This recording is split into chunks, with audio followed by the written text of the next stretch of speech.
Mr. Shebel, reports of committees of reference. Committee on Appropriations, after consideration on the merits, the committee recommends the following. Senate Bills 1 as amended and Senate Bill 2 be referred to the Committee of the Whole with favorable recommendation. Thank you, Mr. Shebel. You do that so well. Madam Majority Leader.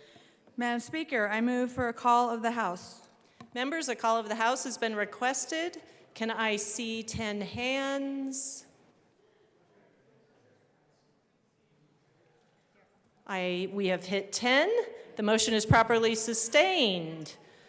Will the sergeants please close and lock the doors? Members, push your buttons to indicate your presence. Mr. Shebel, in a few minutes, please call the names of those members who are absent.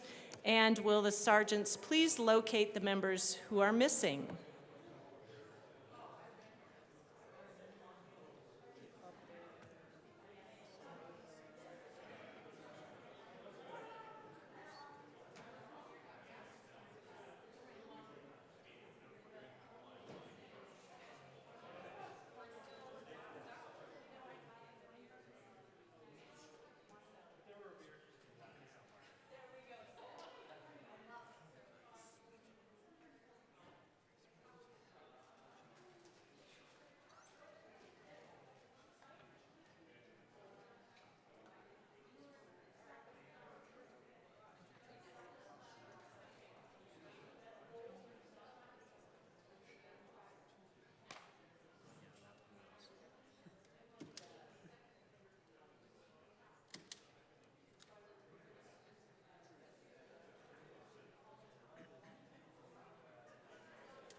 Representatives Armagost, Bacon, Byrd,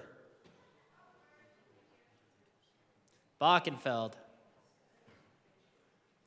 Bottoms, Bradfield, Bradley, Catlin, Doherty, DeGraff, Degree Kennedy, English, Epps, Evans, Frizzell, Froelich, Garcia, Hernandez, Holtorf, Judah, Lindstedt, Luck, Lynch, Mabry, Marshall, McCormick, Ortiz, Puglisi, Sharbini, Sirota, Soper, Story, Taggart, Titone, Valdez, Weinberg, Wilford, Wilson, Woodrow.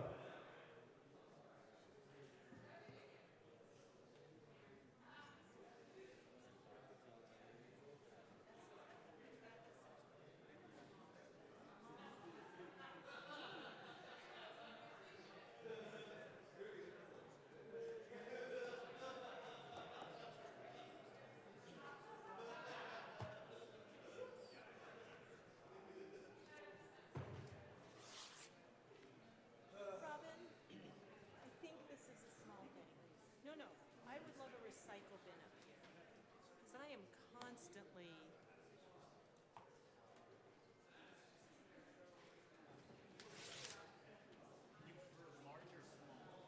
Whatever fits. Sure. We'll figure out the geometry later. Someone mute themselves.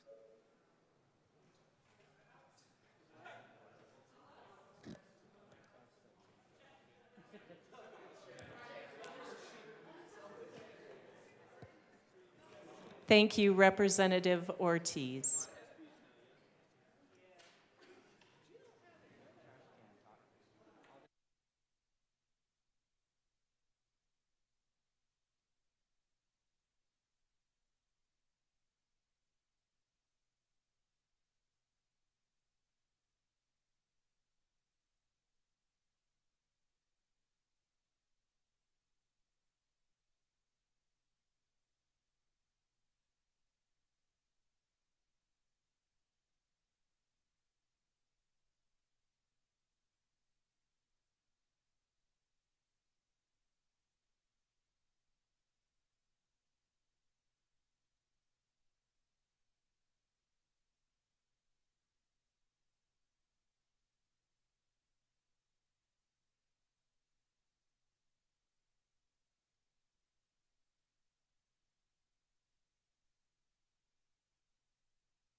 Representatives Bottoms,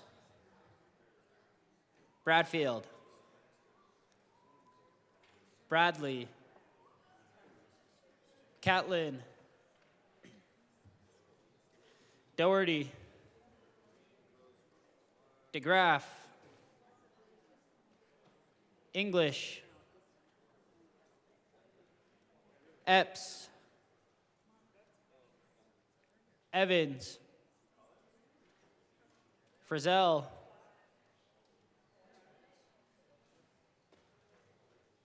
Froelich, Garcia, Holtorf, Luck, Lynch, McCormick,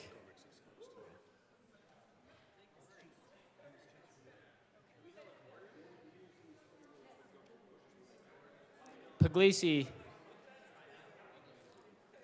Soper, Story, Taggart, Weinberg, Wilson.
Majority Leader Duran. Madam Speaker, I move the call be raised. Members, it has been moved that the call be raised. All those in favor say aye. Aye. Those opposed, no? All right, the ayes really have it this time. The call is raised.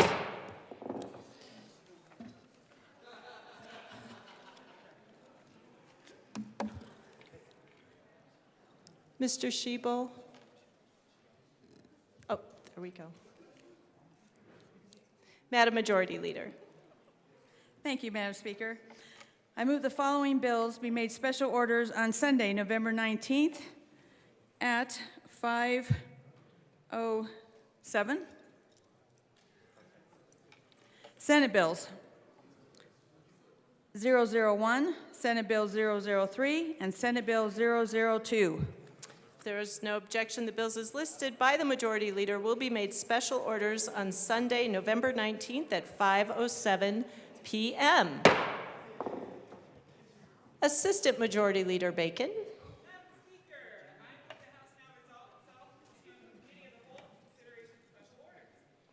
You have heard the motion. All in favor say aye. All opposed, no. The motion passes. Representative Bacon will take the chair.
The committee will come to order. With your unanimous consent, the bills will be read by title unless there is a request for a reading of bill at length. Committee reports are printed and in your bill folders. Floor amendments will be shown on the screen and on your iPads. Bills will be laid over upon motion of the Majority Leader. The coat rule is kind of relaxed. The coat rule is relaxed. Mr. Schiebel, please read the title to Senate Bill 001. Senate Bill 1 by Senators Fenberg and Hansen, also Representatives McCluskey and Degree Kennedy, concerning a reduction in 2023 residential property taxes. Thank you. Mr. Speaker Pro Tem. Thank you, Madam Chair. I move Senate Bill 1 and the committee reports from Appropriations and Transportation, Housing, and Local Government. To the Appropriations Report. Thank you, Madam Chair. There was a small amendment in the Appropriations Committee to account for a Senate amendment that dealt with the interaction between fire districts that were governed, I'm saying that wrong, fire departments that are within their municipal governments. We ask for an aye vote. Is there any further discussion? Seeing none, the question before us is the passage or adoption of the Appropriations Committee report. All those in favor, please say aye. Aye. All those opposed, please say no. The report is adopted. To the Transportation, Housing, and Local Government report, Mr. Speaker Pro Tem. Thank you, Madam Chair. In THLG today, we added one amendment that actually took out a floor amendment that was made in the Senate that dealt with how local governments are compensated in the event that the state is sued over Senate Bill 22-238. What we did is we reversed an action that would have required those local governments to repay the state government, allowing them to go ahead and plan their budgets over the next couple of years, where we would grapple with any potential legal action when it arises. We ask for an aye vote. Is there any further discussion? Assistant Minority Leader Puglisi. Thank you, Madam Chair. I just want to say this is a good amendment. I was really disappointed to see that they put that on in the Senate, and I was really happy to see it stripped out in committee. I supported it in committee, and I support it now. Thank you. Is there any further discussion? Seeing none, the question before us is the adoption of the Transportation, Housing, and Local Government report. All those in favor, please say aye. Aye. All those opposed, say no. The report is adopted. To the bill. Madam Speaker, Thank you, Madam Chair. It is an honor to serve with you. my honor is to serve with you. Thank you. I think it is important, before we talk about Senate Bill 1 and the important property tax relief that this will bring to Colorado, that we pause to thank the partners we have had in this work, not just over this last week, but over many months. First, our local government partners, our fire districts, library districts, other special districts, our K-12 partners, our school districts, and certainly all of those constituents who have shared their stories about how the hardships of rising property taxes have impacted their families and their budgets. You know, this special session was called with a focus on property tax relief.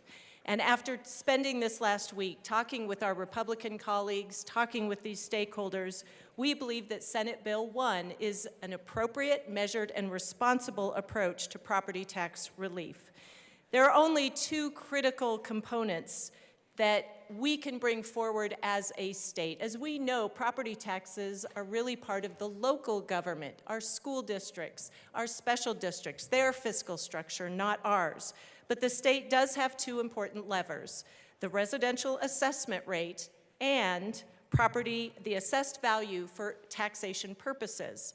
My good partner, the Speaker Pro Tem, will talk about some of the specifics of the bill, but I want to emphasize just a couple of important points. I served on the JBC as chair for several years, and over those years, we brought forward two very specific bills to provide property tax relief that had bipartisan support. In 2021, we brought forward Senate Bill 293, a bill that provided $50 and then $55 million in property tax relief. In 2022, we brought Senate Bill 238, again, a bipartisan bill that used both general fund and Tabor surplus to help provide property tax relief and backfill important government services. I'm pleased to say that at the time, in 2022, 238 passed with a vote of 62-0 here in the House. Both of those bills were short-term solutions, but they found common ground. This bill that we bring before you today starts on the premise of what we brought forward in 238, but it's important to note that we recognize and heard our Republican colleagues. We are only utilizing the $200 million of general fund that was set aside in Senate Bill 303, and that we are not using Tabor surplus in this bill to provide property tax relief. We are also not tapping the general fund reserves that are important to protect us from another pandemic, a recession, and certainly to make sure that we can maintain our commitment on paying down the budget stabilization factor and funding our schools. Is this property tax relief enough? No, we need to do more, and that's why I'm encouraged to hear both sides of the aisle, talking about coming together, engaging in robust discussion for a long-term solution for Colorado. Today, we have an opportunity to come together, support the use of these $200 million in general fund property tax relief, and serve the people, the hardworking people and families of our state. Thank you. Mr. Speaker Pro Tem. Thank you, Madam Chair. This bill delivers residential property tax reductions in two different ways. It reduces the residential assessment rate from 6.765% to 6.7% for tax year 2023, and it also increases the value subtraction from $15,000 to $55,000. And for all intents and purposes, that is a $55,000 homestead exemption for every homeowner in the state, which for seniors is a $155,000 homestead exemption, building on top of their existing exemption. We believe that this is a meaningful property tax reduction that is going to help people survive the property tax increases that are being driven by the booming housing market in Colorado next year. But we do believe that there is more work moving forward. But one of the lessons we've learned from this process is that the state getting in the middle of what is fundamentally a local government concern is very challenging, because we find ourselves imposing these revenue reductions on local governments when we do not know what is in their budgets. And so a better solution and a longer-term solution is for every local government to take a hard look at their own budget and decide whether they need all of those revenues, and many of them will. You need a new fire truck, you need to hire more staff, teachers, child welfare workers, whatever it is. You may decide you need to retain some more revenue for that. But I have heard from a lot of local districts in the last 7 days that they are very serious about taking a look at their own mill levies and providing additional property tax reductions above and beyond what we're providing in Senate Bill 1 today. So all things considered, I do believe that this is a responsible way to provide property tax reductions without risking our kids' future by cutting into the general fund reserve and without spending Tabor surplus, which we heard very loud and clear from our friends across the aisle. We look forward to a robust debate, and we ask for your aye vote. Thank you. Before I call for discussion, I do want to note, as the chair, I will be listening for having discussion and rigorous debate, and also that we hold ourselves accountable to avoid personalities or impugning motives as prescribed by rule. Is there discussion on Senate Bill 1? Representative Bottoms.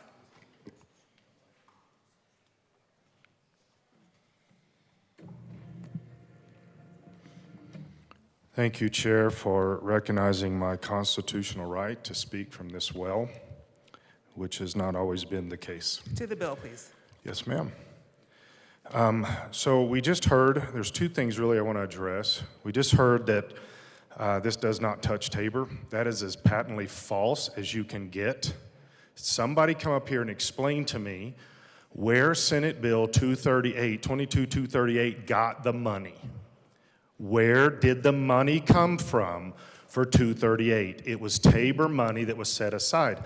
Therefore, this bill can't happen, because the voters just told us it can't happen. They said you're not allowed to use Tabor money. 238 is Tabor money, and anything contrary to that is false.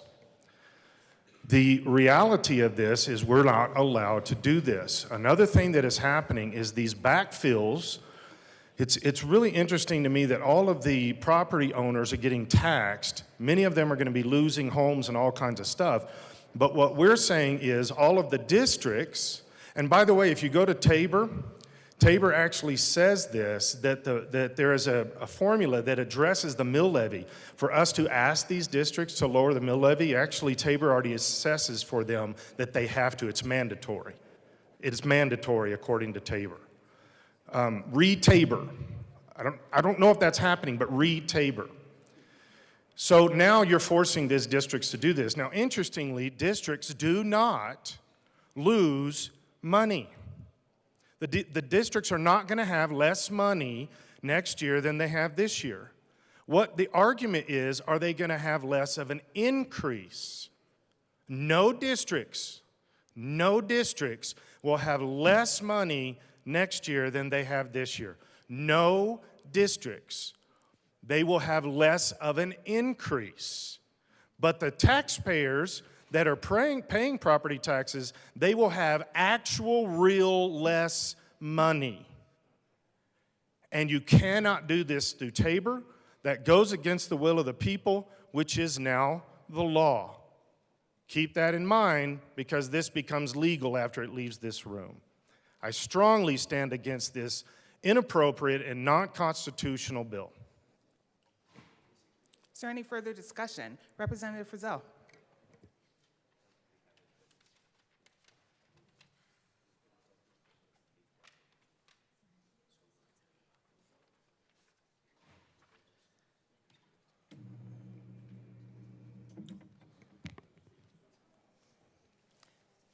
Please proceed. Thank you, Madam Chair. It is an honor to serve with you this evening. It's my honor to serve with you. Thank you. Members, I would like to move Amendment L049 to Senate Bill 1 and ask that it be properly displayed. Hold on 1 second for me.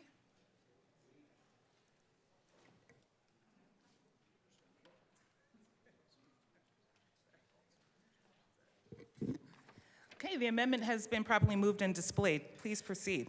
Thank you very much. This amendment is an increase to the value reduction. This is where the wording gets very complicated, so I will be very careful to try to describe this accurately. The current bill before us, Senate Bill 1, offers residential property owners a $55,000 reduction to their actual value prior to the property tax calculation.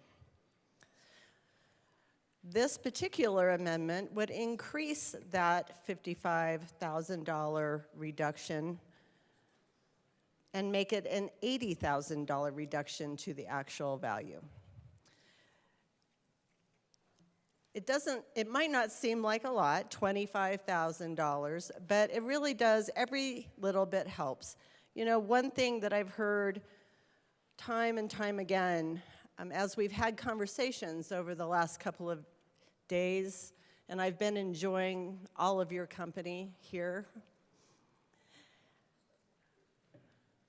is the importance of being able to put money into the hands of our hardworking citizens.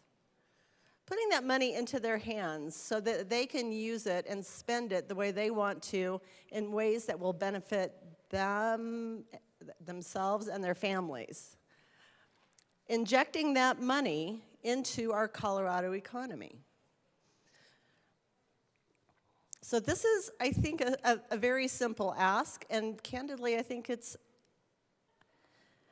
a nice talking point. It's a nice starting point as we begin deliberating this bill. I have a lot of thoughts about this bill, and as you might imagine, you're going to be hearing from me way more than you would want to. But I would ask for your consideration of this amendment and ask for an aye vote. Is there any further discussion on L49? Mr. Speaker Pro Tem. Thank you, Madam Chair, and thank you, Representative Frizzell, for offering this amendment today. In many ways, we would love to see this be possible, but frankly, the cost of backfilling the local governments would exceed the $200 million that is available for this, and so we believe that the additional cost of these additional property tax will be borne by greater revenue losses by our local governments, as well as not being able to fully backfill our K-12 schools. So we would ask for a no vote. Is there any further discussion? Seeing none, the question before us is the passage of L49. All those in favor, please say aye. Aye. All those opposed, please say no. No. The amendment fails. To the bill. Representative Armagost. Thank you, Madam Chair.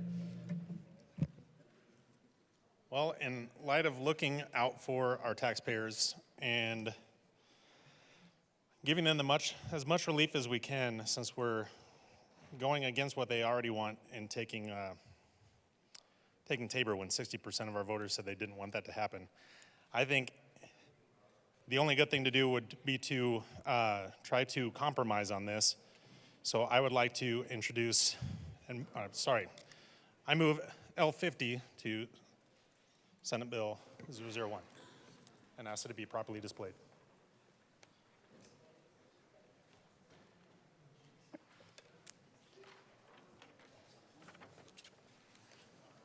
It has been moved. We're just waiting for it to be displayed.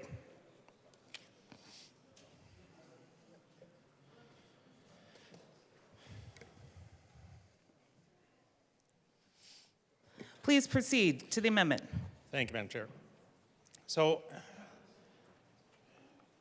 instead of 80%, 80,000, I think 55, being in the compromise somewhere in there, we can go with 75. And that's what this is doing, is striking 55 and substituting with 75. I think this is a good compromise, and I would ask for an aye vote on this amendment. Representative Weissman. Thanks, Madam Chair. Members, I need to ask for a no vote for the same reason that the Speaker Pro Tem asked for a no vote on the prior amendment. Slightly different number, same basic problem. Having a pretty considerable history in this issue space, let's think about a triangle. One leg of that, if you will, is what we're hearing from our constituents, manageable household budgets and dealing with the property tax moment that we're in. Another leg is what local governments are here to do for us, fight fires and more. And another leg is what we in the state are here to do, fund K-12 education and more. And any bill like this, that's true of the 22 bill, that was a bipartisan bill that I worked on with then Representative Patrick Neville, and this proposal has to balance those three things. That's what the bill that is before us does now. When we do an amendment like this, it pulls everything else that has been carefully, and I think earnestly and honestly negotiated out of balance. This is going to cost local governments another $200 million. And there's no provision for that in this amendment. That is that much less money that our fire districts, our library districts, our counties would have to work with, and I don't think that's responsible at this point. So I'm asking for a no vote. Representative Taggart. Thank you, Madam Chair, and it is truly an honor to serve with you. The honor is mine. I'd just like to comment on this last discussion. We have spent, what are we on, our third day? We have talked for 3 days about helping individuals that are in our lower and middle class area. And we forget that also applies to homes. We always talk about the $2 million and $4 million homes, but this approach of adding a $75,000 reduction is a huge help to the families that have $200,000 homes and $300,000 homes. And I don't know about you folks, but I have a lot of those in the city of Grand Junction. And these are the people that need this help. And I would ask you to vote yes on that, because that $300,000, that family owns $300,000, I don't want to see them lose their homes. Representative Holtorf. Thank you, Madam Chair, esteemed colleagues. I rise to speak up behind my good colleague from Grand Junction because in House District 63, the valuations truly are, in my rural counties, in that range, in most cases. You see in the rural parts of this state, unlike in the urban and suburban parts of this state, evaluations are not as high. We run in that range, 200, 250, 300, 350, 400,000. Now, there are a few homes that are higher, but most of the common citizens, most of the, what I call the regular folks in my rural communities, and I'm going to start in Sedgwick County. Most of you know that's the farthest northeast county in the state. It has a very low population in my district. probably the lowest population in my district. These are the price ranges. And as my good colleague from Grand Junction stated, this gives those folks some real relief. And I mean the kind of relief that really makes a difference. Now, I know my good colleague from Grand Junction is very concerned, and we've talked about it. We've talked about our senior citizens.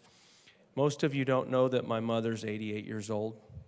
She lives at home on a fixed income.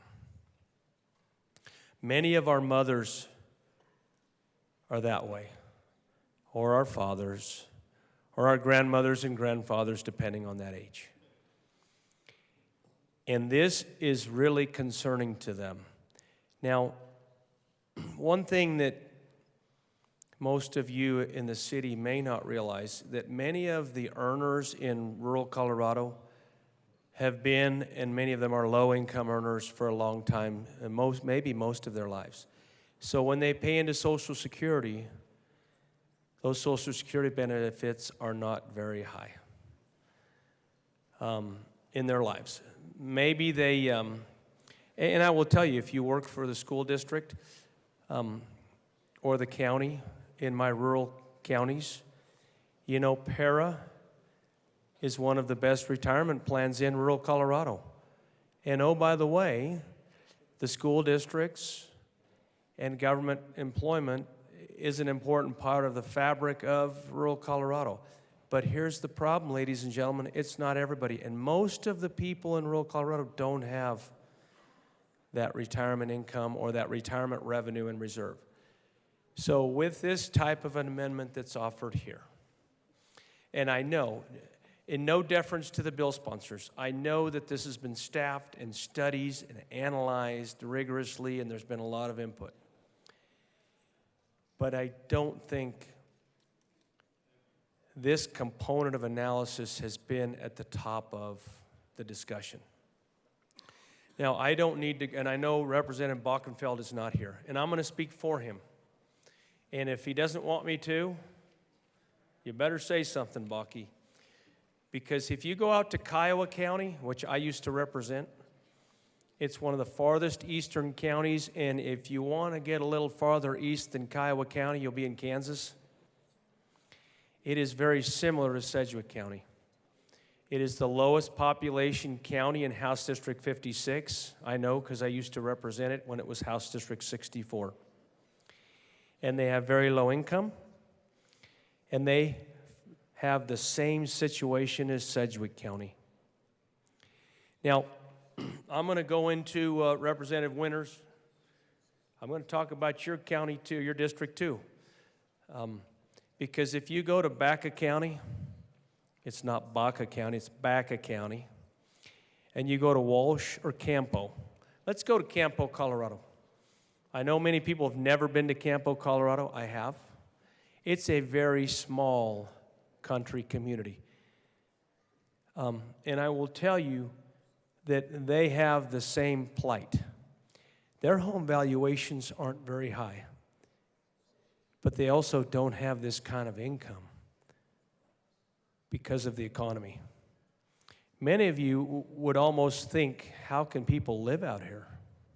How do you survive out here? Well, you have a lot of jobs and do a lot of different things, and you tighten your belts. You tighten your belts. You live out there because you want to live out there, because you love the country, and it's your community. But this type of amendment, I want you to understand how important this is to those communities. Now, I know that the bill sponsors are very reluctant to increase the amount of that deduction. But I would ask them to consider very seriously, and all of you in the room, consider, and I'm not the only one. There's many other people that represent communities across the aisle that have very similar situations. They do. San Luis, for example. I've been to San Luis. It's very similar to some of my communities like Crook, Colorado. Very small. desperate, not desperate, desperate, I think is the way you say that, and very low income in many cases. But it's their community. And this type of mechanism, and I don't know if there's even a way to change the mechanism to represent frontier counties. I don't know if that was thought of. But when I sit up here and debate this bill, I wish that that could be thought of, or it could be applied in different measure, because you've heard me say so many times up here that one hand doesn't fit every glove and one foot doesn't fit every boot. It's different. It's different in these very remote rural places across this state where people live. And we need that consideration. I'm asking for that consideration as we promote these amendments. But what I think really needs to be done is we need to think about the differences with the frontier counties, the differences with the rural counties, and the differences with the metro counties, and maybe have a different analysis in the legislation that we bring forth, or any follow-on legislation that we bring forth. Now, I don't want to get windy. You all know I can talk the ears off an elephant. That's not my intent, but I'm really reaching out to my colleagues because this matters to my people in these very small towns. Thank you for your time. Madam Chair, my good colleague and friend from Montbello, and I've been to Montbello, by the way, and I haven't been to her house, though, so I'm waiting for the invitation. But thank you for your attention, Madam Chair, and I'd appreciate strong consideration to this amendment, not the bill, ma'am, but the amendment that's here. And I hope that you understand what I'm trying to communicate, because this is real and sincere as a representative of many of these frontier counties. Thank you. Is there any further discussion? Seeing none, the question before us is the passage of Amendment L50. All those in favor, please say aye. Aye. All those opposed, please say no. No. The amendment fails. To the bill. Representative Bradley. Thank you. I would like to move Amendment L051 to Senate Bill SB 001 and ask that it be displayed.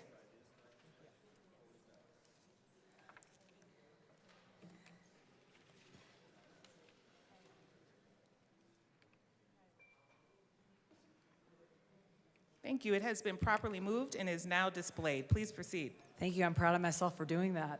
I'm a little rusty. I think you probably can see where we're going. Our caucus is really desperately trying hard to provide some sort of tax relief. Under this amendment, we're just basically increasing from a $55,000 reduction to $70,000. Basically, in this bill, the average home, $445,000, will receive $2,981 in property taxes. If we drop it, it gives them an extra $100. We've heard from our rural counties that people are desperately in need, even $100. And I know some people have joked about the value of $100, but for parents, that's signing up for sports or adding a new baseball glove for their children. Getting children in sports gives them an extra $100. We're asking to help the people of Colorado, especially in our rural districts where they're struggling. I think scare tactics on backfills not being done is not helpful. The local districts and special districts are still getting their money. We've asked the people of Colorado to budget on their needs versus their wants. Why aren't we asking the same of metro districts and special districts? They should be budgeting with what they were going to get had Prop HH failed. It has now failed, and they should be budgeting on their needs versus their wants, just like they're asking the people of Colorado to do. So I urge an aye vote on this amendment, and let's help bring some more property tax relief to the people of Colorado who have asked us to do just that. Thank you. Thank you. Is there further discussion on L51? Representative DeGraff.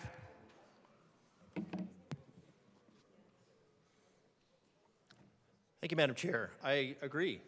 We've already talked about that. Everybody's not getting We've talked about a 40% increase in property. We've talked about well, they're not property values. We're talking about a massive decrease in the valuation of the dollar based on legislative theft by causing that. So that is actually legislative decisions that can be seen as nothing short of intentional to devalue the dollar that's causing these property prices to go up. So we can't just ask the people of Colorado to have their dollar devalued and then say, because we devalued your dollar, we now need you to pay more taxes. And not only pay more taxes, then we just can't really squeeze anything out for the people of Colorado. So because I thought this whole session, this Operation Cookie Jar, was something about actually reducing taxes instead of being an Operation Cookie Jar to go back to get everything that Prop HH promised,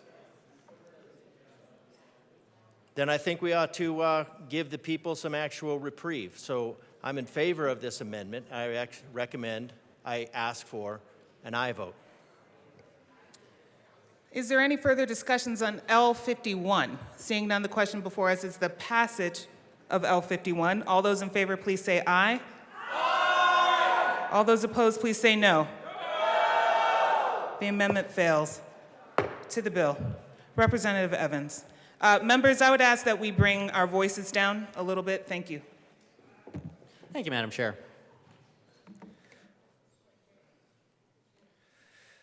All right, so we all know why we're here. We're finally going to talk about property tax reduction. And why is property tax reduction important? Well, I was talking to my mom actually just this afternoon. And I asked her, what'd your property taxes go up? And she said, oh, our property taxes used to be $1,900. Now they're $3,300. So that's a $1,400 increase. And we've seen the data. We've seen the statistics. We know that property taxes have gone up somewhere about 40% across all of Colorado. We know that local governments have influence in the property tax arena, but we also know, as we've heard before, that in that property tax equation, the state controls a couple of things. We control how much of that assessed value of your home can be deducted from the taxes, and we control the assessment rate. And so that is why we're here today, because the people of Colorado are crying out for property tax relief, and we must make sure that we deliver that property tax relief. And so as I read through this bill here, you know, I see, hey, what are the actual numbers here? We've talked about assessment rates of 6.765%, and we're going to drop that down to 6.7%. We've talked about, oh, hey, we're going to take the deduction from $15,000 to $55,000. That's great, but it took me a while to wrap my head around that. What does that actually mean? What does that actually translate into in terms of property tax reduction? So you guys know me, you know I like numbers, you know I like to actually simplify what it is that we're talking about here. So I ran some of the numbers here.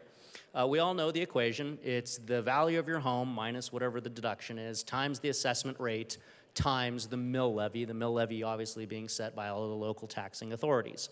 So if you just take some average numbers, $500,000 home times the current rate, 6.765% times, I like 100% for mills. It's a nice average round number. What that means is that the average person is paying about $3,281 in property taxes. That gets real close to that $3,300 number that my mom gave me. And so then we have this bill, Senate Bill 23B-001, which takes us from a $15,000 deduction, effectively, to a $55,000 deduction, and it drops the assessment rate from 6.765 to 6.7. What does that actually translate into in actual hard dollars for that example that I gave, your $500,000 home? Well, the answer, if you run the numbers, is $2981.5, or $300. What this bill gives to Colorado voters who have just seen a 40% increase in their property taxes is $300 back. For my parents, who saw their property tax bill go from $1,900 to $3,300, my mom's exact words when I ran the numbers to her was, well, this rips us off, no real help there. And I think that that's part of the conversation that we need to have. When we are seeing a 40% increase in property taxes, in hard numbers, giving folks a couple $100 back, yes, every little bit helps. But for my folks who saw a $1,400 increase in real, actual hard dollars, $1,400 increase from $1,900 to $3,300, giving them $300 back, guess what? That still means they had a $1,100 increase in property taxes. So my worry is that this bill doesn't go far enough. We were sent here to provide actual, real, meaningful property tax relief for Coloradans who are struggling with double-digit, sometimes approaching triple-digit increases in their property taxes. In hard dollars, we are talking thousands of dollars. And to give them $250, $300, $350 back, I don't know that that goes far enough. I don't know that that delivers the honest tax relief that Colorado voters need. And then we have the other side of the coin, because we know that property tax doesn't come to the state. We know that property tax goes to the local governments. And so we have the conversation about the backfill, right? We know that, well, hey, the local governments was collecting $1,900 from my folks, and then it went up to $3,300 that they're collecting. Well, then you have to take $300 off of that because of this bill, Senate Bill 23B-001. Well, that local government might have been banking on those $300. And so that's the second part of what this bill does. It backfills those local governments. But what it doesn't do is at the very end of the fiscal note, where it talks about the reserve, the general fund reserve that the state is required to maintain by law. It says, it's page 7, under current law, an amount equal to 15% of general fund appropriations must be set aside in the general fund statutory reserve. So what that means is that for all of the money that the state spends, we got to go and we got to have 15% of that in a general fund reserve. Well, I don't know about how your communities are doing, but I know there's a lot of folks in my communities that are living hand to mouth. They don't have the luxury of having 15% of their annual operating budget in a reserve. They don't have the luxury of being able to take 15% of the money that they earn in a year and squirrel it away in a savings account or somewhere else for a rainy day fund. We've seen the statistics, we've seen the data out there that says that a significant percent of Coloradans are living hand to mouth. They wouldn't be able to absorb a, I think the number I saw was like a $500 unexpected expense. So at the same time that we're, and I get it, local governments do a lot of important stuff, but at the same time we're backfilling local governments, we're also requiring the state to maintain a 15% reserve. We still have citizens out there who are faced with 4-digit increases in their property taxes, who don't have a reserve, who don't have a savings account, who don't have any rainy day fund that they can fall back on. We are still asking them to tighten their belts, but the state's not doing any of that. And so again, I am worried that this bill does not go far enough. I am worried that we are not providing enough meaningful property tax relief to our citizens, to our community. I am worried that it is not just my parents who are thinking in their heads, and I quote, "This rips us off, no real help there." And so toward that end, I move Amendment L053 to Senate Bill 001 and ask for it to be properly displayed.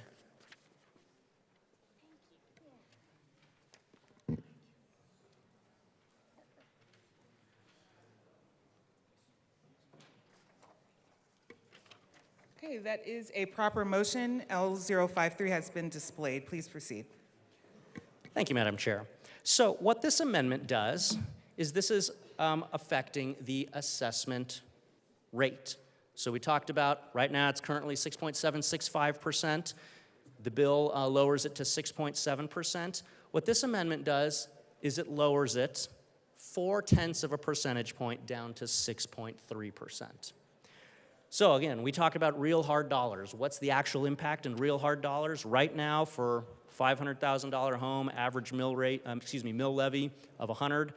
Your average citizen is paying $32.81. Under Senate Bill 23B001 as currently written, they get $300 off. Citizens get $300 off their property tax.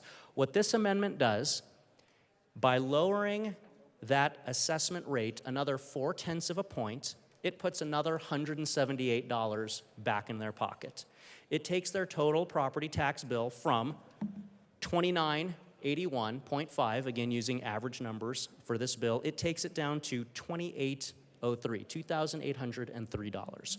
Another $178 that can go back into their pocket.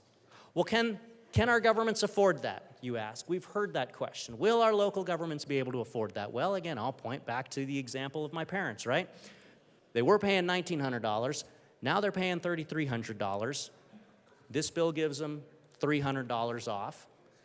This amendment would give them another $178 off. But that still means that local governments are still collecting, in my parents' particular case, they're still collecting over $800 more than they were under the old property tax bill. And I would also note that a lot of this came from the fact that we repealed, the Gallagher was repealed. Had Gallagher been in effect right now, the assessment rate would be 4.9%. So I am asking for a 0.4% rate reduction to put, on average, another $178 back into voters' pockets. Voters who are crying out for property tax relief, who have seen 40 to 80% property tax rate increases. And I am asking, can we give them another 0.4% off in their assessment rate? Keeping in mind that had Gallagher been around right now, the assessment rate would be at 4.9%. So this isn't even splitting the difference. This is giving 0.4% as opposed to nearly 2 full points that we would have had under Gallagher. And so, for these reasons, I ask for an aye vote on this amendment. We know that our citizens are tightening their belts. We know that in terms of real dollars, even if Senate bill, well, we know it's going to pass, we know that they are still shelling out 3 and 4 figures more money in property taxes than they otherwise would. So I'm asking, please, let's give meaningful property tax relief. Let's give another $178, using those average figures, back to taxpayers. Let's put it back in their pockets. Let's support a 6.3% assessment rate, keeping in mind that if Gallagher was still in effect, it would be 4.9% right now. For those reasons, I ask for an aye vote on this amendment. Representative Herod. Thank you, Madam Chair. And I know we're going to probably keep going point by point and do this for a little while, which is fun. But I'm wondering if we are actually proposing serious amendments, if the amendment sponsor could tell me how much this amendment would cost. We don't know how much this amendment would cost. How much would this amendment cost? Representative Evans. Well, if you'd seriously consider the amendment, I can get those numbers. Before I recognize Representative Herod, there has been a question. Let's refrain from seriousness and jabs there. Representative Herod. Thank you. This proposal would cost about over $300 million. I'd like to know where that money would come from, if it's not going to come from the general fund, not going to come from Tabor, not going to come from surplus. Where would this $300 million come from? Representative Evans. Well, I'll tell you where the $300 million is coming from right now. It's coming from our taxpayers' pockets. Representative Harrod. Thank you, Madam Chair. And I won't do this every time, but I think you guys see where I'm going. It's important that as we're having honest and true conversations about the real issues that Coloradans are facing right now in this special session that was brought to us and asked for us by the governor, that we have serious proposals on the table. We know how much we're talking about spending, and we know where the money is coming from. Additionally, if we say the local governments can just take this hit, guess who's going to be impacted the most? I know you want me to say Denver, but it's rural Colorado. This is a wholly unserious amendment. We're going to keep debating wholly unserious proposals for the rest of the evening, and I just want to ask the question, how much does it cost? Where is the money coming from? Have you done the research and the evaluations that we have done and placed on the table today? Thank you. Representative Evans. Thank you, Madam Chair. So just some numbers off the top of my head. I apologize, you maybe grant me a couple billion here and there. But in the last 6 years, I believe the state of Colorado's total operating budget has gone up from somewhere in the high 20s, about $27, $28 billion is sticking in my head, to last year, a $43 billion budget. We know that there were some federal dollars involved there. This last year, we passed, I believe, it was a $38.5 billion budget. So in the space of a couple of years, we have the state of Colorado's total operating budget has gone up $10 billion, thereabouts. What's a few billion dollars among friends, right? $10 billion. I don't know if many folks in my district have seen an equivalent corresponding increase in their local budgets. And so, as we have the conversation about serious proposals, I would just like to point out that we have voters, taxpayers out there facing serious problems with money leaving their wallets, and we need to provide serious solutions. If they're tightening their belts, we need to find ways to tighten our belts as well. We have a 15% reserve. We know that most of our voters and our taxpayers do not have an equivalent 15% annual reserve in their budgets as well. What's that reserve for? If we're gonna ask them to tighten their budgets, we need to find ways to tighten our budgets and tighten our belts too. Thank you. Madam Speaker. Thank you, Madam Chair. And I do echo the desire to do more on property tax relief. Again, I'll reiterate that in this moment, we are using what we have to do what we can. We have $200 million. We have looked at adjustments to the residential assessment rate. We have looked at adjustments to that value exemption, all to fit within that $200 million cap. My colleague from Denver was correct. It would cost more than $300 million, and if those dollars were not backfilled by the state, it would be a hit to our schools, our special districts, our library districts, and certainly local government. I do want to speak to two things quickly. The portion of the state's budget that the legislature has authority over is roughly the $17 to $18 billion of general fund dollars. With the Tabor cap, we also have restrictions on being able to spend additional dollars. While our reserves are in a healthy position, I served on the JBC when we had a 7.25 reserve. When the pandemic hit, the state was not in a fiscally sound position to deal with that impact, that economic impact. And so we have, over 2-3 years, built our reserves to 15% to protect ourselves from a future devastation like a pandemic or a recession. I would strongly urge a no vote on this amendment. Representative Holtorf.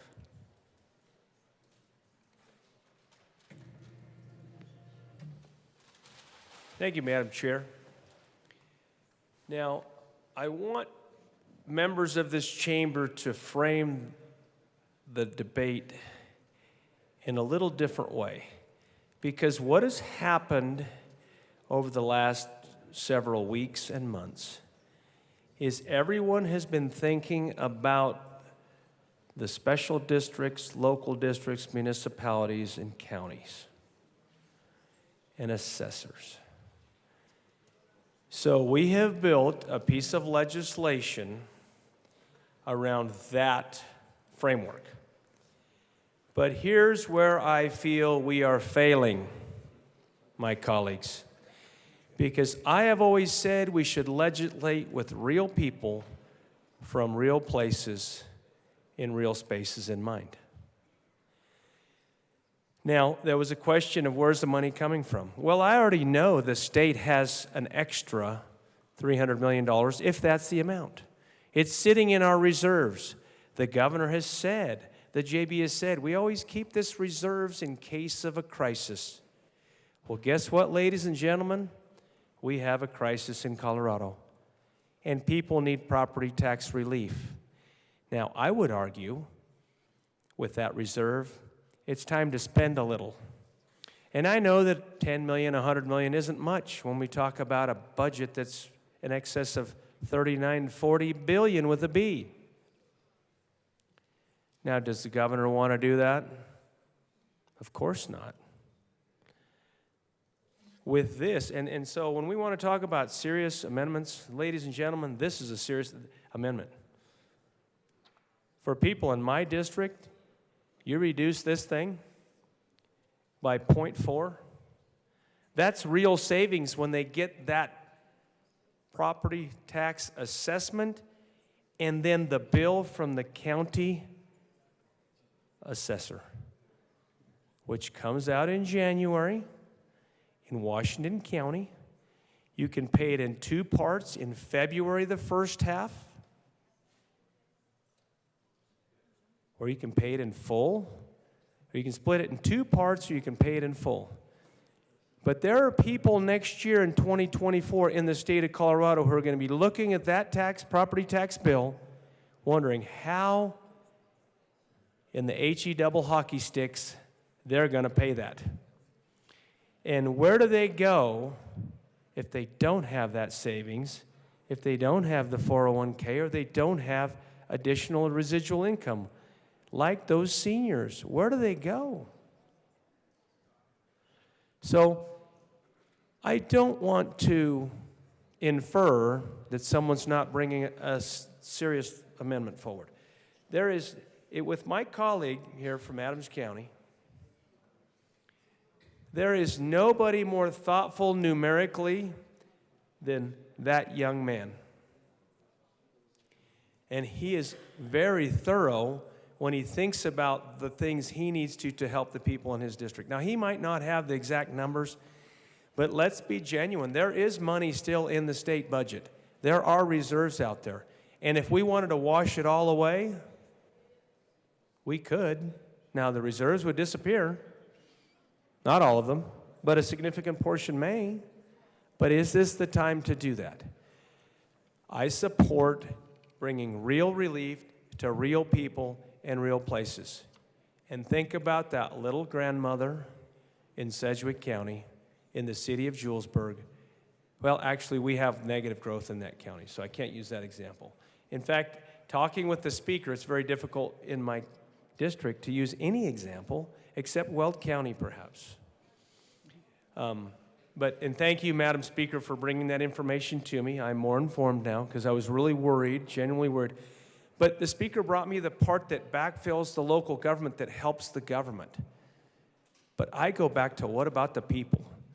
0.4 reduction in property tax, that helps people. That helps every address in the mailing district that has property. Those are real people in real places. And some of them are my mother. Thank you. Representative Taggart. Madam Chair, I hope you give me just a little bit of leeway here. I'm not going to talk about this specific amendment. I'm going to talk about a comment that we're not serious. I left here in the middle of May about as discouraged as I've ever been because of decorum. This is a very, very hot topic that is very important to all of us in this chamber. And my belief is going to be strong as the speaker's belief is going to be strong, as all of our other leaders are going to be strong. And I would just ask both sides of the aisle and to the individual that called me not serious, Representative Taggart. that you drop I that will and ask- keep the decorum Representative gentlemanly. Taggart, I'm sorry, Thank I did want to provide some latitude. There was a question that I found to be appropriate in regards to information sought on the amendment. I will now hold that we are all serious, and I will restrict us to talking to the amendment. I need us to be talking about the amendment. And so I will ask for another speaker to come. But in regards to the seriousness, if it helps, I am holding that we all are, and I'm going to ask us to talk about the amendment. And that is what I'm going to ask for the speakers who would like to come to the well. Representative Herod. Thank you, Madam Chair. And just in case there's some clarification that's needed, I did not mean to call any of you unserious, but if you would like to speak about it, we can. The amendment is unserious. If you don't know where the money is coming from, you don't know how much it costs, that is unserious. Now, I have been called immoral, unholy, all kinds of other Representative things. Herod, thank you. The only people who are allowed to speak are recognized by the chair. The question before us is about Amendment L53. Madam Speaker. Members, I just want to offer that I spoke, man, I've never been here when it's this tall. I spoke with Representative Evans about the amendment because I think it is, again, I hear the need. We need to do more for people. And shared with him our efforts to try and reduce the assessment rate even more than where we landed in this bill at 6.7%. We were trying to strike the right balance to Representative Taggart's amendment earlier, do more on that value exemption. And we found that with $200 million, what we could do to protect our schools, our fire districts, and provide some backfill to local government, this was the balance that we achieved. I urge a no vote on the amendment. Representative Fiscal. Thank you very much, Madam Chair. Well, this is a fine pickle we find ourselves in. You know,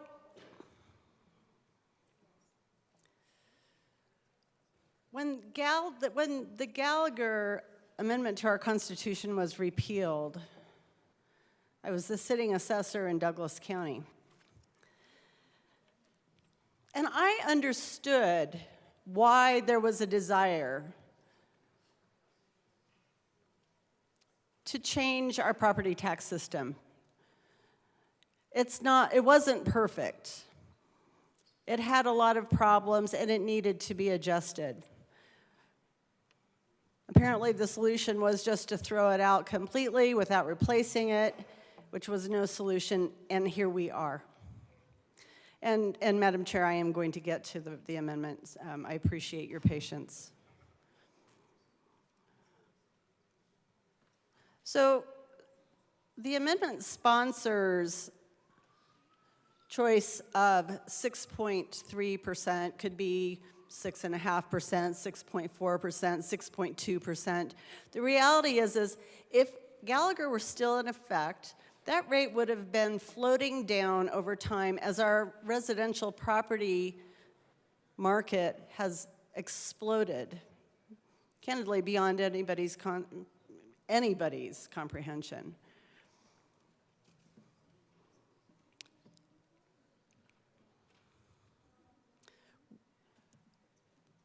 This arbitrary setting of an assessment rate, whether it's 6.7% or 6.5 or 6.3, it impacts local governments. It impacts property owners and the taxes that they pay. And we are tasked here to find a solution. I am not sure, I'm really not sure, and I'm sure that the bill sponsors could tell me, and I hope that they will, where this magic ceiling of 200 million is all we can backfill came from. Because I'm really not sure. We in the state of Colorado have significant reserves that can be accessed. I believe that there are still funds in the Revenue Loss Restoration Cash Fund. We have opportunities in front of us that I feel like we're being somewhat self-limiting on, but that's my opinion. This amendment reflects the real need to help our property owners in a time when some of them are quite desperate. I don't know if any of you have ever been to your local assessor's office during an appeal time frame. It is sometimes really, really challenging. I have personally had senior citizens crying in front of me, not knowing how they were going to absorb a property tax increase on their fixed income because they've lived in their house for 30 years. And they have this unrealized gain in value that, yeah, they could turn around and sell it, but they can't afford to buy anything else. They can't downsize.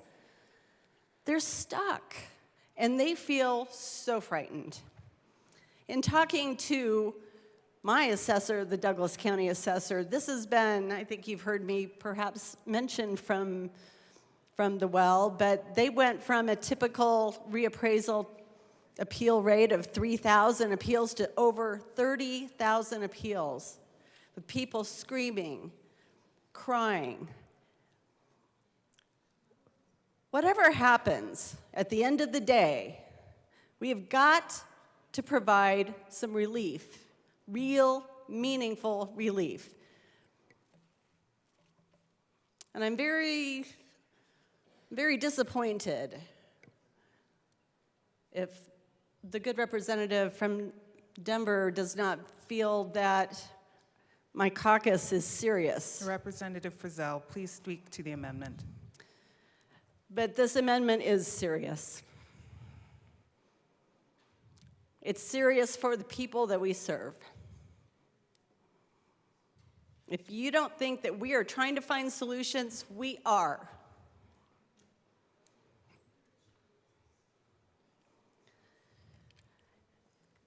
How it is funded would be a great conversation to have. I think that we have the ability to figure that out if we talk. I would urge an aye vote on this amendment. Thank you. Representative Bottoms.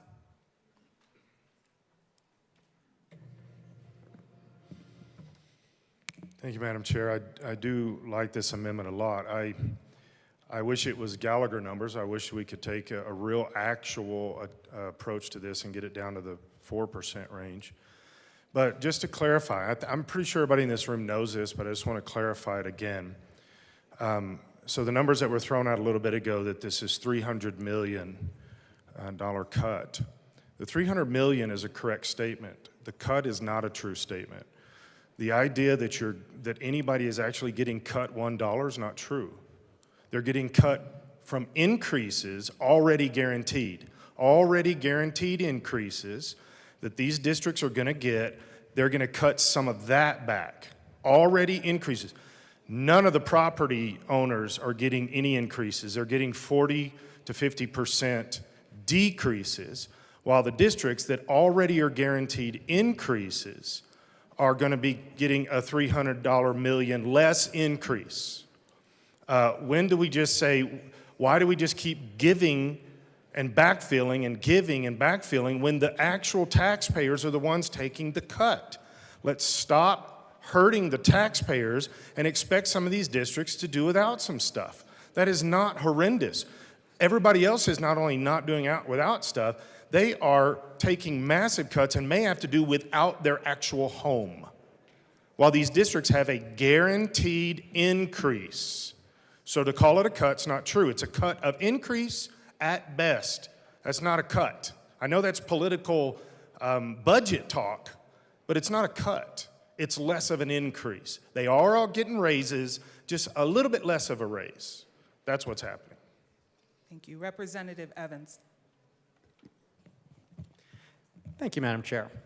So I'm not on the JBC, so I had to go phone a friend, but I'm back. And apparently we got $144 million in ARPA funds that we can rely on. And then numbers from September of this year, states numbers, say that we're $183 million in excess of our 15% reserve. So $327 million that we can rely on without even going into any reserve money to be able to cover the cost of this. 144 million ARPA dollars, $183 million in excess of our 15% statutory reserve as of numbers from the state, September of this year, $327 million. Found it. Sorry, that was a burp cough. Sorry, that's the Assistant Minority Leader Puglisi. Thank you, Madam Chair. I'd actually like to offer a substitute amendment at this time. Okay, thank you. If you would move it. I would like, and you might have to help me out here, Madam Chair, but I'd like to move L073 and ask that it be properly displayed. As a substitute to L53. Yes, thank you. Okay, so in fairness to the good representative from Denver and her question, I do have numbers on what we had proposed. So our first change would be 6.7% to 6.5%.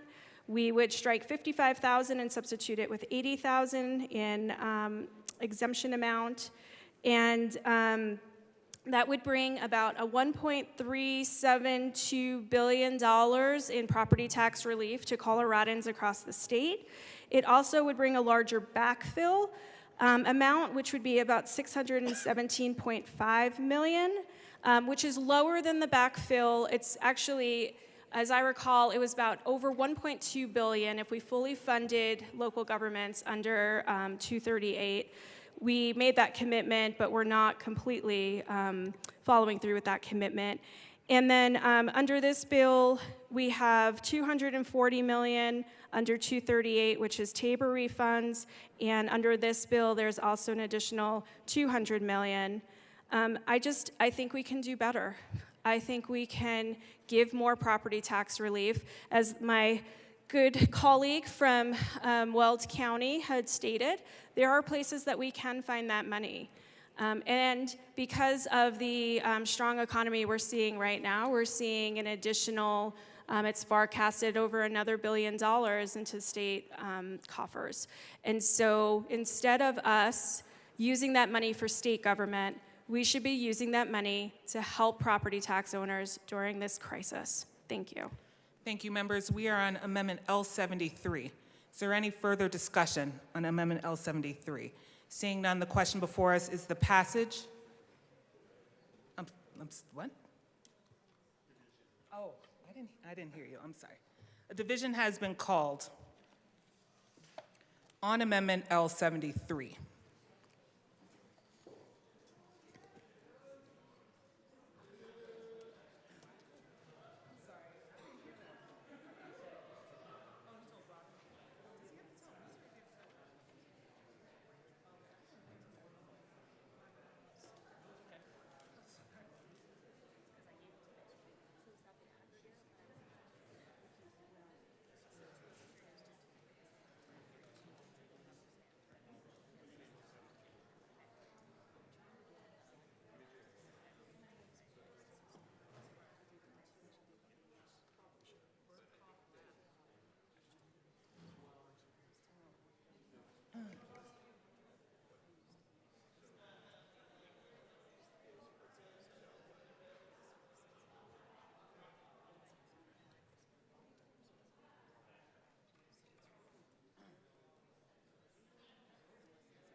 The question, members, the question is the adoption of Amendment L73. A division has been requested. All those in the chamber not entitled to vote, please be seated. All those in favor of Amendment L73, please stand and remain standing, or raise your hand and keep it raised until a count is taken.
For our members online, if you are in favor of Amendment L73, please raise your hand.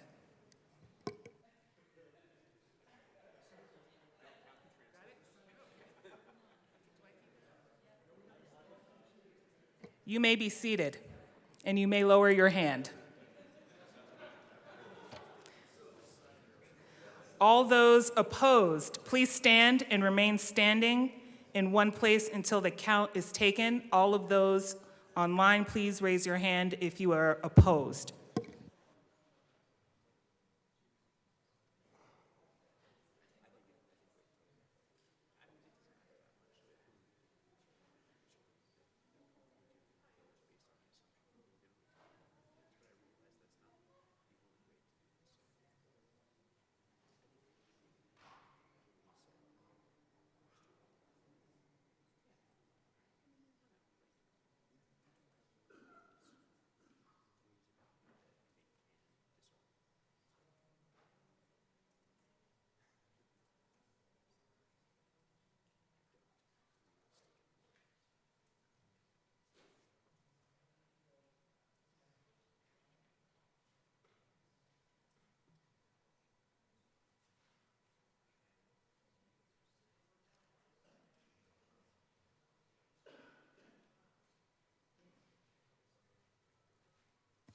Thank you. Amendment L73 is lost.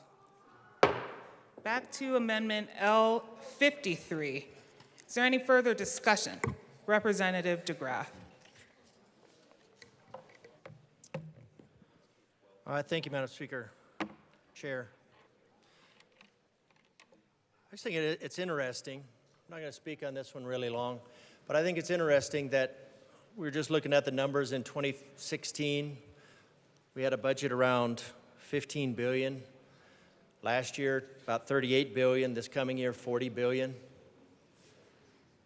And then we look at this and we say, man, I don't know. I don't know if we can afford it. I don't know if the government can afford that cut.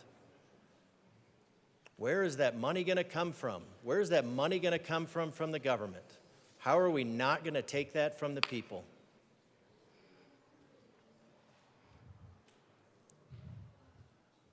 It's really inconceivable how this body flippantly Representative DeGraff, if you could speak to the amendment and not characterize the way in which we made decisions. Got it. How this body looks to the people of Colorado to be a bottomless pit of money. We've gone from, that's 8 years, $15 billion to $40 billion. That's well above inflation, even above the massive devaluation of the dollar that was done by government. And our solution is that we have to extract more And then when we're sent here in a special session for this extraordinary session, we can't figure out, you can't figure out how to give the taxpayers, let the taxpayers keep a little bit of more of their money without looking at the incredibly bloated bureaucracy. And yes, I spell that with a B-U-R-R-O. We look at that incredibly bloated bureaucracy, and then when we try to cut it, we say, oh, the government, where are we going to find that money? Doesn't matter that no matter how much a tax is a drain on the economy. It's a drain on the people of Colorado. We should be hacking at our budget with an axe. And there's wailing and gnashing of teeth over a 0.4%, which is 0.004 valuation. And we can't figure out how we can let the people of Colorado have even 4 1,000ths more of their income.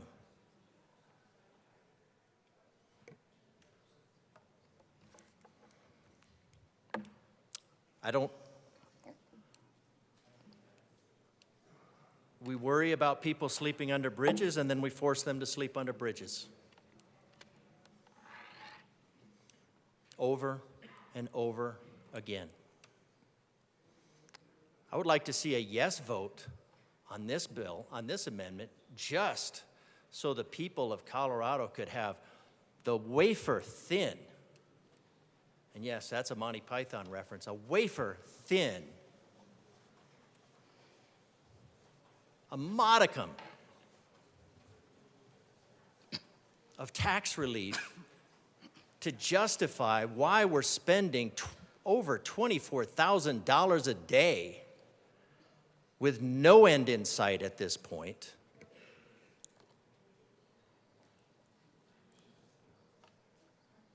No end in sight, without any tax relief so far, none in this bill.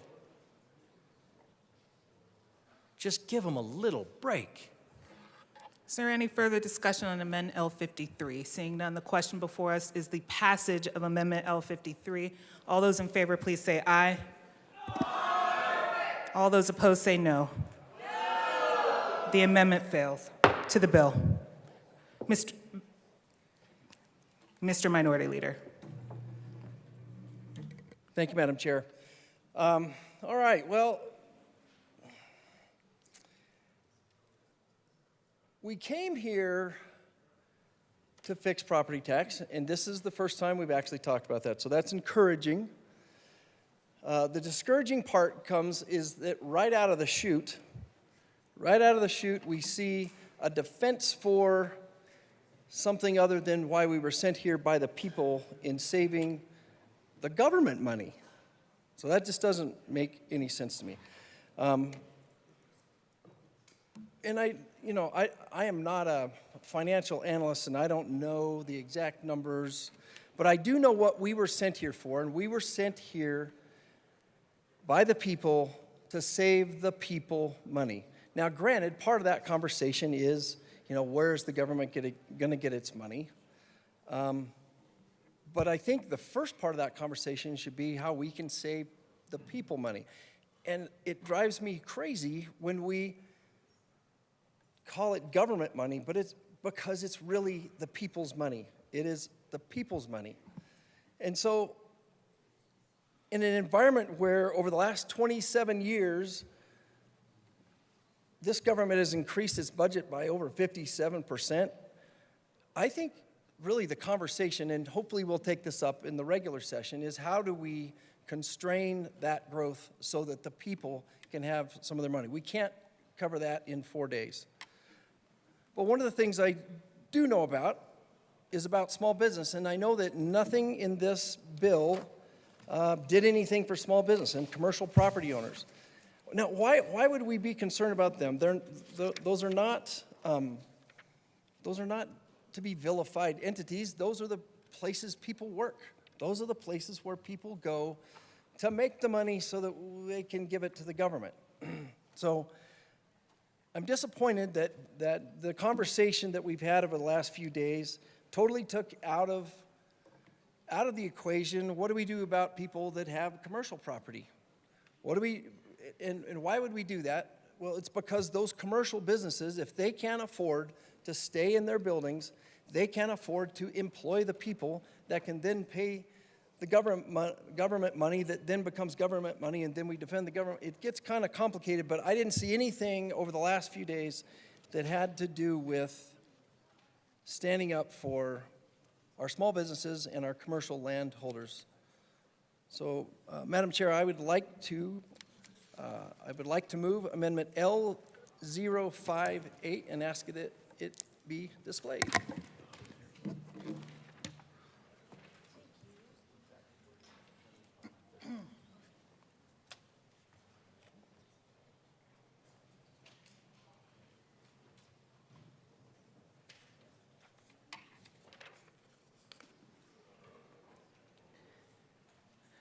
That is a proper motion. Please to the amendment. Thank you, Madam Chair.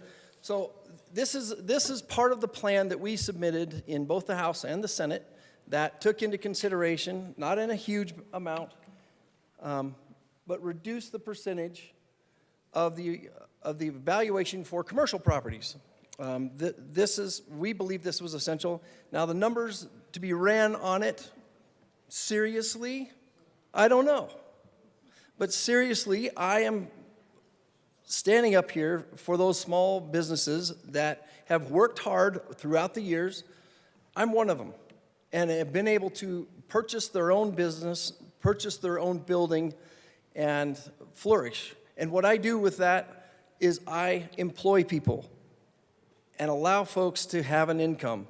I think for us to leave this out of the discussion is really a failure upstream that we've overlooked, and I would appreciate a yes vote on this amendment. Madam Speaker. Thank you, Madam Chair, and thank you, Minority Leader Lynch. My husband and I have a small business, and I really appreciate this concern and agree with you. We do need to do more. As a matter of fact, Senate Bill 238 will provide relief from the 29% that existed last year for property tax in 2022 and drop it to 27.9%.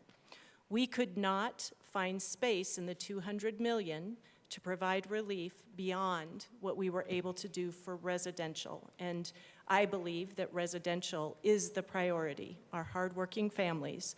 Our bill title does not include room for non-residential taxation reduction. And with that, I would ask for a title ruling on the amendment.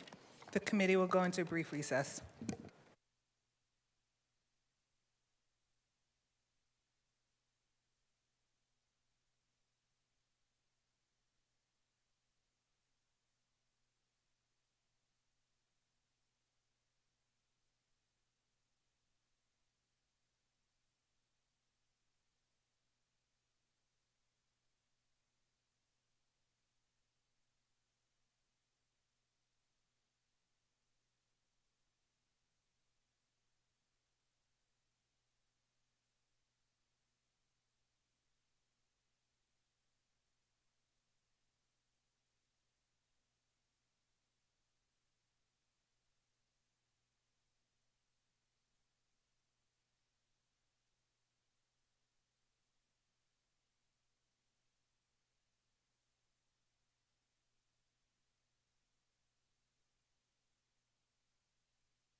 The committee will come back to order.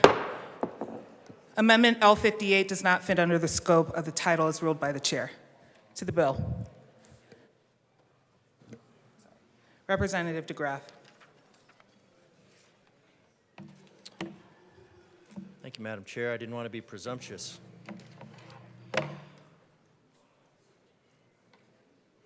All right.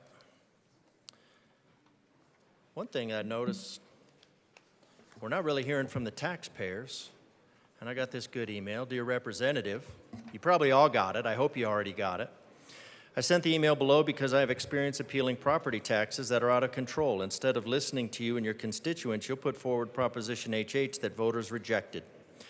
Instead of supporting special interests, you should listen to the voters. I'm hearing the current session again. I am hearing the current session is once again trying to go against the voters who have clearly not shown the recent elections that we do not want our taxpayer Bill of Rights touched. And I don't really know how we're doing that because SB 238, the fiscal note, said it touches Tabor. But that's just the fiscal note. So other states have found ways to not link property values to recent sales and set percentage caps of 3% increases to maximum.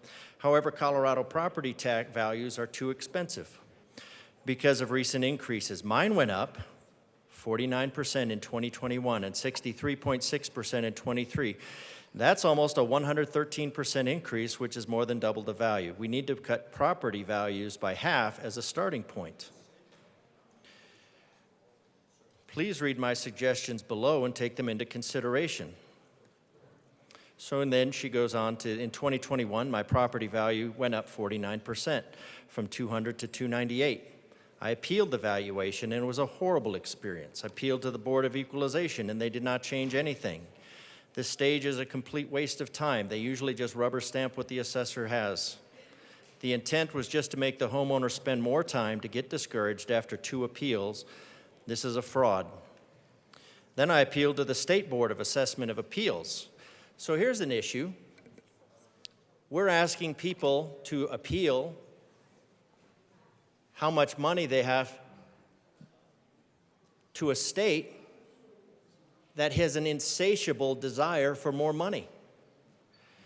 Now, I didn't catch where my colleague said the number. He said about a 57%, and I looked at that, and it's like, okay, well, if we had a $15 billion budget in 2016, and we had a $40 billion budget this year, that's a 167% increase.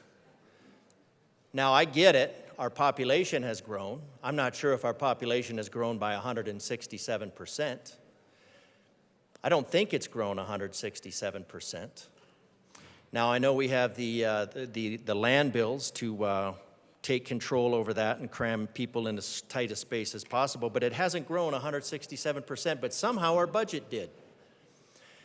And when our budget grew 167% into the billions of dollars, we can't even think about how to spend and save $30 million and not take that $30 million from the voters.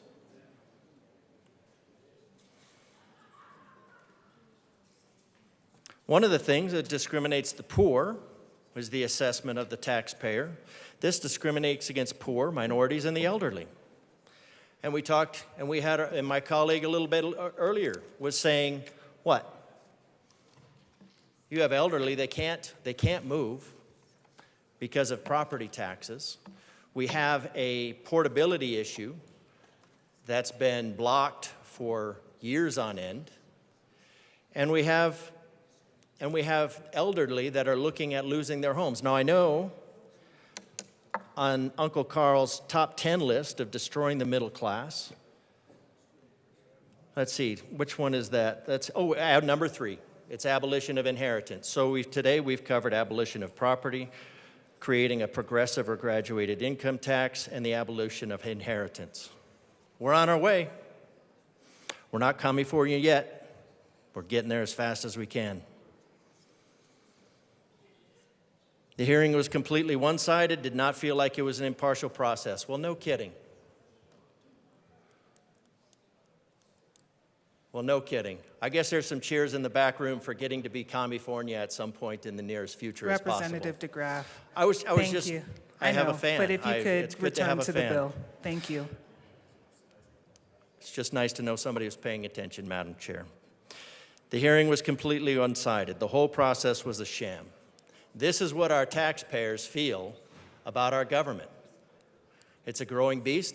As it eats, it grows. We, the people, are on the menu.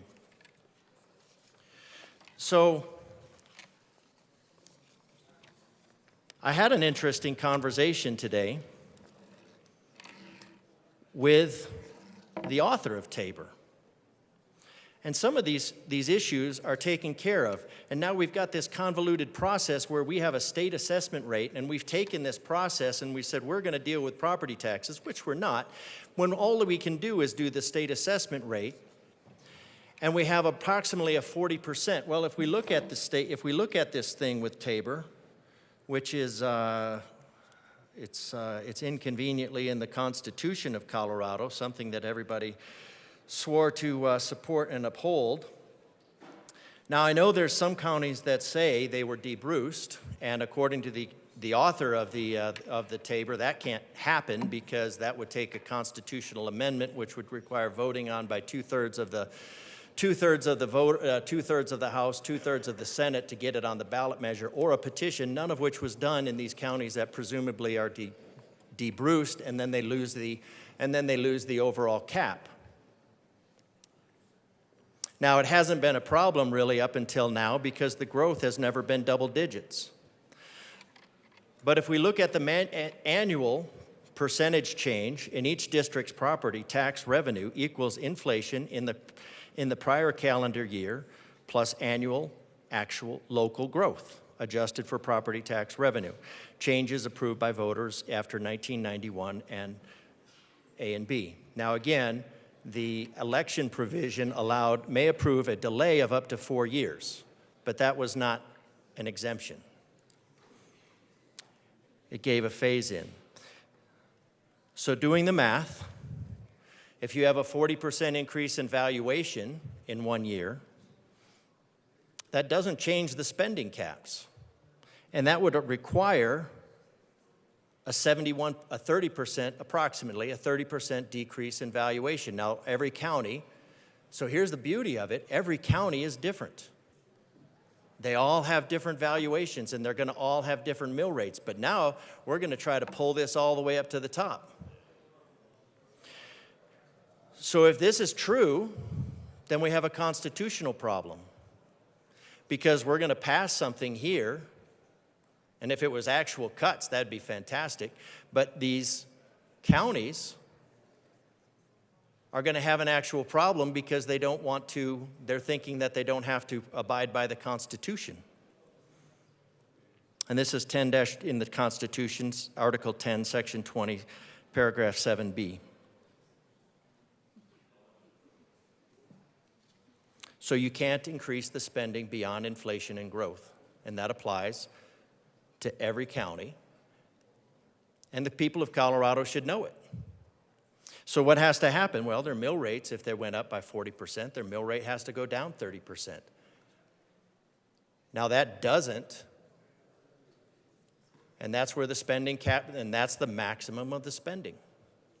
So it's not that. So when people become aware of this and they actually do the taxes, and then they figure out that their property tax is not constitutional,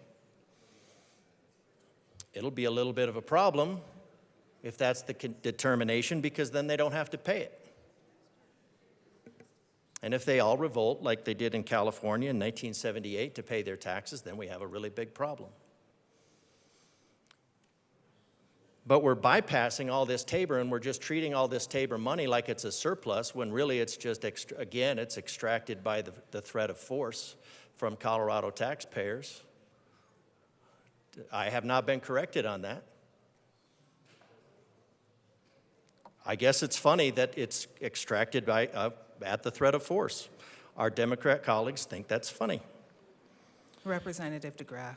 Well, ma'am, there's people laughing at that, so that's... Representative DeGraff. Thank you, I ma'am. hope to not argue with you in the well, but please refrain from characterizing our motives and our intentions. I don't know why they were laughing, just that they were. So no constitutional change without a ballot measure means that any exemption would have expired in 1996. Two-third vote in each. There wasn't a ballot measure. So just a pause. So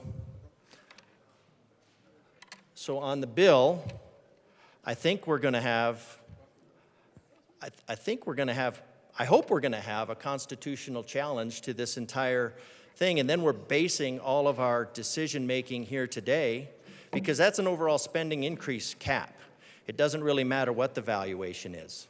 So if your valuation of your property went up 10 times, it doesn't matter. The spending cap is the spending cap.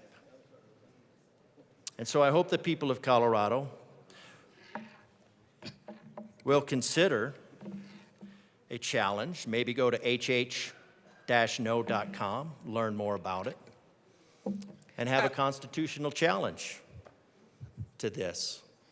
Because nothing in this body, and certainly nothing in a task force that's kicking the can down the road, is going to change the fact that the government of Colorado has an insatiable demand for more money. So I'm going to turn it over to my colleagues. Okay. Representative Martinez. Thank you, Madam Chair. It's an honor to serve with you. It's an honor to serve with you, my friend. Colleagues, I rise in support of Senate Bill 23001, and I want to talk a little bit about my area and how this is going to be impactful and why I'm supporting this. So the San Luis Valley is in a rural, remote area. And so for those that don't understand, the difference is that rural, remote, you have to go through a mountain pass any way you want to leave the valley, whether that's north, south, east, or west. And so that makes it extremely difficult to get in, and this is why the people that choose to live there choose to live there. When I was out of session, I got a lot of calls from a lot of my counties, my cities, but more importantly, the people. And hearing some of their stories about where they were at and what they were facing with, and just really fear about what was going on was real. So we're going to take Costilla County as a prime example. Costilla County is one of the poorest counties in the state of Colorado. And what we have there is we had a lot of residents there that were facing 100% increase in their valuations. 100% increase in the valuations on their property. And they were terrified, they were petrified. They're like, well, what are we gonna do? How are we gonna be able to make ends meet? How are we gonna be able to do this? Another example, my own home county in Rio Grande County. Same story, 100% increase on their property valuations there. And being able to really decide, how are we gonna do this? How are we gonna pay this? Is this the 100% problem solved answer? No, absolutely not. I think we can agree on that. But is it something that's gonna be able to deliver meaningful relief for them in my area? Absolutely. We talk about a lot of the backfill measures. That was another big point of concern for my counties in the San Luis Valley, to being able to say, how are we gonna make ends meet? How are we gonna be able to do this? We in the San Luis Valley know how to tighten our belt. We always do, we always have, and we always will.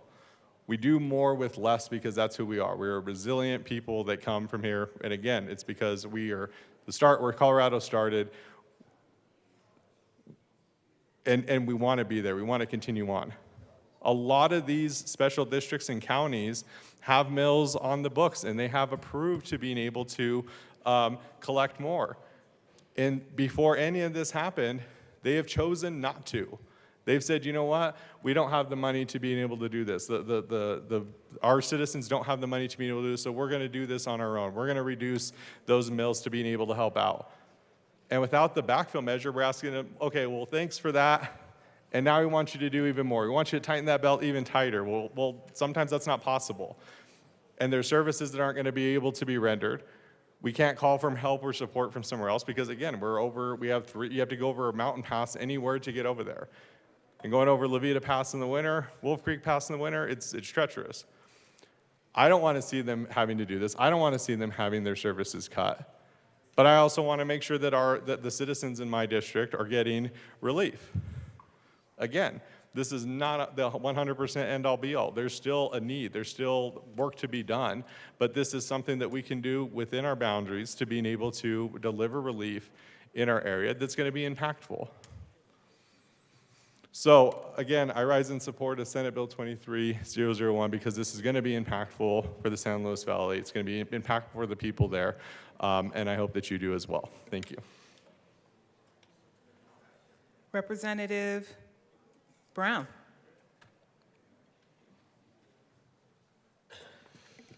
Thank you, Madam Chair. It's a pleasure to serve with you. The honor is mine. Folks, I want to speak briefly about my support for this bill. I think, when I look at the real savings that folks in my district would experience because of this bill, hundreds of dollars, anywhere from $200 to $300 additional dollars for a total of $400 to $700 in the coming year, that's real money. And I think what's really important to me is that this bill recognizes an important and difficult tension that we deal with in this chamber, a tension of governance. We know that counties and local governments provide essential services. These services are more expensive. We heard in committee that asphalt and steel has gone up by 2 to 3 times since the beginning of COVID. And these services are funded by tax dollars, property tax dollars. At the same time, we know that many people in my community and communities across the state who maybe they bought their home 20 to 30 years ago, maybe they're on fixed incomes, they're low income, they're struggling because they're worried about being able to afford their property taxes under the skyrocketing valuations. This bill provides important relief to these struggling homeowners while also preserving essential local services. It certainly doesn't provide as much relief as some of us would like. It also doesn't provide as much backfill for local services as some of us might like. But this is the difficult work that we do in governing. We need to make difficult decisions and find the right balance. All of our decisions have consequences, and this bill strikes the right balance. So I'm happy to support it. Thank you. Mr. Minority Leader.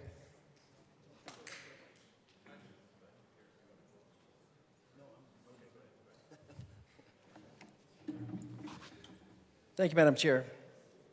I appreciate that conversation from my colleague. And that's what this really is about. This really is about what does government do? What is the essence of government? Why is it here? I might get kicked out of the Republican Party for being too much of a libertarian, but I think it should be really simple, really simple. Do the stuff I can't do as a citizen. I can't build roads. I can't build sewer systems. I can't build electrical grids. So we need the government to do that. We need to do that as a collective. I also rely on the government to keep me safe, make sure that I can go about, fulfilling the American dream without any sort of hindrance or fear for my life. So anyway, but this gets down to that. But when the cost of those two essential items means that you can't feed yourself, or pay rent, that's when we need to have serious discussions. So anyway, that being said, there's been a lot of conversation tonight about Tabor and how Tabor is involved in this conversation. And I do thank the bill sponsors profusely because, quite honestly, this bill does not directly dig into Tabor money. Not directly. However, in this bill, there are multiple references to how we're going to backfill. The $200 million number is not the entire story. We are not going to be able to completely backfill all the services in the state. It's that number, don't quote me on this, $500 to $700 million. And that money is where we start getting into the conversation about Senate Bill 238. So there is something we can do to keep this even more pure, that we are not touching Tabor surplus dollars, and that is for us to go and mess with what happened in 238. So why would we do that? Why would we present an argument that messes with another bill? It doesn't really have anything to do with this bill because that bill's over. We've heard this all day long. The reason we would do that is because the voice of the citizens through the ballot box, through HH, we believe is interpreted to say, don't mess with taxpayer Bill of Rights dollars, Tabor dollars. And there's a way we can do that. Now, to do that, we're going to have to hit into our surplus in the state. So why do we have a surplus? Why do we as individuals, why do we as citizens ever have a nest egg, money squirreled away? Why do we keep that around? Well, that's for a rainy day. Well, I will tell you, Colorado is going through a rainy day right now. And we're going to be able to recoup the amount of money to bring that surplus back up in the course of a year. So everything we're doing during this general session is for the next year. So I would like to propose a very well thought out, I might even say the word serious, amendment to this bill that ensures we do not touch Tabor surplus dollars. Madam Chair, I would like to move Amendment L060 and ask that it be displayed.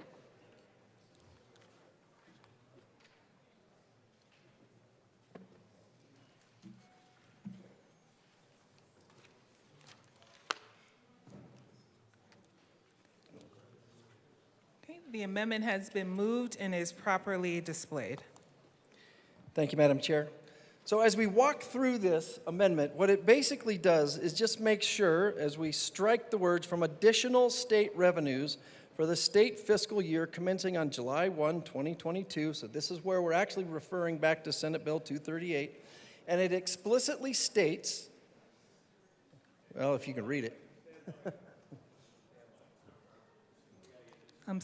Hold on one second. So all this does is this explicitly states and cuts out very clearly that we will not be tapping into extra funds, but it'll come from unrestricted money. Well, if we run out of general fund unrestricted money, that puts us into the surplus. And if that puts us into the surplus, so be it. Why should our citizens go about spending their surplus to pay their property tax when we are holding on to their money? The state is holding on to their money and then asking them to give more of their money because we are being stingy with their money and keeping a surplus in the state. So all this does is says for 1 year, when we find needs for backfill, we will go about dipping into the reserves and not into the money that is due to come back to the citizens. Let me, and as we go further down here with the language that is inserted, it's technical and serious in nature, but this basically ensures and keeps everybody honest that we are not, under any circumstances, through this bill or through Senate Bill 238, which 2 years ago was unanimous through both houses, more than unanimous. I think the true record of that is only 2 people out of the 100 that could vote against it. There are four people. And it was co-primed by the minority leader. So there was good intention there, but that good intention, I believe, was reversed when the citizens overwhelmingly, by 60%, said don't touch Tabor. So for us to be honest players in this room, I think we need to honor that intent and go back and make sure that we truly do not touch any part of Tabor, whether it was previously legislated or what's being legislated today. I would vote yes on this amendment. Representative Winter. Thank you, Madam Chair. I also rise in support of this amendment. The voters spoke loud and clear. They gave us a mandate: do not touch taxpayer Bill of Rights refunds. Thank you.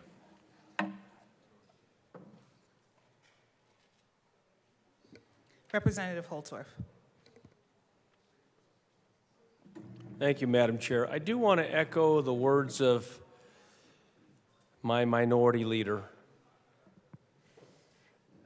There is a time to use savings, and the state of Colorado should be doing that now. Because what you're doing, if you don't, you're making all the good citizens of Colorado use their savings to pay that additional property tax as that property tax goes up. Why would we put the burden on the citizens if the state has these rainy day funds? Now, I was told by one of my colleagues that most states, many states in the union, keep a surplus of about 5 to 7%. Now, the JBC analysts could let me know, or people that have served on the JBC could let me know, but we're in excess of 10 to 15 in this state. The governor, as we know, he guards that pretty well. But I would tell the governor, and the citizens actually have told all the state government officials in the General Assembly and the governor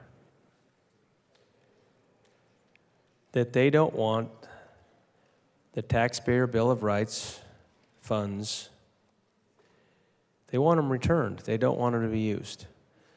So I believe the way my minority leaders presented this is the state can pick up the slack, as we say in cowboy country. The state can pick up the slack here and use their savings or their additional rainy day funds, instead of making the good citizens of Colorado dig into their savings accounts or their retirement accounts, or have to probably sell some of their resources or borrow money from family members or whatever they're going to have to do to pay for these additional property taxes in 2024. Now, here's the problem, ladies and gentlemen. If we think property valuation is going to change by 2025 or 2026, well, let me tell you a little secret. Unless there is a significant shock to the economy in Colorado and the entire nation, valuation's going up. More people are moving to Colorado. And that demographic shift does not appear to be changing in most counties, with a few exceptions of the counties that we have in eastern Colorado that have had some demographic reductions, not growth increases. So I'm very much in support of my minority leader in this very important amendment, which I believe does provide real relief to Colorado citizens and lets the state of Colorado shoulder that burden for the citizens. Because what are we here to do, ladies and gentlemen? To help the people in our districts with the resources that we as state legislators in this chamber are here to help determine the distribution of. So I will tell you, this is a good amendment. This is a really good amendment. So I'm going to let some of my other colleagues talk about how important this is. Representative Catlin.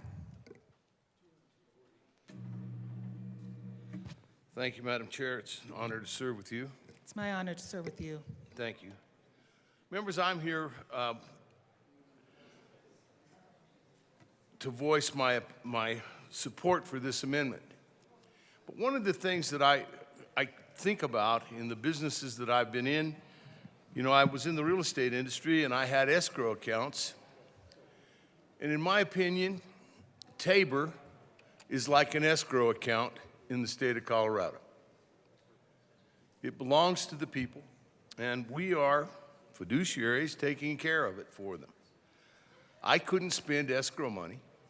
I don't feel like we should spend Tabor money. I realized 238 was passed. I was here when it passed. But after the boss speaks, sometimes you change your mind. And I do feel like the voters are my boss. They trusted me enough to send me up here. I trust them enough to take care of what they want me to take care of. It seems to me that if this is as big a problem as what we've allowed it to become, we should find a way for the state to do something about that. And that's through some of the reserve. But one of my concerns is that I've talked to people, and you know, they're acting like we're going to cut them out of any money, when in reality what we're doing is cutting the raise they're going to get. I guess that's a difference if you're in government or if you're not. We're talking about a 40% increase in tax, and if we were to cut it back, like some of these amendments have said, we're only cutting the raise that they're going to be getting. It takes a lot of nerve to bellyache about not getting a big enough raise. It feels like that tonight. You know, I came up here wanting to do good for the people who sent me. I'm not sure we're doing that. But I still believe that Tabor is a lot like an escrow account that we don't have a right to, and we don't have the ability to spend it. So anyway, I'm going to ask you to vote yes on this amendment. I believe it's the right thing to do. I think the people of the state of Colorado would appreciate it too. Thank you. Assistant Minority Leader Puglisi.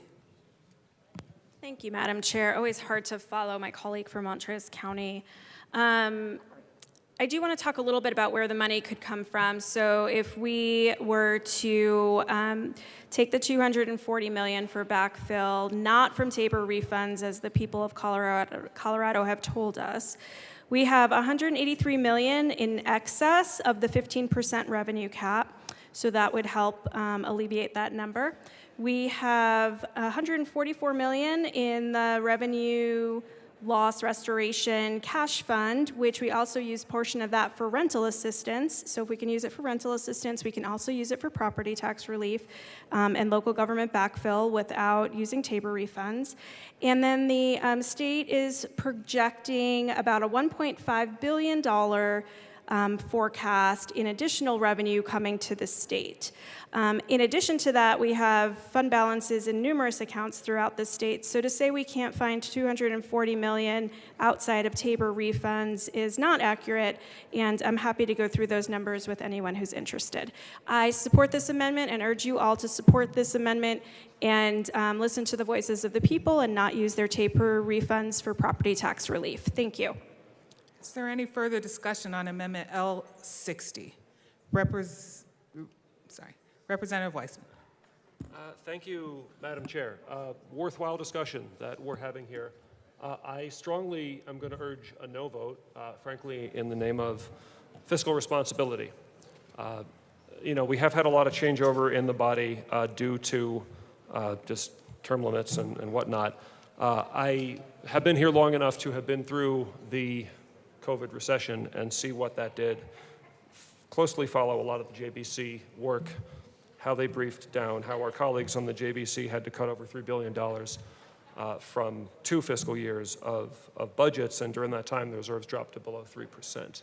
It is my opinion that it is that kind of time when exogenous forces crush the state economy or the national economy, or as then the global economy.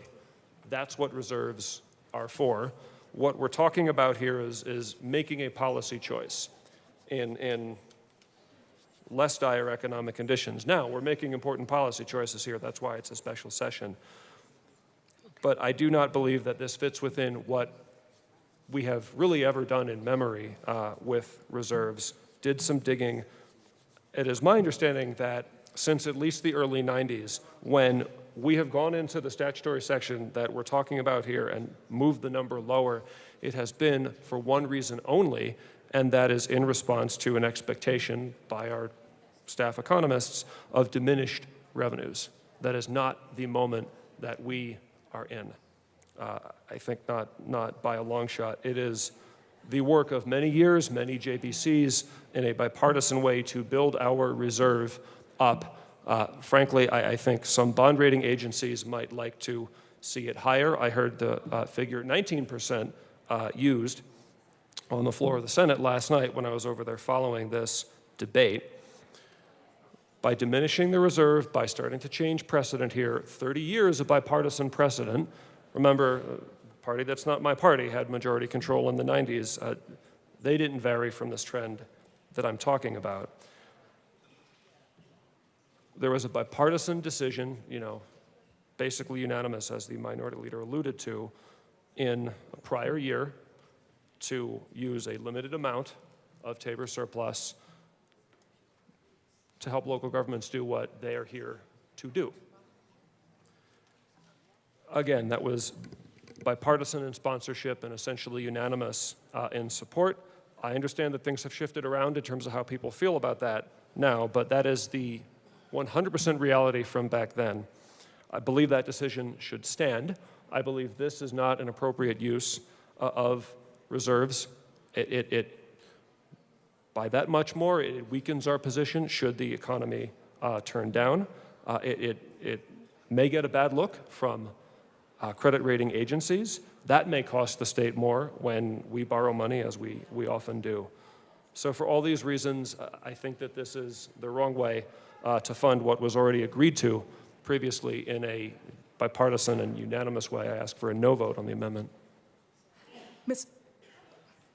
Okay, I'm going to go Representative Byrd. Okay. Thank you, Madam Chair. And I also rise against the amendment. And I understand, I want to extend gratitude. I think my colleagues and both sides of the aisle want the same thing. We're trying to give relief to taxpayers, but the price of governing is to do this responsibly. And here's something that we learned. I'm a relatively new member to the Joint Budget Committee. I've been in the body, a member of the body for the last 5 years, but have served on the committee for 1 year. And some of what we learned is from peak to trough. What that means is, from having a great economy to where you're in the depths of a recession or to get out of a recession, you need about 17% to be held in your reserves to be able to maintain services to the people we serve. So think about that. What gives me heartburn and gives me great concern is if we were to do anything to put our state in a position where we are not able to appropriately fund K-12. Members, we have fought for at least the last 12, 13 years to appropriately fund K-12 public education. And we are about there this year. So excited about that. But think about this. If we have a recession, we will not be able to appropriately fund our schools absent having an adequate reserve. We will not be able to appropriately fund Medicaid, providers for our most vulnerable, infants needing round-the-clock nursing care, people in their most vulnerable moments, children who are most vulnerable, needing to go to the doctors. The state would no longer be able to provide that if we don't have adequate reserves. We wouldn't be able to continue maintenance of our prisons, our courts. These are all things that require reliable state funding. Members, we cannot jeopardize our reserve for these reasons. The people expect state government to deliver and to deliver responsibly. So with all due respect, I urge a no vote on this amendment. Assistant Minority Leader Puglisi. Thank you, Madam Chair, and thank you to our JBC member. She does a great job, and I really appreciate her perspective. The state does not have a revenue problem; it is a prioritization problem. I absolutely believe we should be funding K through 12, our K through 12 obligation. I fully believe that the Constitution requires us to fully fund education, and we have not been doing that, and so I also agree. I just want to remind everybody that the $240 million from Tabor refunds, we currently have in excess of the 15% reserve another $183 million. We have $144 million in the Revenue Loss Restoration Cash Fund, which nobody had a problem using for rental assistance, and then an additional $1.5 billion forecasted to come to the state, in addition to the fund balances, which I didn't have time to all add up. But we do not have a revenue problem. We have a prioritization problem, and I think no one's stopping the governor from spending an additional 5.6% in his budget, and apparently could find the money for that. So maybe we can try to find the money to cover $240 million without using our Tabor refunds, as the people of Colorado have spoken. Thank you. Representative Byrd. Thank you, Madam Chair. And I'll just speak to some of the Revenue Loss Restoration Fund. So this is something interesting. You know, during the pandemic, we know that there were great concerns about the state's ability to meet our responsibilities, particularly with people receiving Medicaid services. We'll come back to Medicaid. So one of the benefits that the state, or rather the federal government, offered us was to enhance its match. So the state normally pays 50% of Medicaid services, and the federal government ordinarily would pay the other 50%. During the COVID years, and for some of the recovery time, the federal government enhanced its match. And that has been gradually decreasing. The funds that my good colleague just mentioned are set aside to be used to cushion the coming down off of those funds so that we don't have a cliff. I wish I had better words for that. But as the federal government takes away its match, those dollars are available to smooth out our state's obligations and to make sure that we are never not providing medical services to our most vulnerable. So again, not to repeat myself, but yes, I will again, I stand against the amendment. Mr. Minority Leader. Thank you, Madam Chair. That was some great conversation. But I like to keep it up at kind of a high level, and I love it when people can bring these numbers. But here's what I heard. Here's what I heard, and how I first started talking here was talking about what I thought is the role of government. Safety, infrastructure, well, education, which is in the Constitution. That it's not on my list, but it is on the Constitution list, so therefore we got to do it. But I will say, I'll repeat what the good Assistant Minority Leader said, which is this is a priorities issue. This is a priority of, do we guard this government money, and I hate that term, but it's really the people's money, I think that's a responsible thing to do. I think we should definitely have a surplus. But why do we have a surplus?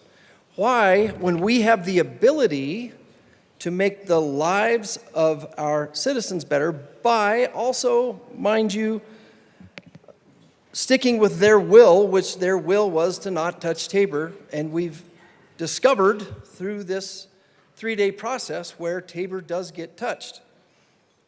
Why would we not take, and actually with that overage, I did some math, less than 6% of that reserve for this time or this moment. We've heard that a lot this week. Why would we not do that at this time? This amendment clearly gives us a path to uphold the will of the voters that clearly said at 60% with the defeat of HH that we do not want you to touch any Tabor money. As I said the other day, not a penny, not a dime. So this gives us a path to do it. I understand and I appreciate the philosophical differences on this, but let me tell you exactly where I stand and where I stand with this amendment, is that my priorities are with my constituents and the way they voted last week. This clearly gives us a path to uphold the will of the citizens. Please vote yes. Is there any further discussion on Amendment L60? Seeing none, the question before us is its passage. All those in favor, please. A division has been called.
Members, the question is the adoption of L60. A division has been requested. All those in the chamber not entitled to vote, please be seated. All those in favor of L60, please stand and remain standing, or for those of you online, please raise your hand and keep it raised until a count is taken.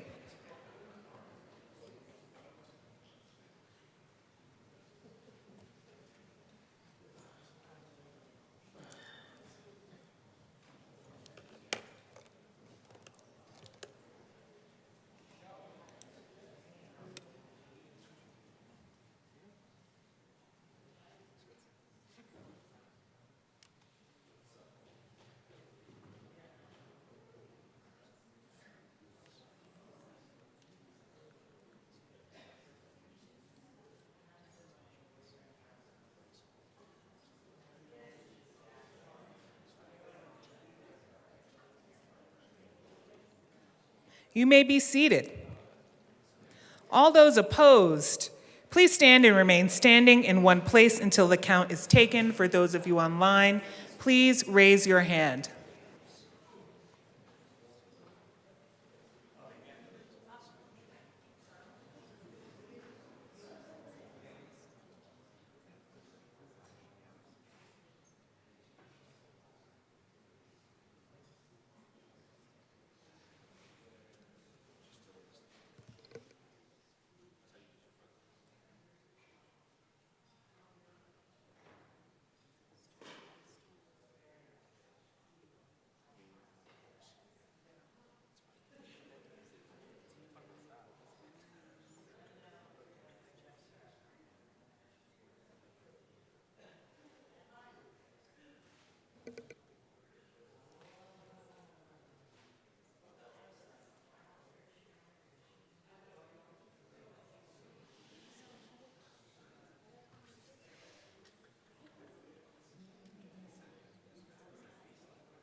You may be seated. L60 is lost. To the bill. Representative Taggart.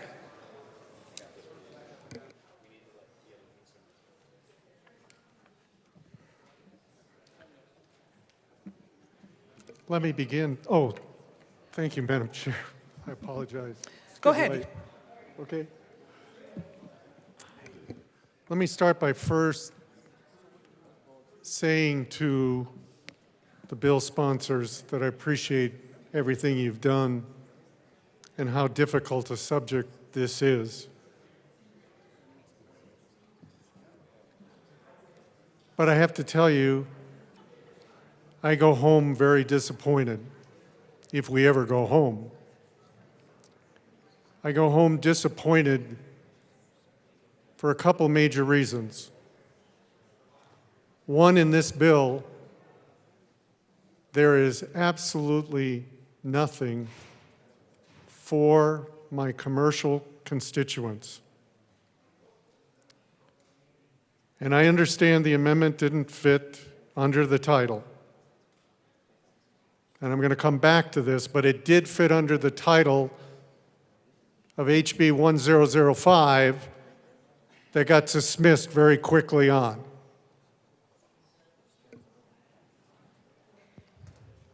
And some of my colleagues talked about this, but I'll reinforce this. The commercial side of things would have helped our small businesses to a large extent. To those businesses that have less than 100 employees, to those businesses in many cases that are less than $2 million in annual sales, to those businesses that have not yet recovered from COVID, and those that are beginning to recover from COVID are having a very difficult time finding employees because of the scarcity of employees and because of the wage structure that's out there today. I don't know about you folks, but I lost a lot of businesses on Main Street in our downtown core during COVID. And I'm worried with them looking at a 40 to 50% increase in Grand Junction that I'm going to lose more, that we're going to lose more. That's employment, that's revenue that we need for the future. That's the foundation that one of my colleagues talked about that could be problematic for a rainy day fund. I'm disappointed because what am I going to say to those people? Where are they going to find that additional 40 to 60%? How do I answer that question? The only way I can answer it was the all-encompassing bill that addressed this entire issue was 1005. And yes, did that have an impact of $678,000 in backfill?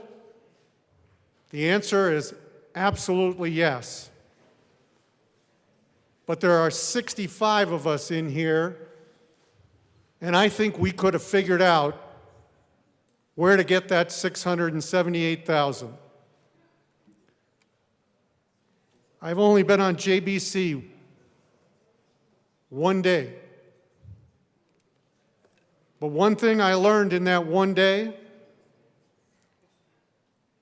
was in our ARPA funds and in our CARE funds, there is a significant number of dollars that are uncommitted. Now they call it something else, but in the world of business, we call it uncommitted. I don't know how much that amounts to, but I would have loved to have sat down with the JBC folks in these last 2 days, had that bill gone through, to find out how much was truly uncommitted.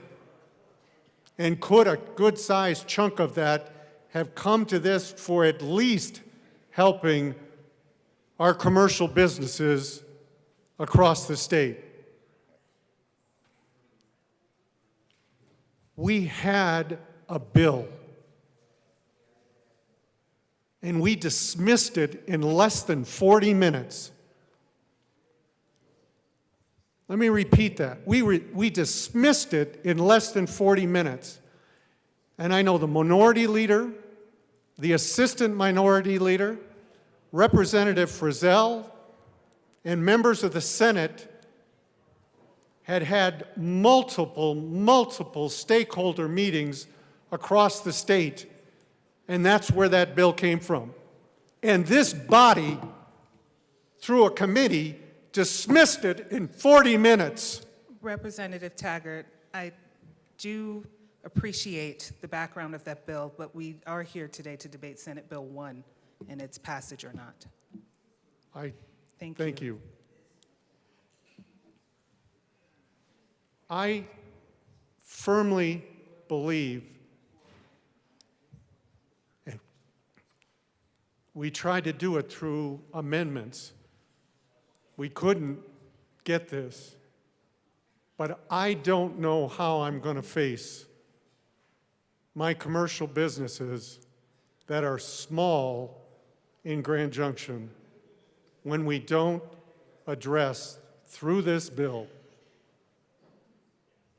helping them with the strain that they're under. Thank you. Thank you. Representative Fiscal.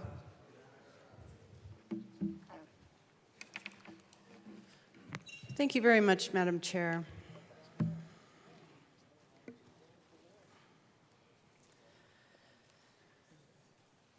I am very grateful for my colleague from Mesa County's passion. His passion for his constituents and his business committee, his local businesses. I am grateful for that passion. I also share the passion for my business community. I served as the president of the Castle Rock Chamber of Commerce for a year, but I was on the board for many years. And one of the cool things about coming from a small town is that you get to know people. Those people who took their life savings and struggled and sacrificed so that they and their kids could live the American dream.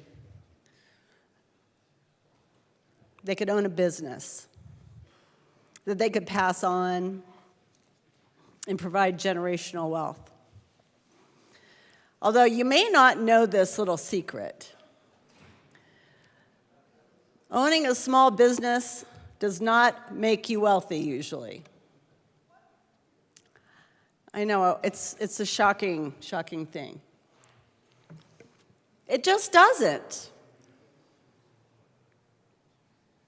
Sometimes it means that you can't take a vacation for years at a time because you'd have to shut your doors in order to take a vacation because you're the manager. I know businesses in my hometown of Castle Rock that in order to take a vacation, they close down, give their employees paid time off so that they can take a break. I know restaurants that do that because there's no other way. What we have done over the last few days in this chamber is that we have provided $215 million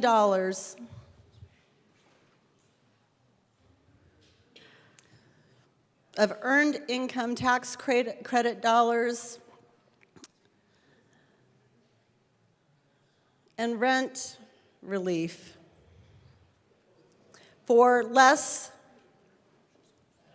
I don't know the exact numbers, but I would say maybe 10, 12% of the state of Colorado. 215 million. And do they need it? I'm not going to argue that. We've been arguing about that.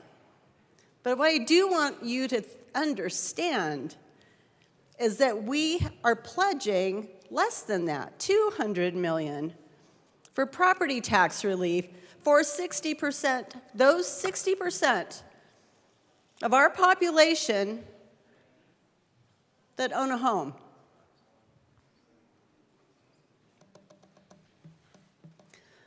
So the message to property owners in the state of Colorado is, you know, you just don't need it as much. Is that the message? Is that the message we want to send? Sorry. We're not willing to prioritize spending so that we can provide meaningful property tax relief. I'm deeply disturbed by this. We are not taking care of our citizens here. And I'm going to echo the sentiments of my colleague from Mesa County and say we are most definitely not taking care of our businesses. Our business community needs our help too. They are really struggling, some of them.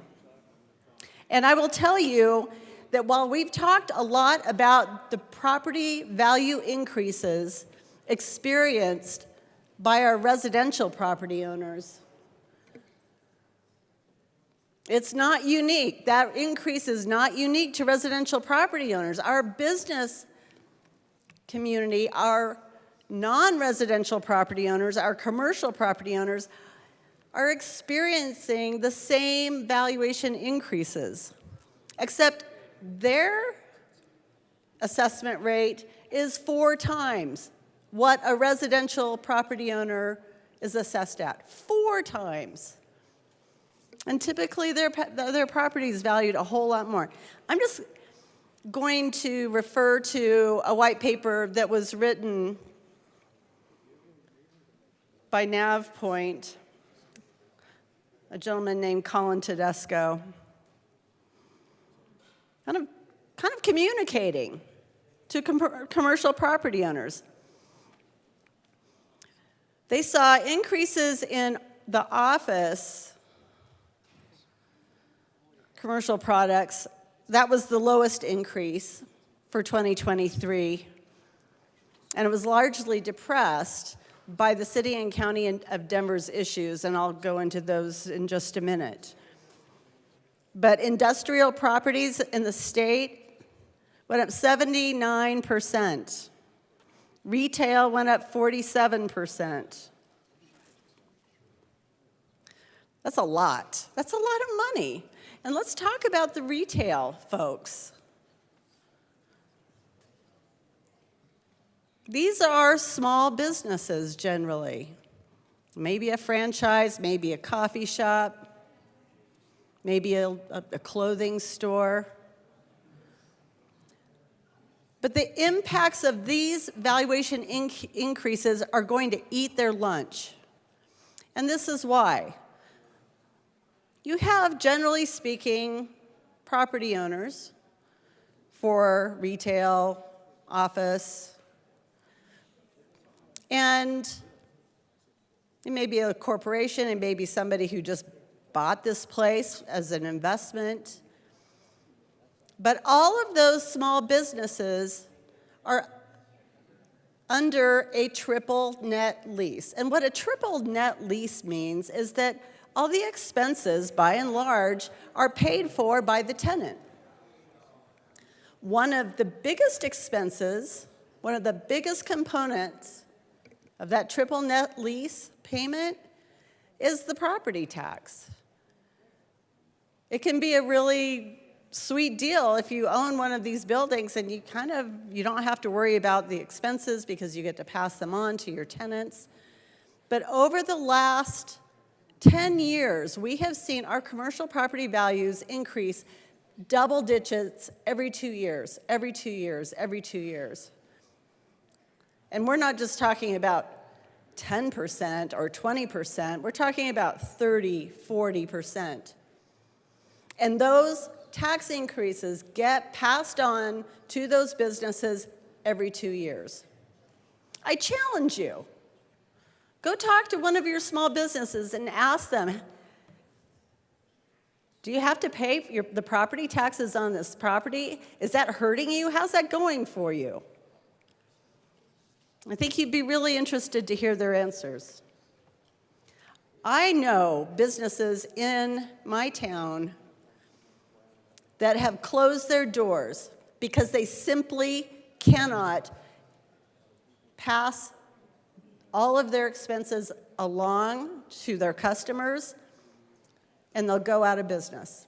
It has happened time and time and time again. It is heart-wrenching.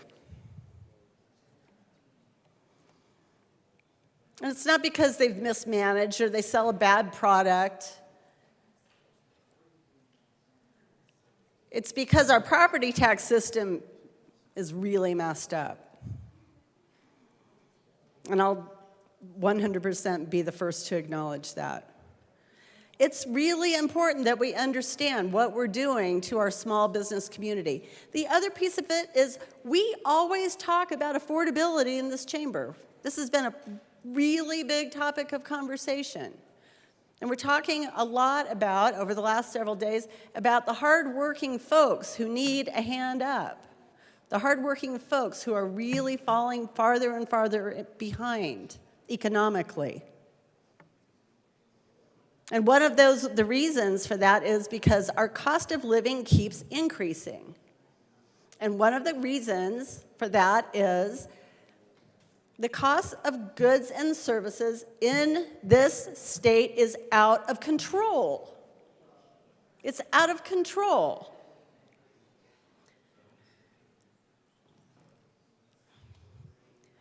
Small businesses are not raising their prices because they're getting rich. They're raising their prices to stay in business, to keep their doors open. It's just a vicious cycle. And we had the opportunity to at least put a stopgap in that cycle here in this chamber, in this beautiful building. And we have chosen to kick our small business owners to the curb. Nothing short of that. I'm not even being overly dramatic.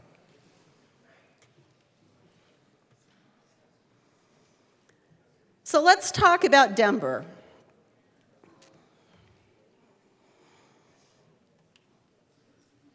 Anybody want to hazard a guess as to what the vacancy rate of office buildings in downtown Denver is?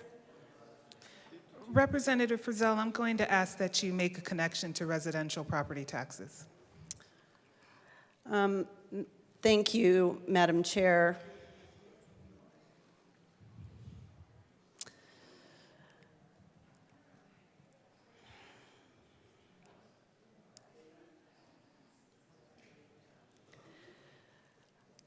I believe that I'm speaking to the bill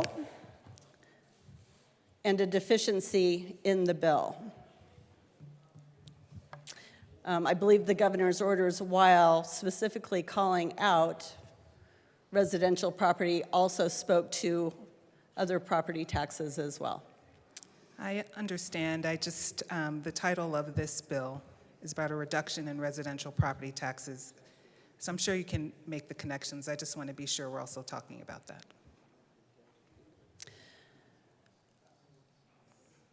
Well, I appreciate that. I believe, and in my experience, 25 years in an assessor's office, who would have thought that could happen? That our property tax schema is very, very closely tied together. It was very closely tied together by Gallagher prior to its repeal. Because it's a balance from a funding standpoint for services. And if one gives, the other one has to give as well. Or make up the difference. We saw that during the Great Recession when we saw decreases in residential property valuation, and we still had some increases in commercial. And from a funding standpoint, most taxing entities were left whole. But if we have a 30% vacancy rate in office buildings in the city and county of Denver,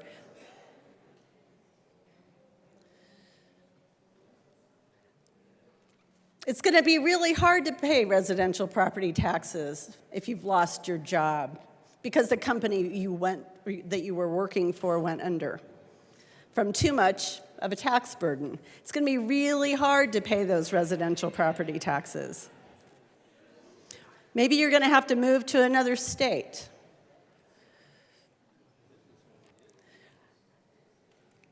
Let's talk about one of the issues with our residential property values today. We've seen them flatten out, in large part because of the huge increases in interest rates trying to calm inflation.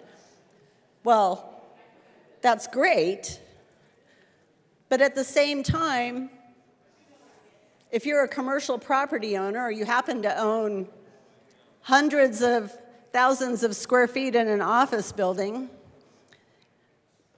and you need to refinance your loan, or your loan term has come up, you're subject to the same interest rates as a residential property owner. And you might just have to walk away from it. We've seen that happening in other cities, such as San Francisco, and the writing is on the wall here in Denver. At last count, I think we have 5 of our major office buildings in receivership or under foreclosure. In the city and county of Denver, we have almost $8 billion in loans tied to commercial real estate that are maturing next year. And the vast majority of those are at high risk of default. So yes, I am talking about commercial property. I'm not talking about residential property taxes. But if we don't address the situation for our businesses, we won't have businesses. And if we don't have businesses, we don't have employers. And if we don't have employers, we don't have jobs.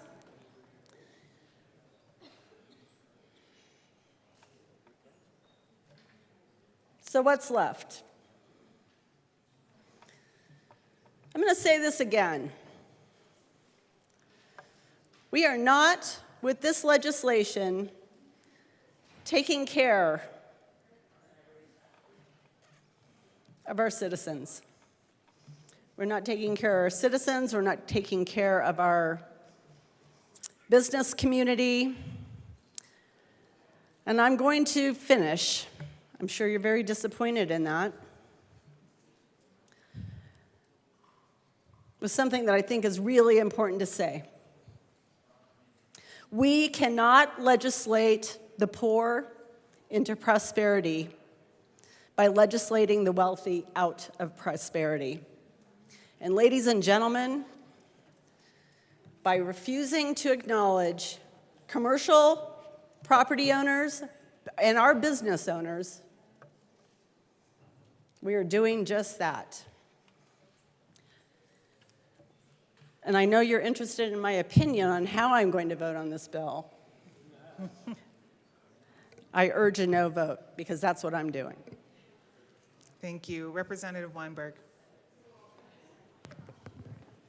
Thank you, Madam Chair. Good evening, everybody. As you know, I make things nice, short, and sweet.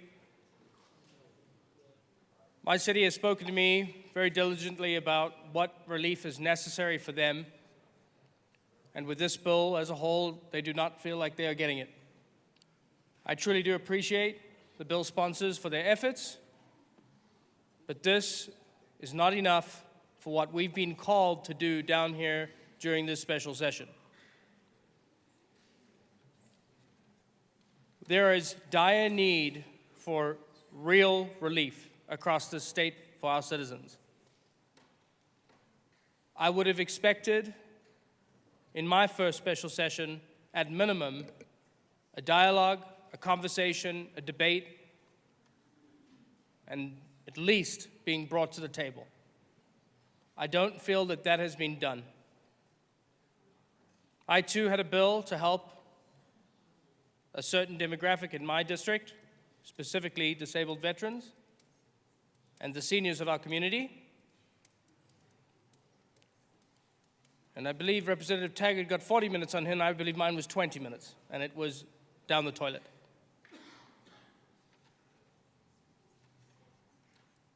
I would hope that we would have any type of voice in this room. And again, here we are, day 3, and I don't feel that my voice has been carried for my district, District 51. Again, I stand before you in the superminority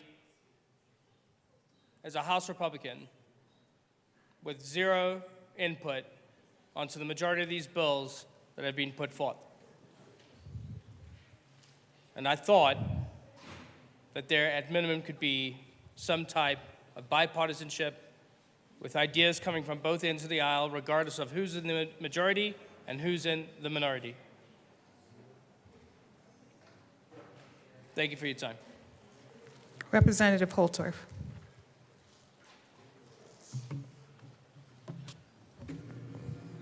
Thank you, Madam Chair.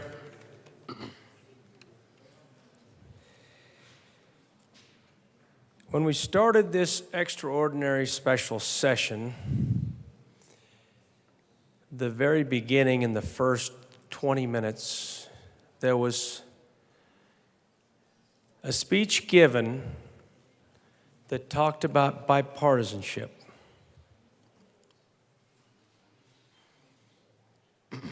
There was the illusion created that we were going to come to the special session to truly have bipartisan work done in the Gold Dome. But as you can see by the sponsors of the bill, the only bill that addresses property tax relief of the litany of bills that have been brought forth, there is no Republican name on this bill. Why? Well, that's because the speech and the notion that we're going to work in a bipartisan manner is a red herring. It is nothing but political theater and is disingenuous to say we in the people's house are working in a bipartisan manner. I say that unequivocally, and I want someone to irrefute my claim if they can.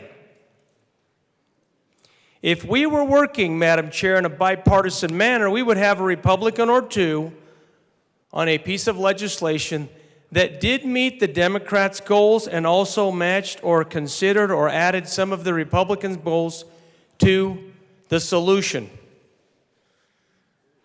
But that is not the case tonight. Now, I want and ask nothing more than bipartisanship.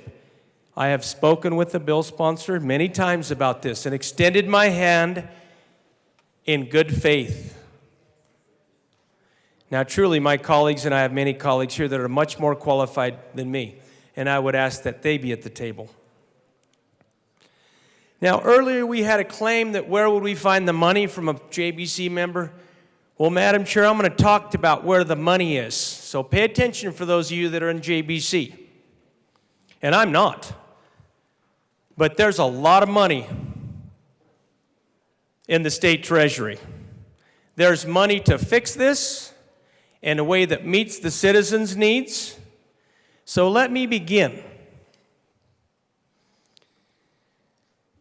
$2.5 billion in the unrestricted general fund, surplus. Let me repeat that. As we squabble about $200 million. Pocket change downstairs on the first floor, where Treasurer Young's office is, right over here. I'm pointing right where that office is, I believe, with respect to this building, on the first floor. Oh, but I'm not done yet, ladies and gentlemen. Let's talk about money. There's more. How about the $1.2 billion in the permanent trust fund? Now, I know it's a permanent trust fund, but let me give Colorado a little secret. We can change the rules here by a vote of the chamber anytime we want. And it happens. In the 4 years I've been here, it has happened. So for those of us that are saying, where do we find the money? Well, I just said where we found the money, and I hope they're listening, because they sit on JBC. Oh, Madam Chair, I'm not done yet. Let's continue to talk about money. Are you ready? How about another $1.2 billion in the education fund? Surplus. And we're going to say we can't address this matter because we can't find the money?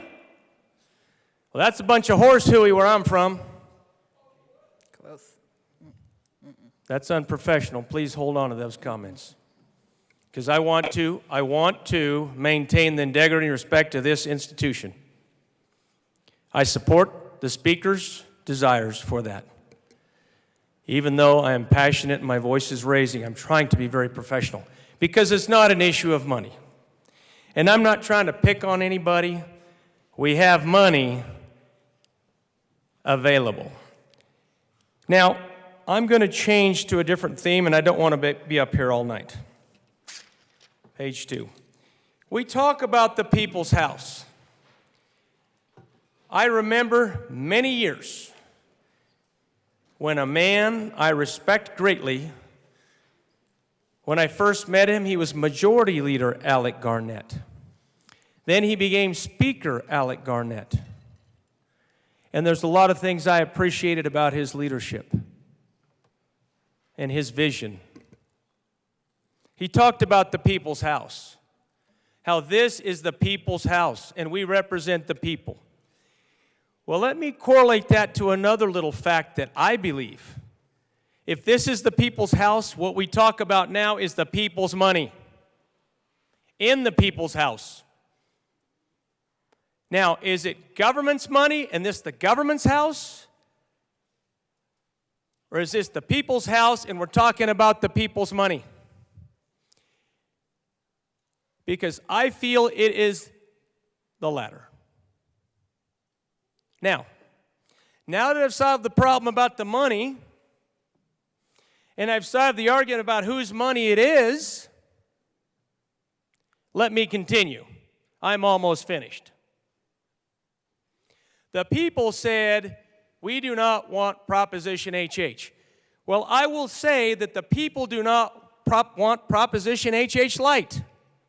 Ergo, Senate Bill 23B-1001.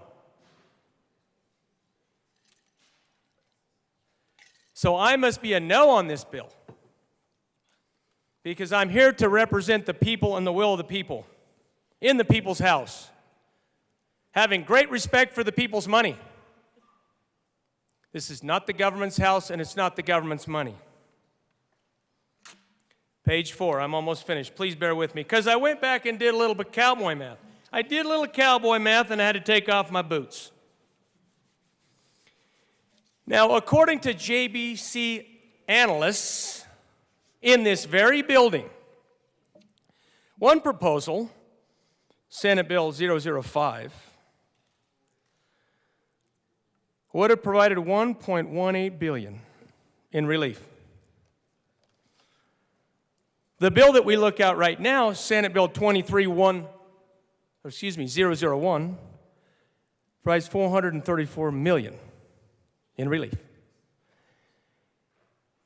Now, just thinking about that as a country boy, a hayseed from Washington County, would I want more relief or less relief? I think I'd want more relief. I don't want preparation HH or preparation HH light. Thank you. I want more relief for the Colorado taxpayers.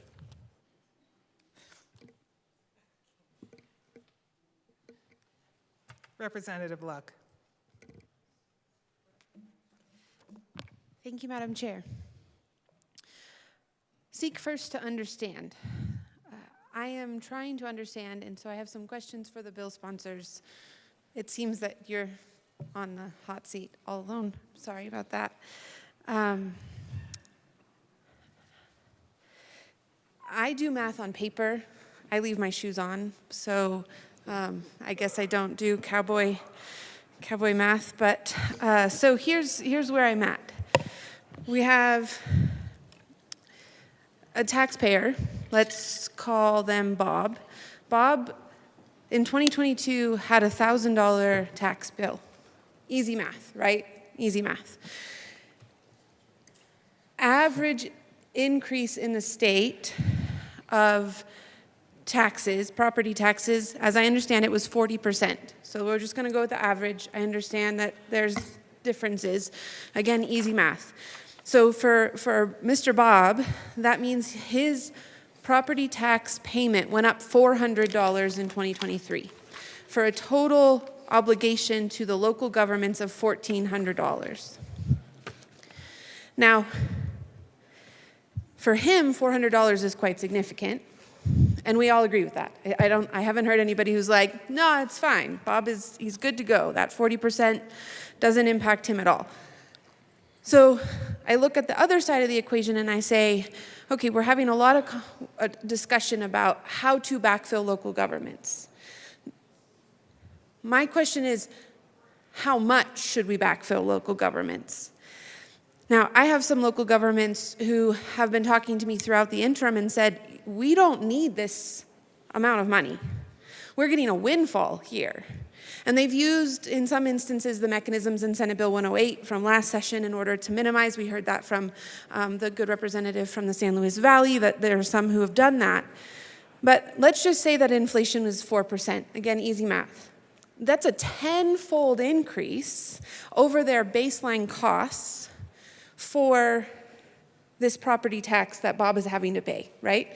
They only needed $40 more from him in order to cover the inflation, in order to provide the services that they had been providing. But they're getting $360 in addition to that to possibly add to their programs, to possibly add to their reserves, what have you. So in trying to understand this, are we in this bill considering the idea that we're only backfilling what is necessary for them to cover their costs? Or are we considering backfilling for them the entirety, which is, as many have said to me specifically from my district, a windfall?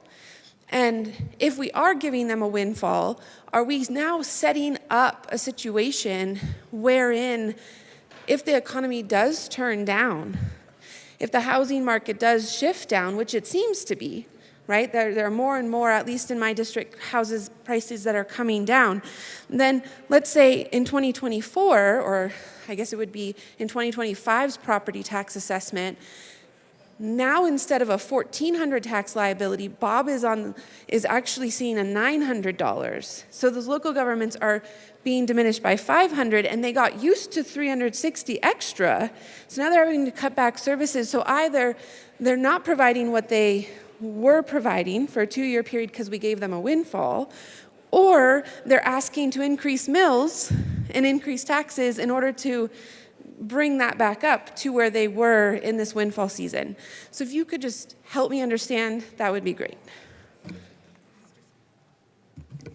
Mr. Speaker Pro Tem. Thank you, Madam Chair, and I'm so appreciative of the question and the way you asked it, Representative Luck.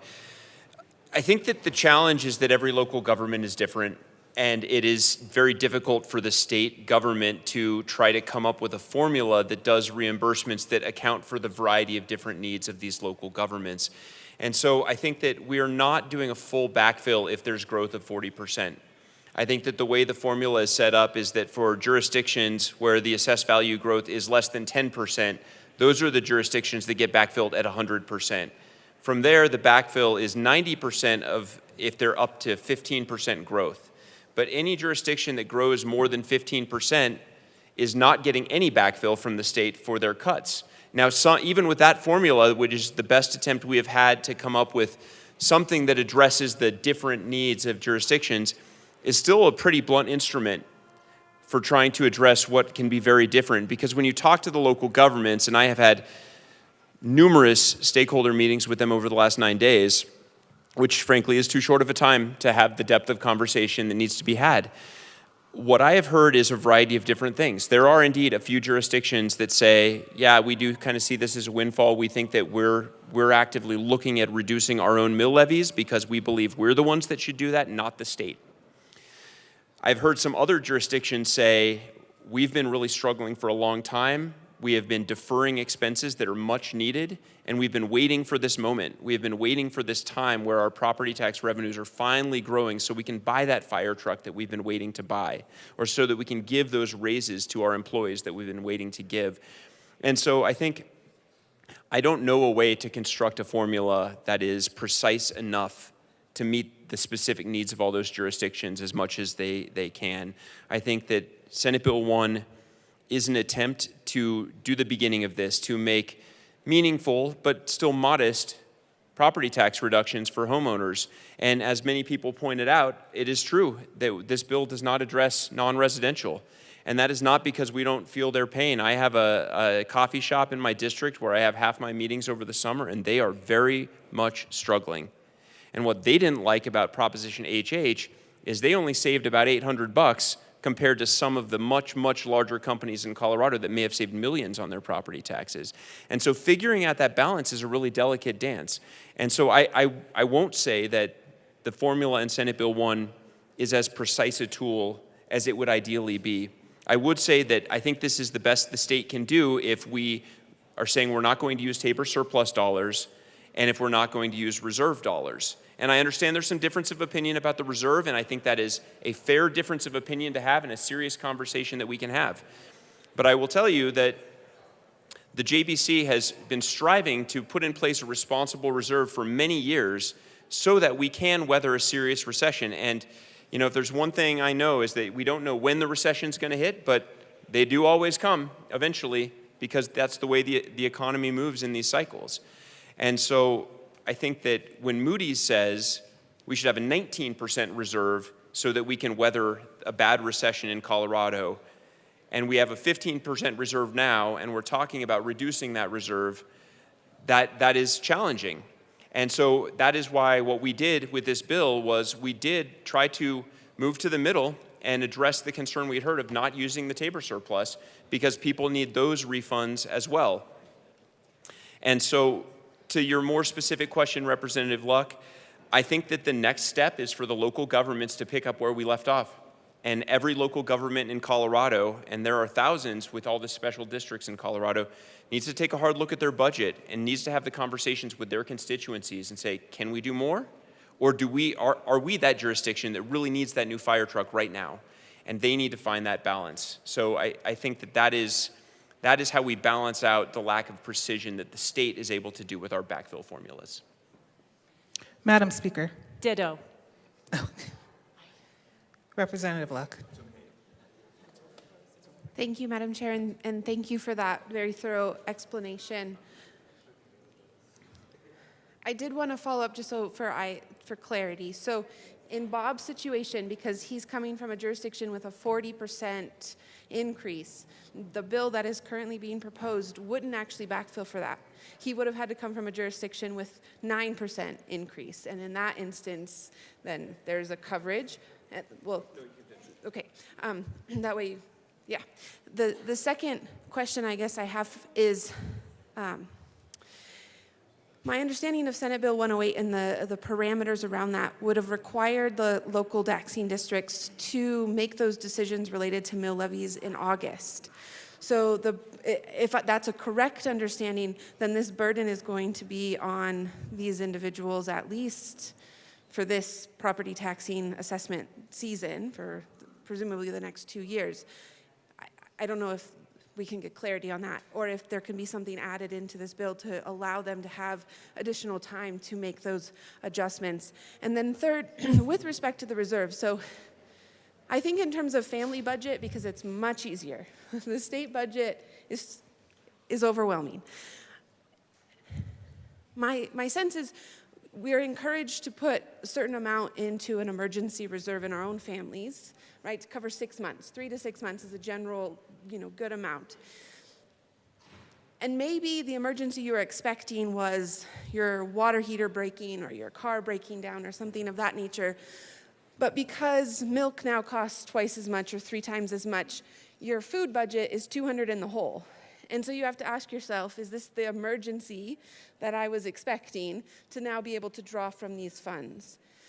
And so I'm struggling with respect to the reserve conversation, because at what point do we as the state say, we recognize this is an emergency, and if we don't actually provide these dollars now and provide even more substantive relief to the commercial or other entities or to the residences, the residential property owners, that we are going to actually be an additional domino that perpetuates an even greater potential for recession, right? And that if we were to spend a few dollars now, even though that might reduce the percentage, it keeps us out of a deeper hole later. And so help me with those 3 things if you can. Mr. Speaker Pro Tem. Thank you, Madam Chair. I will start, and I think my colleague, the Speaker, who has considerably more JBC experience than my 0 JBC experience, can get into some of the reserve questions. To your example, yes, if a jurisdiction grew by 9%, they would get 100% backfill. If they grew by 13%, they would get 90% backfill. If they grew by 16% or 40%, they would not get any backfill from the state. To your second question, I would need to go reread Senate Bill 108 to remind myself of those dates. What we did put into the bill was an idea that actually came from Senator Kirkmeyer that she brought up in one of our conversations towards the end of last week as we were kind of grappling with whether there was common ground that we could find on what we were doing here. And it was an idea of giving the jurisdictions a little bit of extra flexibility to amend their budgets into the beginning of next year, because most of the local governments start their fiscal years in January. And so we did adopt that idea from Senator Kirkmeyer and incorporate it into the bill so that there is that ability to amend the budgets. It has been my understanding so far that that does give them the authority to lower their mill levies at that time.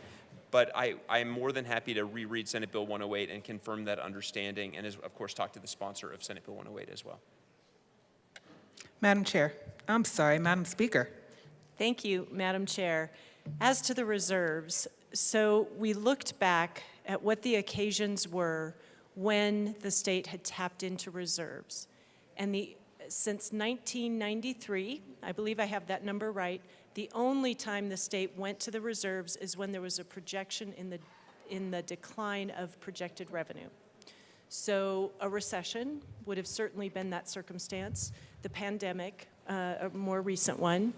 I think the experience of only having a 7.25% reserve was pretty startling.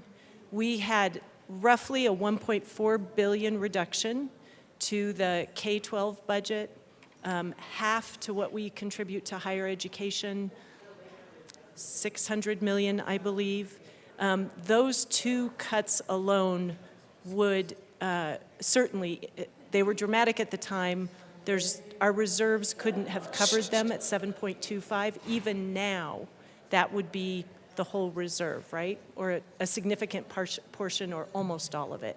So then you don't have dollars for other safety net programs, Medicaid, any of our other DOC, DHS, any of our other state agency programs or services.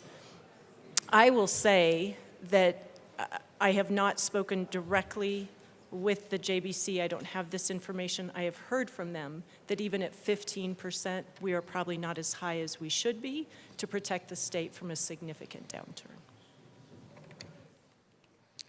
Thank you. Representative Bottoms.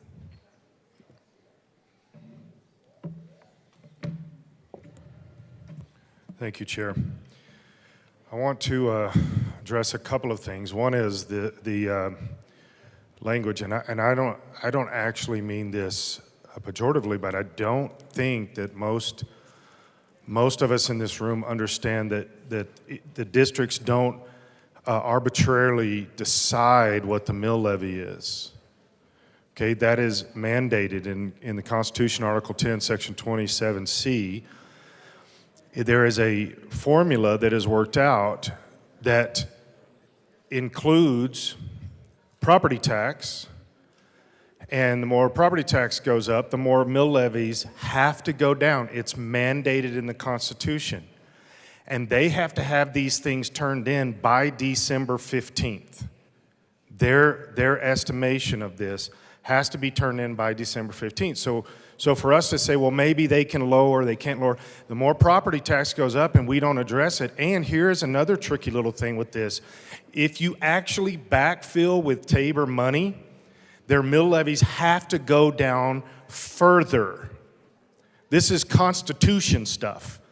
And so let me read this because we keep dancing around this, but this is actually Senate Bill 238, Section 5, Number 1, Letter A. This is the definition of terms. Additional state revenues means the lesser of $240 million or the total amount of the state revenues in excess of the limitation on state fiscal year spending imposed by this section of the state constitution that the state is required to refund. Required to refund. $240 million. This is Tabor, including any amount specified that exceeds the amount projected to be refunded. This is Tabor money. Why am I saying that? Because if you go back to the Constitution, there is a 10% penalty when you improperly use Tabor refunds. So not only is this bill going to be challenged constitutionally, and I'm going to make sure that it is, this bill does not fit constitutionally. It will be not constitutional. It will be deemed to be illegal and directly against what the voters just reaffirmed. You cannot touch Tabor for this. This is Prop HH light. This is Prop HH in a different form, just a little milder, not a lot. And so when this is challenged constitutionally, there will also be another 10% penalty added to it. Taxpayers of Colorado, that will also come out of the budget. 10% is a lot of money we're talking here. And all of this is right here in the Constitution. Go to it and read it. Let me give you the reference again so there's no confusion. It is Article 10, Section 20, 7C. You have to adjust the mill levy in a relationship to property tax, and you cannot do it with Tabor refunds. If you do, the mill levy has to go down farther, and you also incur a 10% penalty. This is an unconstitutional bill. It should not even be being discussed because it's not legitimate. It's going to be immediately addressed on a constitutional level. And the voters just got through. The ink is still wet. The voters just got through saying you cannot do this. We can talk all these numbers. We can talk backfilling. We can talk all this stuff. But you can't do this. It's in the Constitution. You can't do it. Oh, and by the way, Senate Bill 238 referenced 26 times. 26 times in this bill. So that is the standard by which we're going. It tells you how to adjust everything, and it also tells you where that $240 million come from. And it is Tabor. This is not constitutional. Not only do I disagree with this bill, but I will challenge it constitutionally the moment the governor signs this thing. Representative DeGraff. Thank you, Madam Chair. It's been interesting. I don't want to be here. This is costing a lot. The issue here isn't the increasing value of property. It is the insatiable appetite and the exponentially increasing spending. Now, Tabor addresses this, as my colleague mentioned, because Tabor specifically constitutionally limits growth.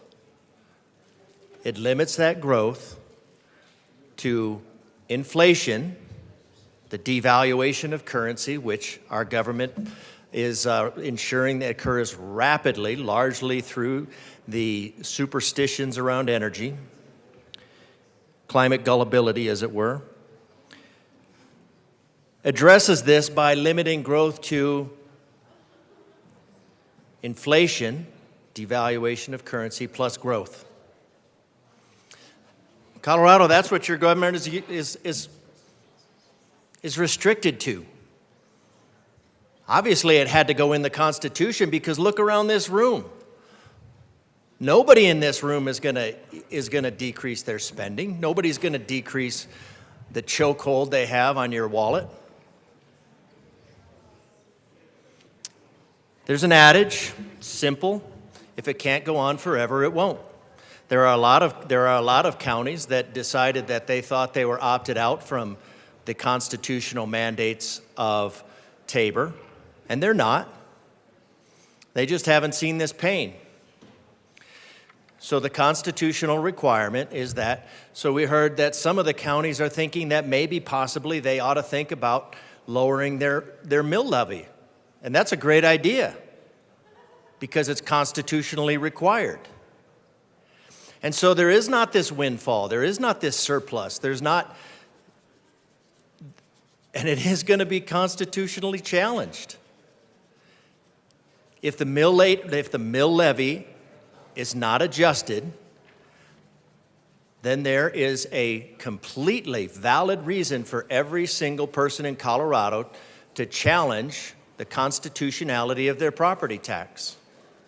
That could create a real problem.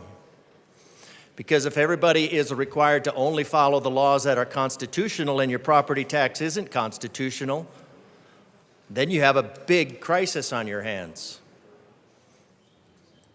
Now, we could figure that out in advance, but we're not interested in figuring it out in advance. We have a constitutional problem. The problem is this body not following the Constitution. It's not a surprise. So yes, there are lawsuits that are planned. And let's go back to HH. To secure these rights, governments are instituted among men, deriving their just power from the consent of the governed. And the consent of the governed, Proposition horse hockey, the people said no. Yet here we are, with the people that are supposed to be representing them, trying to reach in and grab every last cookie they can. It is immoral because it's a violation of the oath that you took. It's unconstitutional. And I think it's pretty safe to say, Colorado, if you listen to the laughter around the chamber, that the majority party does not care. Representative DeGraff, please do not declare what we do or do not care about. I will ask our colleagues to bring their voices down.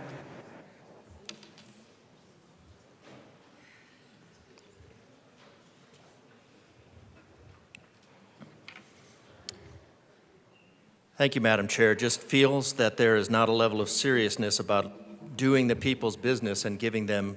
Representative DeGraff, I'll ask you again to not characterize our interests.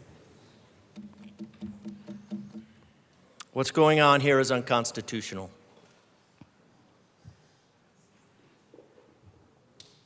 It doesn't make it constitutional. The lack of representation in this room is disturbing. I hope this is challenged. I hope it's challenged at every level. I hope Colorado breaks out their Constitution and breaks out Article 10, Section 27B, and realize that what's going on here is government being done to you and not for you. I highly recommend a no on this bill. Seeing no further discussion, the question before us is the passage of Senate Bill 23B 001. All those in favor, please say aye. All those opposed, please say no. The bill passes. Mr. Schiebel, please read the title to Senate Bill 23B 003. Senate Bill 3 by Senators Henriksen and Marchman, also Representatives Mabry and Dixon, concerning the creation of an identical refund payment of excess state revenues from all sources as a mechanism to refund a portion of the excess state revenues for the 2022-23 state fiscal year only. Representative Dixon. Thank you, Madam Chair. I move Senate Bill 23B 003. Thank you. I do not believe there are any committee reports to the bill. Thank you, Madam Chair. So this bill is about flat TABOR refunds. And I believe that this is an extremely important piece of legislation to make TABOR refunds work for every Coloradan and make sure that we are not leaving anyone out in this special session. This is a historic year. We are going to be giving out historically huge amounts of refunds. This year, we have some $3.3 billion that we're planning to return to Colorado taxpayers. And historically, there have been a lot of different ways that the legislature has chosen to give out these refunds. We have a ton of leeway in how we can choose to do this, as long as at the end of the day, we are giving it back to taxpayers. So there have been a lot of different ways that this has been done. We recently passed out of this chamber the EITC expansion. That's one way that can be seen as a TABOR refund mechanism, but historically there's also been tax rate reductions, there's been reductions in capital gains taxation, there's been obviously the six-tier sales tax mechanism, and of course we've also done these flat rebates in the past. And in my opinion, the flat refund is by far the most equitable way to distribute these tax funds back to ordinary working Coloradans. That's why I'm so proud to be bringing this bill with my colleague from Denver, and really hope that you will consider voting for it tonight. Representative Mabry. Thank you, Madam Assistant Majority Leader. It's an honor to serve with you. It is my honor to serve with you. Members, as I said in this room the other night, I want to thank the governor for providing us real opportunities to provide relief targeted at those who need it the most. Those who are on fixed budgets, who are trying their best to get by. For renters who are facing rent increases that have far more devastating effects and devastating impact on their ability to remain housed, keep food on their table, and stay in their communities than any potential increase in property tax burden. The plight that renters are facing, the plight that the low-income people are facing with rising cost of living, rising rents, is an emergency that also deserves a special session. This bill does not solve all their problems, but it helps. I see the impact that the rising cost of living is having in our communities every day. And I know all of us do. We all get emails about it. Single moms who are working more than one job and spending more than half of their income to try to remain in their apartments. People who are constantly under fear of displacement or a broken down car, meaning that they lose their job, and not sure if losing their job means that they will get evicted, and if their kids are gonna get to remain in the same schools. This bill provides substantial relief to those families. It helps renters. It helps the lowest income people. 62% of Coloradans are better off with this bill than if we did nothing. This can mean an extra $450 to the lowest income earners here in Colorado. That's 35% of TABOR refund recipients for joint filers. We've heard time and time again this weekend from our colleagues on the other side of the aisle about how we need to be helping hard-working Coloradans who put their blood, sweat, and tears into buying their own homes. This legislation provides much needed relief to homeowners as well. I have a constituent in my district named Robert. He's retired. He owns a home not far from mine. He lives only off of his retirement income, and it is not enough to get by. Every dollar counts for Robert. and he had to take out a second mortgage to keep food on his table and pay for his basic living expenses. This bill puts an extra $213 in his pocket, and that, with the combined relief of the last bill we passed, will meaningfully impact his ability to remain in his home and keep food on his table. Another constituent and friend of mine named Margaret Atencio is a homeowner, and her only source of income is her Social Security retirement. It's about $1,400 a month. Even with the senior homestead, she is struggling. She does not qualify for the EITC. And with the rising cost of living, of course, keeping food on her table and her lights on in her home is tough. This is an extra $213. She's talked to me about this. Other constituents have talked to me about this. If we do nothing, the wealthiest Coloradans stand to benefit disproportionately. Those with incomes over $309,000 will benefit to the detriment of the single mom trying to stay in her third apartment in 5 years, who's working hard to keep food on the table and remain close to her work, close to her kids' school. Those with the highest incomes disproportionately benefit to the detriment of Robert and Margaret, two retired homeowners who have worked hard to buy their homes, who struggle to remain in those homes and keep food on the table. Now, when I was a kid, John Elway was my hero, but he doesn't need an extra $1,000 in a Tabor refund because of a flawed 6-tier refund mechanism. Our schools are underfunded. Our essential government programs are underfunded. Our state's broken tax code guarantees that the wealthiest Coloradans pay fewer taxes as a share of their income than poor and working class families. This bill alone does not solve that injustice, but the relief we are aiming to provide here matters. It means extra money for gas to get to work or school, extra money to pay your rent or keep food on your table. It's not enough, and we can and must do so much more to help Coloradans struggling to get by, but this helps, and I urge a yes vote. Is there any further discussion? Representative Evans. Seeing none.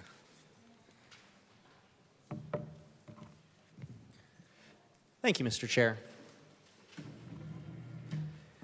And thank you to the sponsors for that. I want to bring up something that was just mentioned here.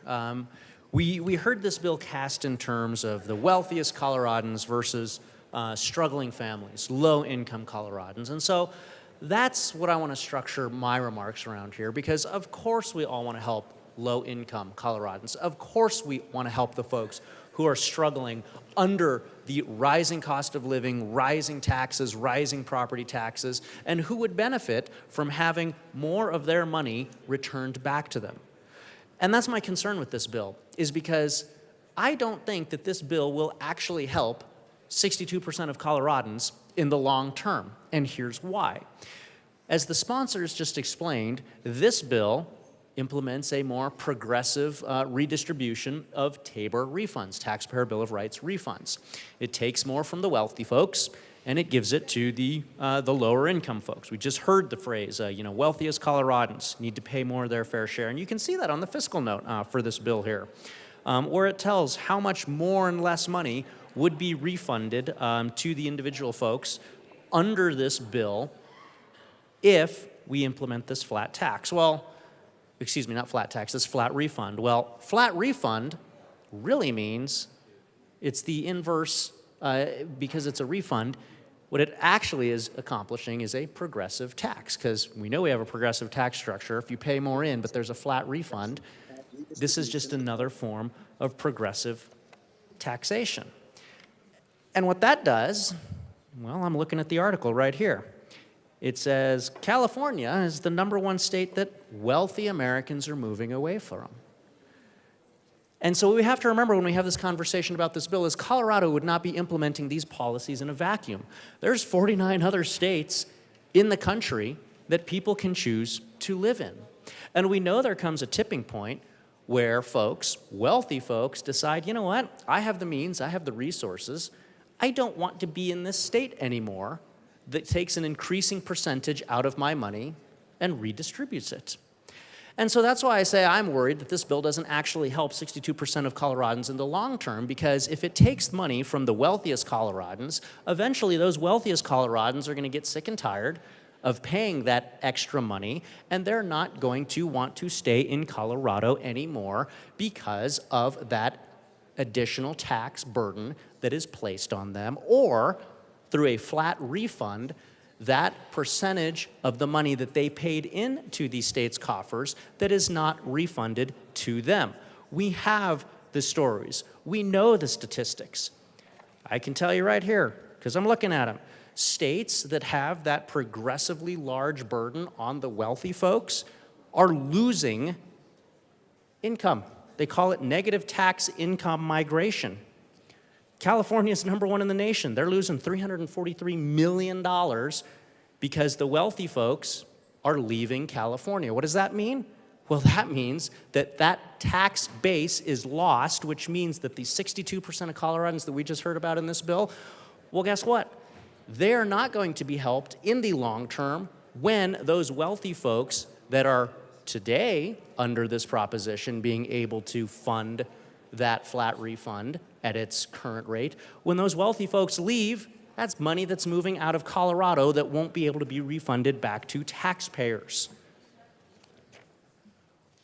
I wrote down a quote here. Actually, I printed it off and wrote a star next to it.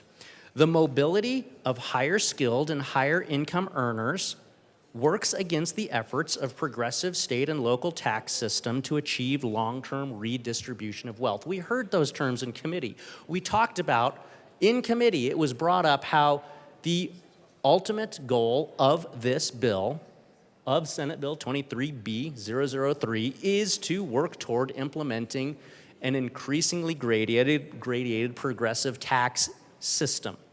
And when that happens, the wealthy folks that have the means to leave will leave. We are not implementing this bill in a vacuum. We are implementing this bill when we're in competition against other states like Texas, like Florida. And unfortunately, what policies like this do is drive those wealthier folks out of Colorado. When they leave, they take their money with them, and that has a long-term negative impact on those individuals who are just trying to make ends meet, because when the wealthy folks leave, they're taking jobs, they're taking tax base, they're taking a lot of other different things with them. I'm trying to find the one quote here in all my papers that talks about it. But the basic gist that it mentioned is when the wealthy folks leave, they take away job opportunities, they take away the ability to have that higher wage-paying job, and that hurts our lower-income folks. We saw it just earlier this year. The founder of Amazon is leaving, and he's going to Florida. And so that's my concern with this bill. What does it do long-term? Does it actually help low-income folks long-term? Or does it create a situation like we're seeing in California? Does it create a situation like we're seeing in New York, where those states are having negative tax migration away from them, which ultimately hurts the economy and everybody in those states? In fact, I'm actually going to solve the Denver Broncos right now. This stuff impacts sports. This impacts locations where professional athletes choose to go. I'm looking at an article here from Forbes that talks about how high tax rates drive top athletes out of states with higher taxes. This flat refund is, in effect, a higher tax on wealthy folks. In here, it talks about how Massachusetts has a hard time attracting and retaining top quality athletes for some of their professional sports teams, because the top quality athletes, I'll read what he says in here. In Massachusetts, $48 million with the millionaire's tax. You actually got to get like $58 million in Massachusetts to equal what $48 million would be in Texas, and you got to get $63 million in California to equal what $48 million would be in Texas. So he chose to go to Texas. Why? Because he got to keep more of his money. And so that's my concern, is that we are going to be driving away a lot of economic base, a lot of economic revenue from Colorado. We are going to see that net migration of money out of this state, And that is ultimately going to negatively impact our low-income folks who are relying on those jobs, who are relying on that revenue to be able to make ends meet. That's my concern with this bill. If it actually helped long-term low-income folks, maybe we could have that conversation about it. But the data that I've seen is clear. And that data is long-term, it doesn't actually help low-income folks. And for that reason, I'm a no on this bill. Representative Mabry.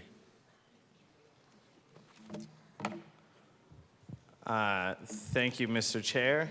I just quickly wanted to come up here and say, I'm not sure that Tom Brady left Massachusetts for Tampa because of their tax structure, but maybe. I also just wanted to note that we're benefiting those at the top end of the income scale with the property tax bill that we just passed out of here. Colorado has the third lowest property taxes in the country, and we have some of the most expensive real estate in the country. I think this is a really attractive place to live. Our flat tax and our sales tax create a situation where the lowest income people are disproportionately burdened. It's called an upside-down tax code. And it is a result of the fact that wealthy Coloradans do not have to spend as high a percentage of their income just to get by, right? Working folks and wealthy folks buy about the same amount of groceries, about the same amount of daily necessities. And with our sales tax being flat, and with sales tax on necessary goods, it means that working folks are disproportionately burdened. And this helps remedy that a little bit, not enough. But our tax code is very attractive for higher income Coloradans. And we're just trying to help the little guy a little bit with this legislation. Representative Weinberg. Thank you, Mr. Chair. It's an honor to serve with you. It's an honor to serve with you. Cheers. Good evening again, fellow colleagues. I sat in the Finance Committee today that heard this bill, and just plain and simple, this is not doing what we were sent down here to do for special session, which is help relieve property assessment and voters in this state. 60% of this state decided to take a bill that was proposed last legislation and say no, loud and clear. Not a questionable vote. 60% of this state said no. This bill is a literal proponent of an attachment to Proposition HH. This bill would have done nothing if Proposition HH failed, which is why we are here today. If I have to give you a reminder of how we got into this mess, bear with me. 3 days before session ends, this bill jumps onto our desks. I had a bill with a representative from across the aisle to reinstate national board-certified stipends for teachers. We worked 120 days, that fell off the calendar. But 3 days it takes to pass legislation to effectively say, hey, Tabor, no. They saw the pot of gold, they attempted to take it, and it failed. And now we're back in legislation trying to relieve taxpayers of this great state and the city of Loveland by reintroducing something that has already failed. We are back here in the chambers of the House of Representatives wasting taxpayers' dollars, going over something that the voters have already spoken about. All the bills proposed so far, this is the biggest waste of time to date. We literally had a proposal on the ballot to, in a 10-year period, remove the Tabor refund check. And now we're hearing that that is the most valuable thing in the state. And this bill protects it. That is curious to me. 2 hours in committee, listening to my colleagues on the other side of the aisle with no partisan support, again, tried to tell me this is the best thing since sliced bread. Lowering taxes helps people. All people, regardless of the tax bracket. We were quoted today. There is a quote today saying, lowering taxes doesn't help anybody. It wasn't you, actually. I'm trying to understand how we think a $450 check will relieve somebody from a 50 to 300% property assessment evaluation. You want to talk about disgrace to our citizenry? You want to talk about people losing their homes, not being able to afford diapers and milk and bread? Fix the problem. This does not fix it. In fact, this is another encroachment on Tabor refund. A huge surplus to which a government has received more than they should. And by logical standard, we are the greatest state in this great nation for the only reason that Tabor exists.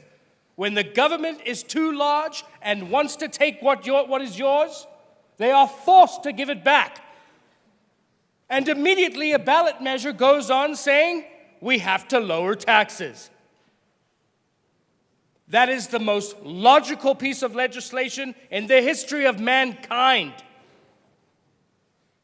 And all this bill does is attach itself again to a failed proposition, HH, spoken of the people, by the people.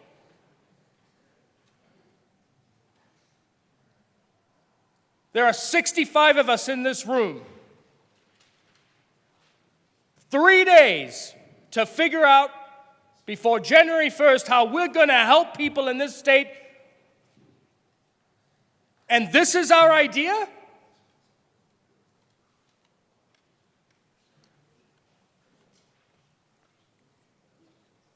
I am saddened to go back to my district and tell them that this is the legislation we have decided to pass. It is a spit in the face to this state. I cannot grasp any idea of how you would dare try to take away a Tabor refund in a period of compound interesting in 10-year period and then come up with this and glorify it. The people deserve their money. That is how you lift people up. That is how you provide a hand up. Get the government out of the situation. Get the legislator out of the pocket of the taxpayer.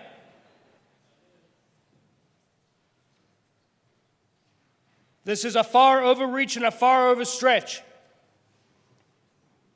A literal attachment to something that got voted down November 7th, trying to be revived in a special session. For your own good, and for the taxpayers of this great state, and for Loveland, I say no, and I urge a no vote. Representative Fiscal. Thank you, Mr. Chair. It's a pleasure to serve with you. It's a pleasure to serve with you as well. Thank you.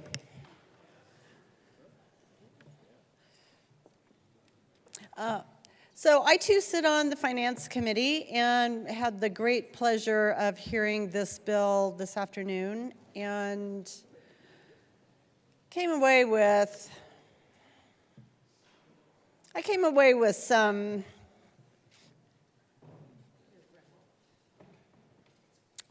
definite thoughts.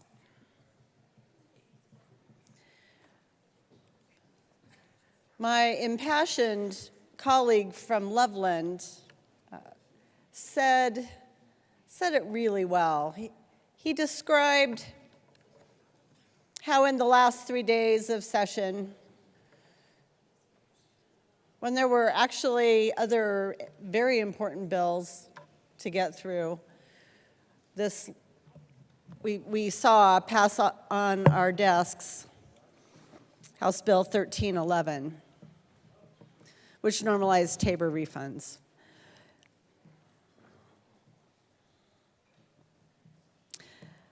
You know, the fact that it was attached to the success of Proposition HH, I suppose, was good,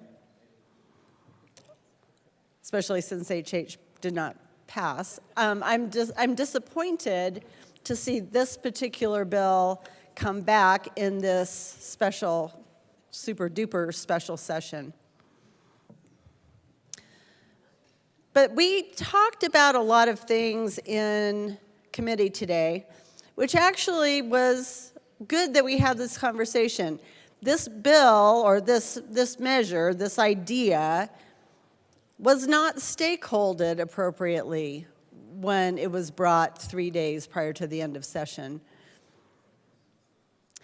I think it's really important. I have a great deal of respect for our committee process, because that's the opportunity for our citizens to voice their opinion.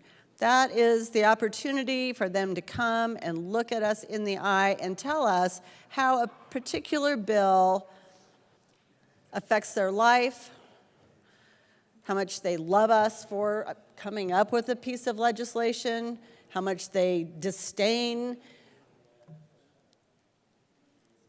a piece of legislation. It's their opportunity. It is the ultimate First Amendment right to go before your representatives and look them in the eye and say, this is what I think. At the end of session, they didn't have that opportunity. They were robbed of that opportunity. And that upset me more than anything else. So today, they had the opportunity. What I found really interesting was that we had one individual provide testimony, and that was a lobbying proponent. We did not have a citizen come and say, yes, this is going to help me. No, I hate this idea. So I was disappointed in that. We talked a lot in committee about equity, how this proposition, this piece of legislation, normalizing Tabor refunds, this is an equitable thing. It benefits 62% of Coloradans. And the question is, what about the other 38%? Is it equitable to them? I think it's an issue of equity versus fairness. To those individuals who contribute to the Tabor surplus or to the excess funds held by our state government on our behalf, and that's being as generous as I possibly can. This is saying that those people who contribute more shouldn't get what they paid in, or a respective refund. And that is not okay with me. The piece of this that I think is most important Whether you want to debate why people voted no on HH, I think it was suggested that people didn't understand it. I disagree. I think that we must respect our voters and their intelligence, because we do have very highly educated, well-informed voters in the state of Colorado. I would like to introduce the concept that perhaps they didn't like some of the components of Prop HH, this being one, and they said no. I believe that the voters of Colorado have spoken, and we need to listen to them. Better than you're listening to me right now. I appreciate it. Thank you, sir.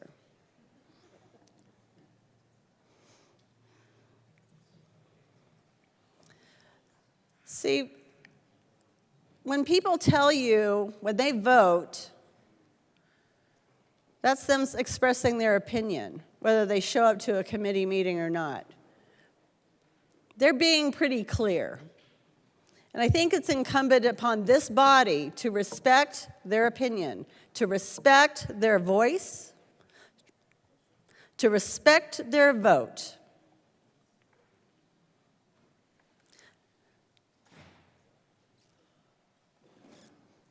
The voters of Colorado have spoken. Let's listen to them. I ask for a no vote. Representative Taggart.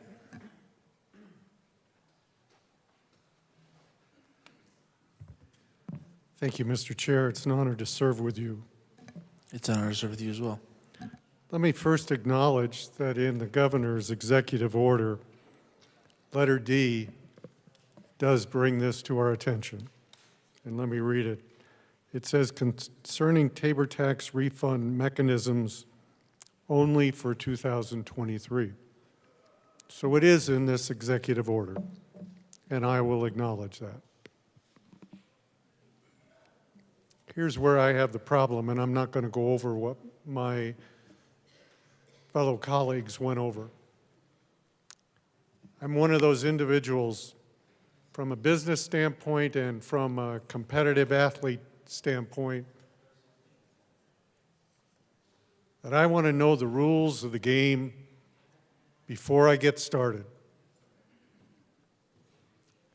I think everybody has heard the term of making changes at the 11th hour.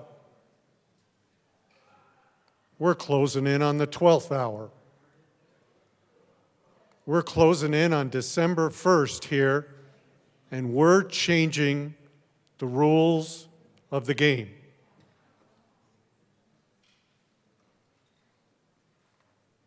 I know for a fact that CPAs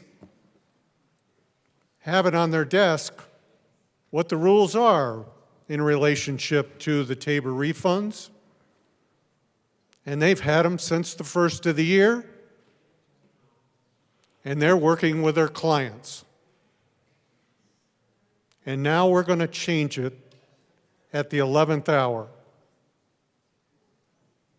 So while I respect what the governor put in his executive order, I don't respect the fact that we're changing it, the rules of the game, on the 11th hour, closing in on the 12th. That is not fair to taxpayers. I am more than happy to get into this debate in January. But coming in the latter part of November and signing a potential bill into an act, probably right around the 1st of December, is not fair to our taxpayers. We don't change the rules of the game in the 11th hour. That is not remotely fair to people that plan their tax liabilities. Thank you. Representative Bradley. Thank you. I echo the good representative that was just here. Most of us in appropriations are having deja vu because this bill came to us the last day of session, hot off the press, literally warm to the touch, and no one could testify because it wasn't even uploaded yet. And here we are again, doing the same thing to the people in the people's house. Poor legislation. If Prop HH were to pass, everyone's Tabor refunds would be equal. But the voters came out and they overwhelmingly knocked it out of the park, saying, no, no, no, no, you're not going to take our Tabor refunds. And now that it's failed, our refunds would be issued based on income tax level. And so here we are at the 11th hour, backs to the wall, saying, no, in the name of equity, that's not fair. Everyone should get the same thing. And I echo the representative from Loveland. You've given relief in this House to everyone but homeowners. Everyone but homeowners. The people that have begged all of us, my patients, my constituents, so excited for us to come down here for a special session, thinking that they're going to get $1,000, $2,000, whatever it may be, in property tax relief. And now we have to go face them and tell them that's not the case. We have to face seniors and tell them, go look for an apartment. Because you can get 2 months of rent, but we're not going to help you stay in your house. And now it's equitable to talk about saving $100 or $200. But in committees, it wasn't. I was in the Transportation Committee when a representative said $34 is not that big of a deal. But now $100 is because it's a different bill. Now it's equitable. Now $100 is equitable. But now when it comes to small business owners or homeowners, we try to pass amendments, many amendments, asking for $100 or $200. And the bill sponsors voted that down, but now we're saying it's equitable to give $100 or $200. Interesting. That's interesting. The governor and our speaker call for bipartisanship. This is the sixth bill that has no Republicans on it. The sixth bill. I guess we're just too busy whining about things, right? Yeah. I'm going to tell you a story. I came from nothing. My husband's one of 13. We've been married 25 years now. He picked me up for the first time from the airport in an F-150 with foam coming out of the seats, no air conditioning, and no radio. And I thought, what's this Southern girl supposed to do? I like my makeup and my hair, and you all know that. We worked so hard. I went to graduate school. I ate ramen noodles. I lived on $5 a day. I busted my butt to get my graduate degree because I wanted something better for myself than the way I grew up. And my husband wanted something better for himself than the way he grew up. He was one of 13. They didn't have big Christmases. They lived in a farmhouse with no heat. They had to put wood in the stove. They could see their breath every morning. But that didn't stop us. We fought hard. 25 years later, I have 4 acres and a beautiful house. I pay into the system. I pay my taxes. And now you're telling me because I worked hard that I get an equal Tabor refund? That's a dangerous precedence. We saw it with COVID. We gave funding after funding. You can't work, stay home. We'll give you money. You can't do your rent, stay home. We'll pay for your rent. We've done it time and time and time again. And here we are again, providing relief for everyone but people like me. A good person that used to be in the State House sent me 5 of the best sentences, and I'm going to read them now. The good legislator from Douglas County already said the first one.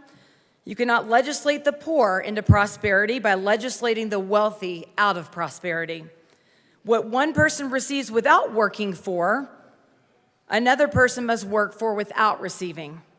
The government cannot give it to anybody anything that the government does not first take from someone else. You cannot multiply wealth by dividing it, and the best. And this is the crisis that we're going to be into because we're already in career crisis, mental health crisis, because we don't have enough people to work. when half of the people get the idea that they do not have to work because the other half is going to take care of them, and then the other half gets the idea that it does no good to work because somebody else is going to get what they work for, that is the beginning of the end of the nation. I urge a no vote on this bill. Representative DeGraff.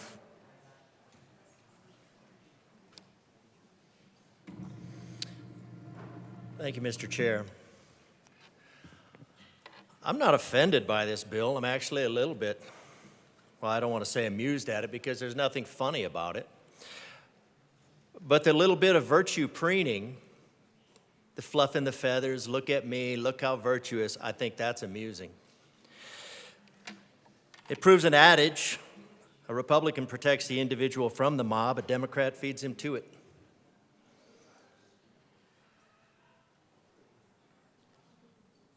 %, before everybody gets all high and mighty about how much you care, it's roughly about 80% of charity comes from conservatives, and most of that comes from churchgoers. So this little bit, Colorado is begging for tax relief. The tax relief so far is not even tax relief. It's making people come hat in hand, asking for money. Again, please, sir, may I have some more? 12%.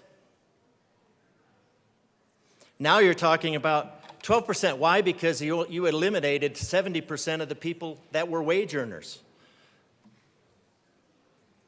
All of Colorado is begging for help and saying, we need help. We need tax relief. And what'd you give them? You gave 12% of Colorado the opportunity to beg for a little bit more time. And what is this? Now, oh, you're patting yourself on your back, 62%. It's going to help 62% with a one-time gift of $358 out of somebody else's pocket. That's how socialists roll. It's always out of somebody else's pocket. Again, 80% of the charity comes from conservatives, most of that from your dreaded churchgoers. Conservatives help out of their own pocket, liberals help out of somebody else's, out of conservatives. We get double dipped. That's just a fact. This is just virtue preening. This is just patting yourselves on the back to say, look at what we did, $358. It's not even going to cover rent. It's going to cover this guy's rent that he can't do. It's not going to cover his rent.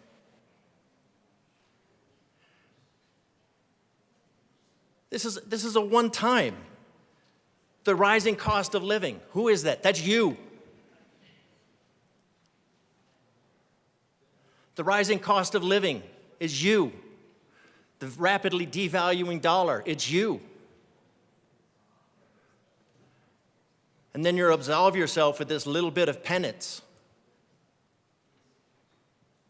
Now, I know the bougie luminaries in this room think that the progressive tax code is just a wonderful thing.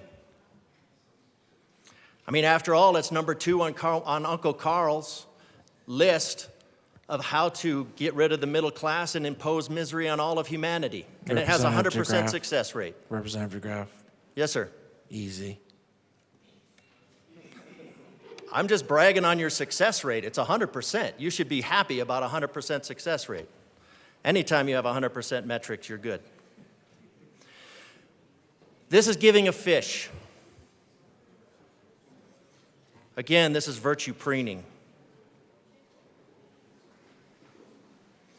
Every dollar counts, $213. Yep, every dollar counts, $213. Last bill, approximately 100, the last bill, so $213 for this one. I'm sorry, I did the math wrong because it's $213 cited for this bill, and it was $145 per last bill, so that's $358.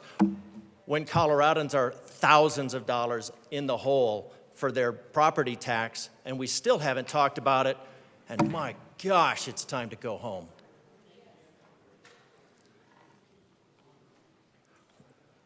Well, I told my colleague I'd only talk as long as your bill was unconstitutional.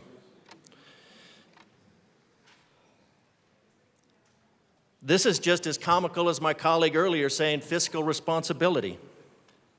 Okay, so why is this immoral? Because it violates. Is it a big deal? No, it's $213, but what it is assigning a progressive tax code. It's creating a progressive tax code. It's creating the inequity under the law. What does the Colorado law require? Well, the Colorado law says it cannot be anathema to the regular, our full Constitution, the U.S. Constitution, and the U.S. Constitution requires equality under the law. So this bit of virtue preening, that's a drop in the bucket for the pain, and it's cited. What's going up? Oh, the cost of gasoline, the cost of the house, the cost of the groceries. Why are those going up? Because of you. Because of you. It is. You want to help somebody? Get over your climate superstition. You want to help somebody? Lower the cost. Lower the cost of energy. Okay, you don't believe me. All right, so for all the carbonistas in the room, especially the climate justice warriors, 10%. 10% is CO2. Representative DeGraff, please keep it to the bill. Well, this is to the bill because we're trying to see how we're going to help people, because this is certainly not helping people. This is a slap in the face to Colorado. This is a slap in the face. This is saying $213, now go away, we gave you tax relief. That's what this is. This bit of virtue preening by the majority party is the only thing that it's going to do. I'll give you a spoiler alert. Your carbon dioxide, 3 parts in 1 million. That's what's driving up your energy costs. That's what's driving up your rental costs. That's what's driving up your food costs. Does anybody over here care about that? No. Well, you told me you didn't care about it, so Representative DeGraff, please keep your comments to the bill, not other members in the chamber. Okay. Can't interact with those people. All right. Well, they were interacting with me. So $213 is a slap in the face for Colorado. Yeah, it's significant money, but Colorado needs to know it's one time. And you're going to go out there and you're going to say, look, Colorado, we took somebody else's money and gave it to you. Is it a lot? No, because the people that have more, the funny thing is about it, the people that don't pay tax, who? The rich, are going to get a Tabor refund. So you're just going to be giving the money to the people that you want to take it from. And that kind of makes me laugh a little bit. Because it just proves the idiocy of this policy. It's a slap in the face. It doesn't accomplish anything. It's a bit of virtue preening that, in typical fashion, makes you feel a little bit better to say that we did something, Colorado, when you actually did nothing. And we're on day 3, going on to day 4. Nothing has been achieved for the people of Colorado. Nothing. The only thing that we've achieved for Colorado is moving around their own money and bribing other people with it.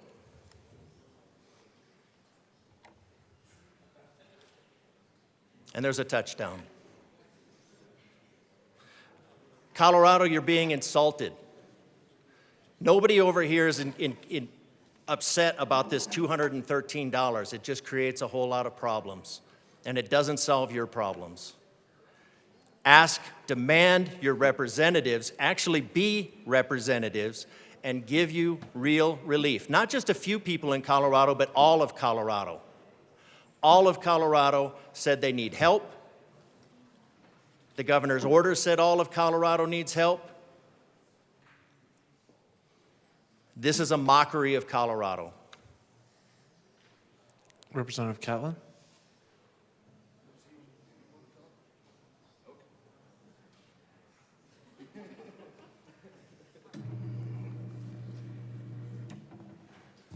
Thank you, Mr. Chair. It's an honor to serve with you tonight. It's an honor to serve with you, Representative Catlin. Thank you. You know, last year when we said that we were going to equalize the tax refunds off of Tabor, I thought, well, okay, I think I see the motivation in August rather than April. But I thought, okay, that'll happen one time, fine. Well, evidently it felt so good, we want to do it again. But, you know, I've read a couple of things here that said some people were shorted $1,000 in order for others to make 200 more. But there's no notification to you that you got shorted. You don't know it. And those who get more, they're not notified, hey, you got more, because some of these folks decided they'd give more. You know, the idea that people want equalized refunds seems to be living in a place that I don't live, and neither do my constituents. You know, we feel like we paid it in. It should be mine. It should be theirs. If you didn't pay it in, you don't get it back. Tabor's one of the things that makes Colorado very special.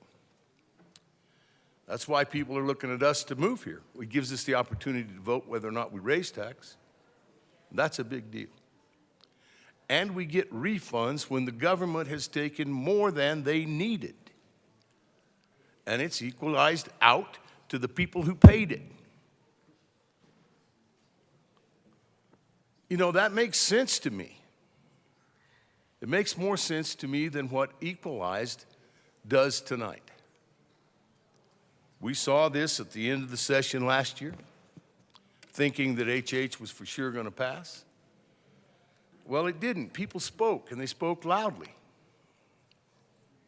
You know, we had a big turnout for this off-year election, and probably that's the reason. I think, what, 40% of the people turned out? That's a lot more than what they usually do. And they wanted to say something for us to hear. Some of us heard it. We came here expecting to do good work. So far, we haven't been able to do too much.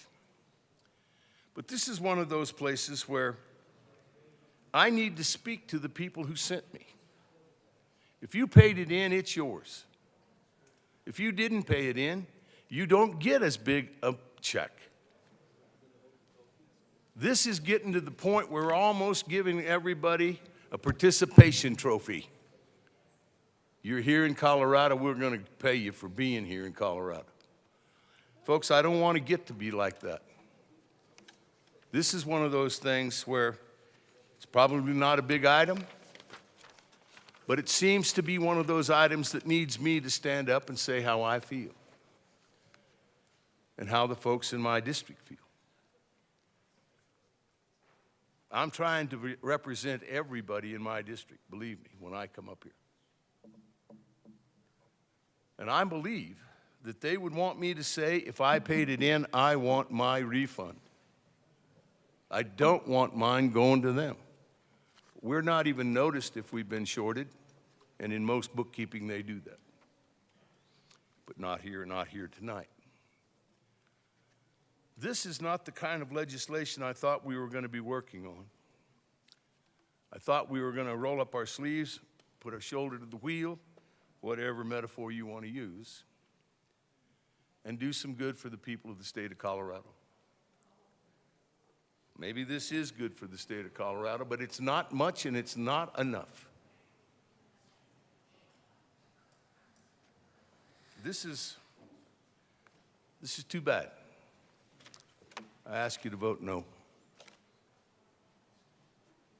Representative Winter. Thank you, Mr. Chair. My issue is, and I'm going to repeat what a lot of my colleagues said, is it seems like there was a song we learned in school, And we've taken Prop HH and we've broken it down. So, take it, you break it down, you shake it all around. That's what it's all about. Remember that song when we were in school? Feels a lot like the Hokey Pokey. You got it, leader. Awesome.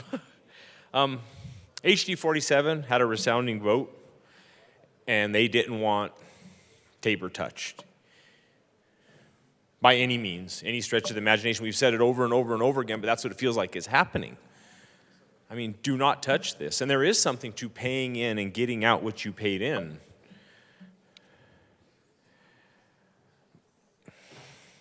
I mean, it's almost like a python. You've all watched the Discovery Channel, and a python grabs a hold of something and it wraps around it, and that animal takes a breath and it squeezes a little tighter, and then the animal takes a breath and then it squeezes a little tighter, and it takes time, but after a while the animal can't breathe anymore. And that's what it feels like is happening to the taxpayers of Colorado. And believe it or not, in my district, there's generational families that have, and this is a fact, picked up and left farms and ranches, 100-year farms and ranches, because they feel like this state is taking more and more and more from them. They really do. And I know you guys respect my opinions. You tell me all the time, and I'm telling you what I see in 47. Why are you leaving? Taxes, fees, we're getting hammered all the time. And these are people that they want to help other people. I see these people at charity events, and I see these people doing food baskets at Thanksgiving. These are people that help other people, but you can't give from a cup that's empty. You can only take so much. And I'm not going to beat the drum forever, but you can only take so much. And there was a real prophetic book written called Atlas Shrugged. And unfortunately, I see that for Colorado. I see producers leaving over and over and over again. And one day the lights are going to go out. And one day we're going to hope that they come back. And it's going to be up to them whether they do or not. And for the sake of Colorado, y'all better hope they do. Thank you. Representative Holtorf.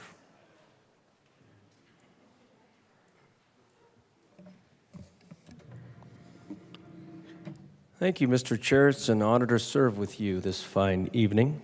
It's an honor to serve with you. And the Broncos are winning, so it is a fine evening. But I hear it's close. Go Broncos. I share the sentiments of my colleague from Los Animas County. I don't think the intent of my constituents was to come to the extraordinary special session to deconstruct Proposition HH, repackage it in a number of bills, and then reintroduce it and pass it. I'm 100% sure when the voters, 6.2 out of 10 in this state, for those of you that can't do cowboy math, 6.2 out of 10 said no, don't do this. Don't do this to Colorado. But here we are, disregarding the will of the people and literally deconstructing a failed proposition and trying to repackage it. And as my good friend from House District 47 said, do the hokey pokey. And we're doing the hokey pokey right now on a Sunday night. It's unfortunate that the deconstruction was handed out probably like homework assignments, and everyone got their little piece and play, and then they put it together based on those priorities that were brought forth of those special interests and priorities that were in the special extraordinary call from the governor's office. It's unfortunate in the people's house we don't listen to the people, even though that's our charter. Now, I would argue for every one of you, go analyze the vote in your districts on Proposition HH.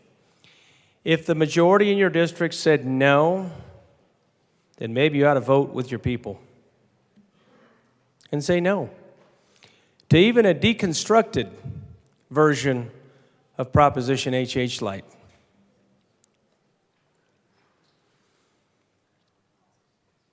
As you take the Legos apart, and you separate the Legos out, and then you try to pedal each Lego in the Lego puzzle.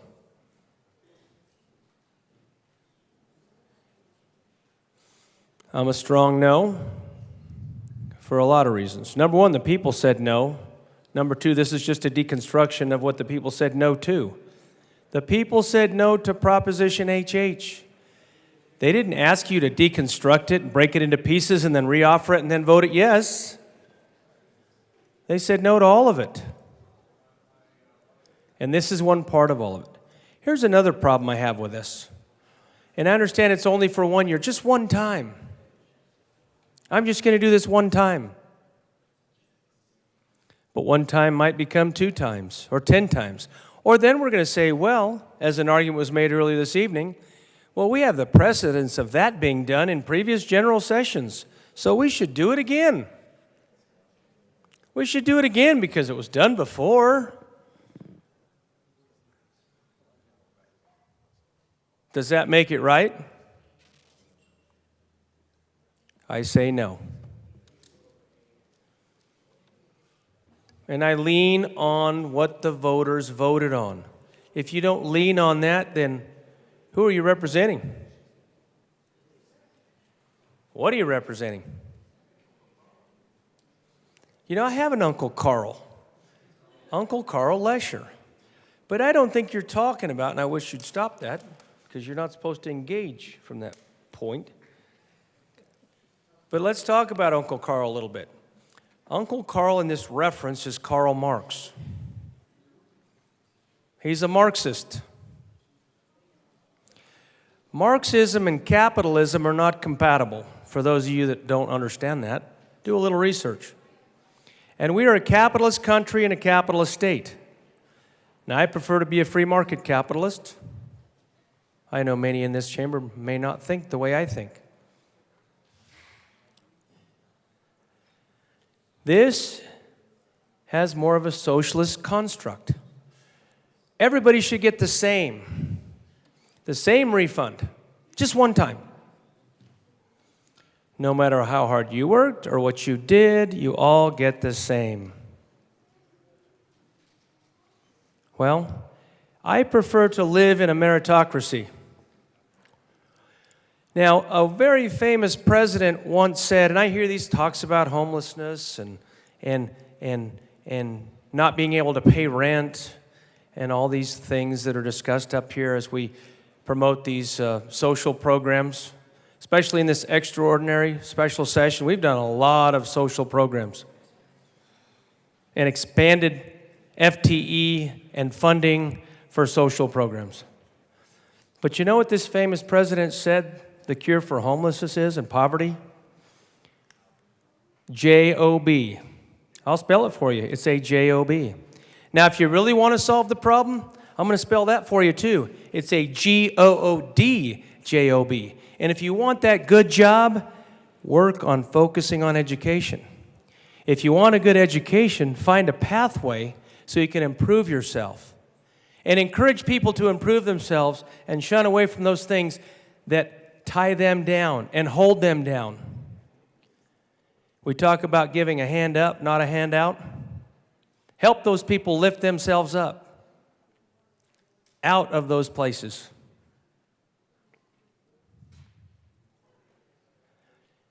This socialist construct, this little one-time rebate that I've heard, $200, $300, guess what? Where I'm from and my friends, we'll spend that in 2 weeks on beer and cigarettes.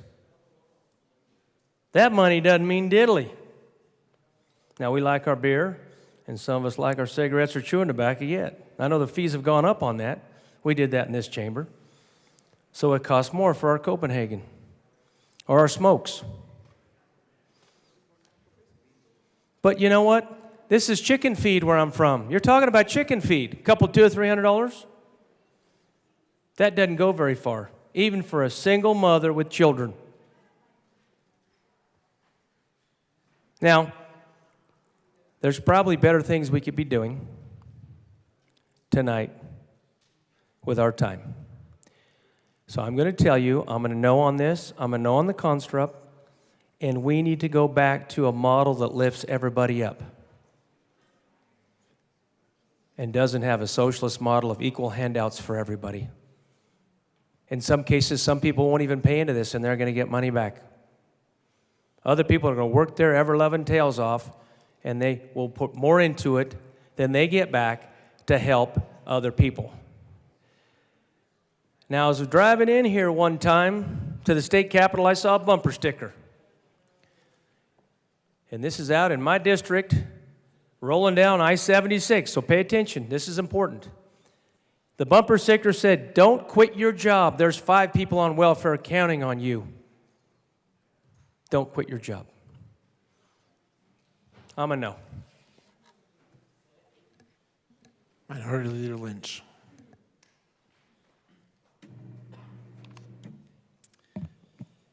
Thank you, Mr. Chairman. It's an honor to serve with you. It's an honor to serve with you. All right, we're almost there.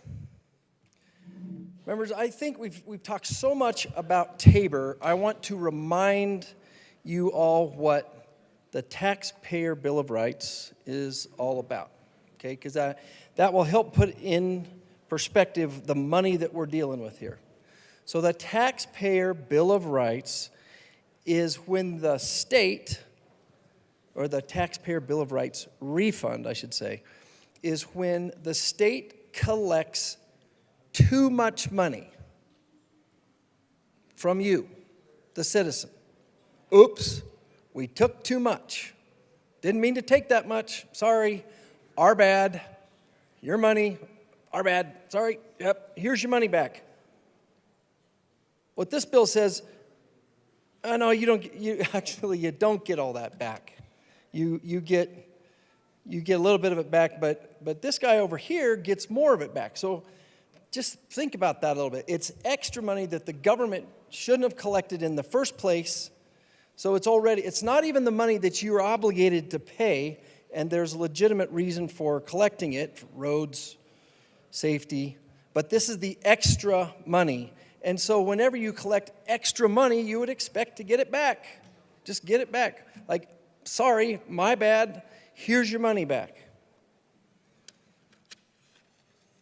It is simply not fair for you not to get the money that was accidentally, sorry, did it wrong, collected back.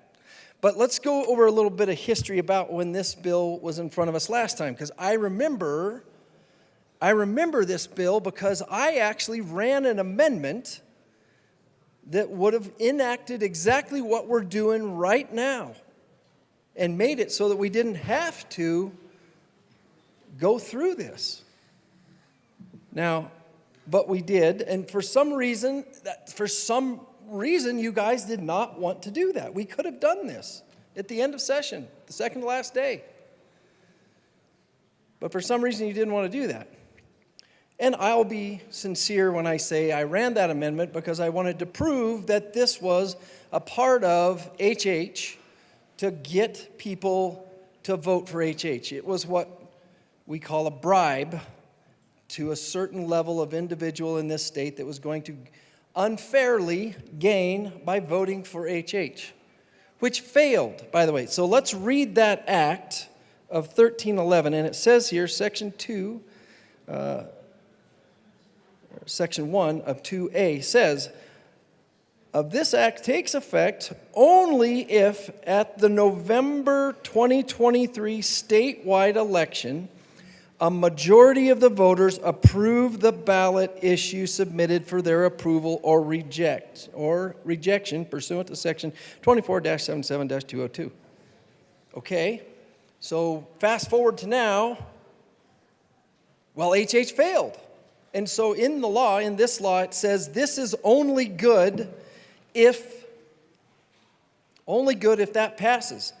So once again, during this beautiful fall weekend that we missed out on, maybe the last one that's weather's decent, we're not doing what the voters want us to do.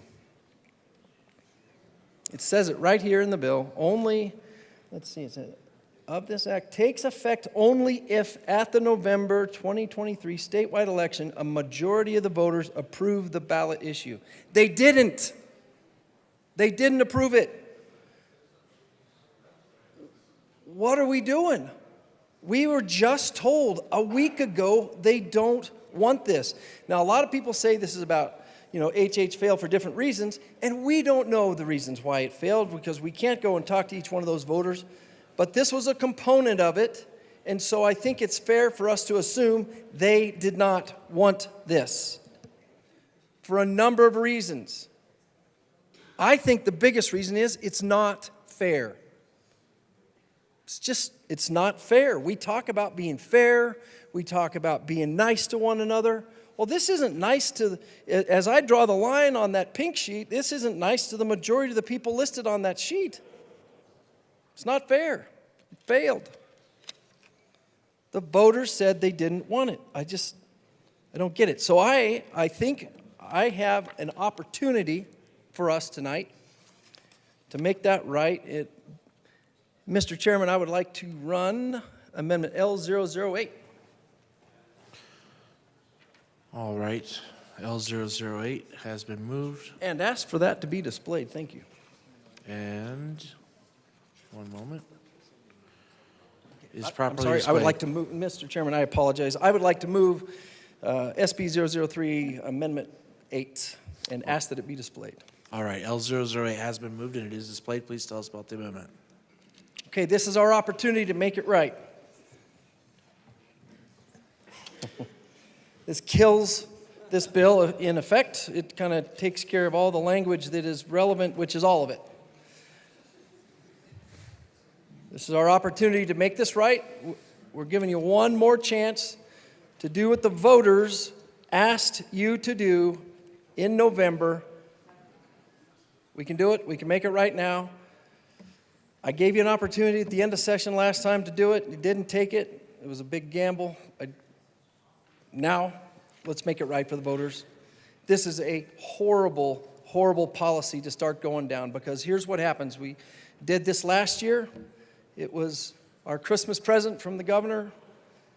This year, I'm not sure how and when this will be dispersed, but I know what we're doing here. We're creating a trend. We're getting the citizens used to this. And this, though this is just for 1 year, this is our opportunity right here on this amendment to make it right. Representative DeGraff. No surprise. I thoroughly support striking down this mockery of the people of Colorado and this bit of virtue preening. Is there any further discussion? Representative Mabry.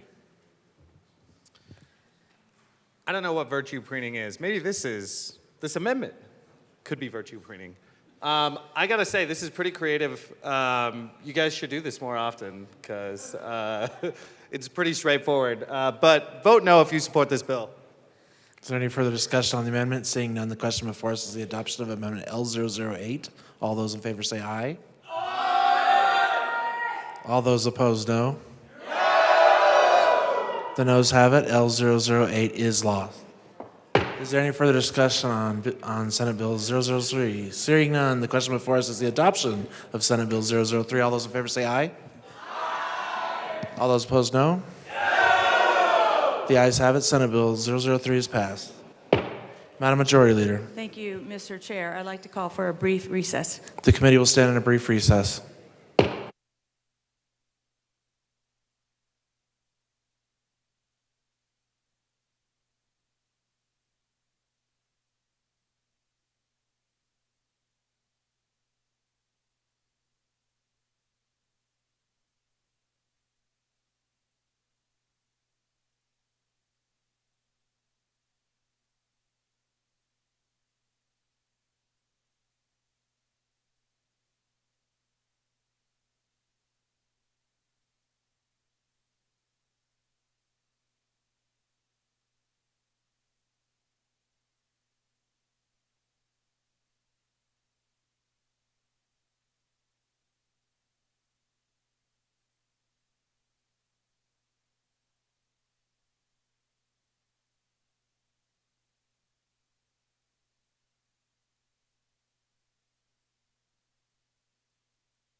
The committee will come back to order.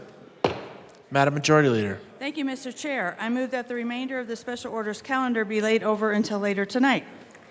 You have heard the motion. Seeing no objection, the remainder of the special orders calendar will be laid over until later tonight. Madam Majority Leader. Mr. Chair, I move that the committee rise and report. You have heard the motions. Seeing no objection, the committee will rise and report.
The House will come back to order.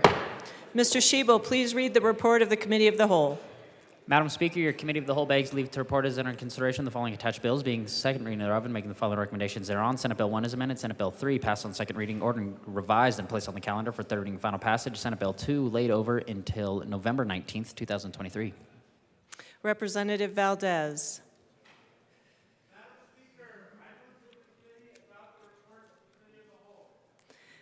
I love that motion, but there are amendments at the desk. Mr. Schiebel, please read the Lynch amendment to Senate Bill 001. Representative Lynch moved to amend the report of the Committee of the Whole to reverse the action taken by the committee in not adopting the following Wilson Amendment L60 to Senate Bill 1 to show that said amendment passed and that Senate Bill 1 is amended passed. Minority Leader Lynch. Thank you, Madam Speaker. As we discussed earlier with this amendment, let me just give you a recap because here's a real opportunity to be a savior for Colorado.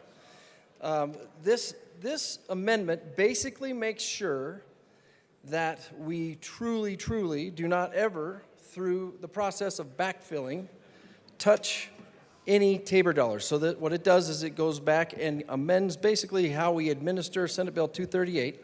This is money, keep in mind, that we will use one time after a year, and then that money, if we hold to the projections in the state, will actually get filled back up. It's basically a max of 6% of our surplus in the state. I would urge a yes vote if you really want to keep Tabor and any reference to it away from the discussions that we've had this week. Think long and hard. It's a good amendment. Vote yes. Minority Leader Lynch, did you move the amendment? Thank you, Madam Speaker. I'd like to move amendment, where's the amendment number? The Lynch amendment. The Lynch amendment, yes. To the Committee of the Whole report. AKA L60, to the Committee of the Whole. We're going to wait for it to be properly displayed. I'm so sorry. That's okay. We're all a little rusty. Haven't done this in a while. Any further comment? Minority Leader Lynch. There it is in all of its glory. It's a real opportunity. Don't let it pass. We talked about it extensively before, but this is the last chance to actually double check, quadruple check that no Tabor is being touched or referred to when it comes time for the backfill. I would encourage a yes vote. Thank you.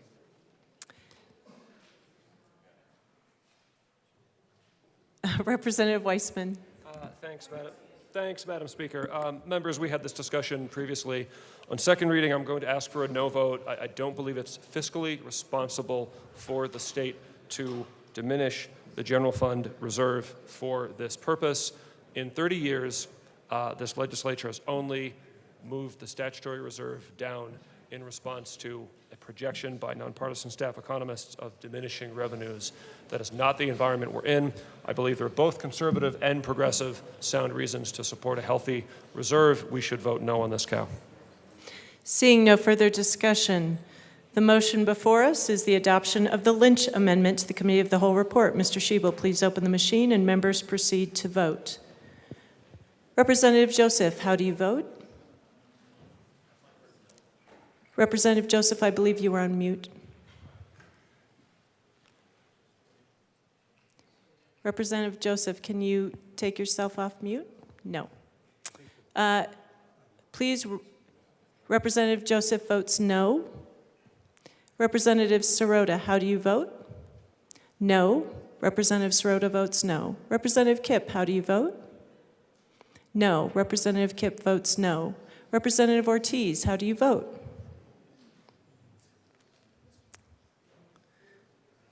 Representative Ortiz, how do you vote? Representative Ortiz, we will return. Representative English, how do you vote? No. Representative English votes no. Representative Story, how do you vote? No. Representative Story votes no. Representative Judah, how do you vote? No. Representative Judah votes no. Representative Ortiz is excused.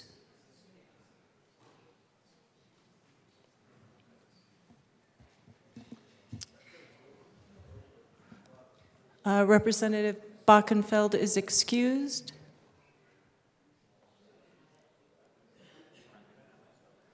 Representative Bradfield is excused. And Representative Soper is excused. Representative Luck.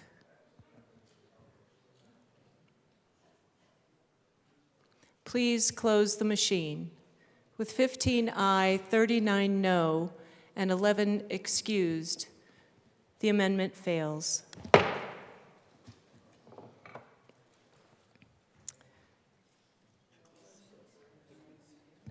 Assistant Minority Leader Puglisi.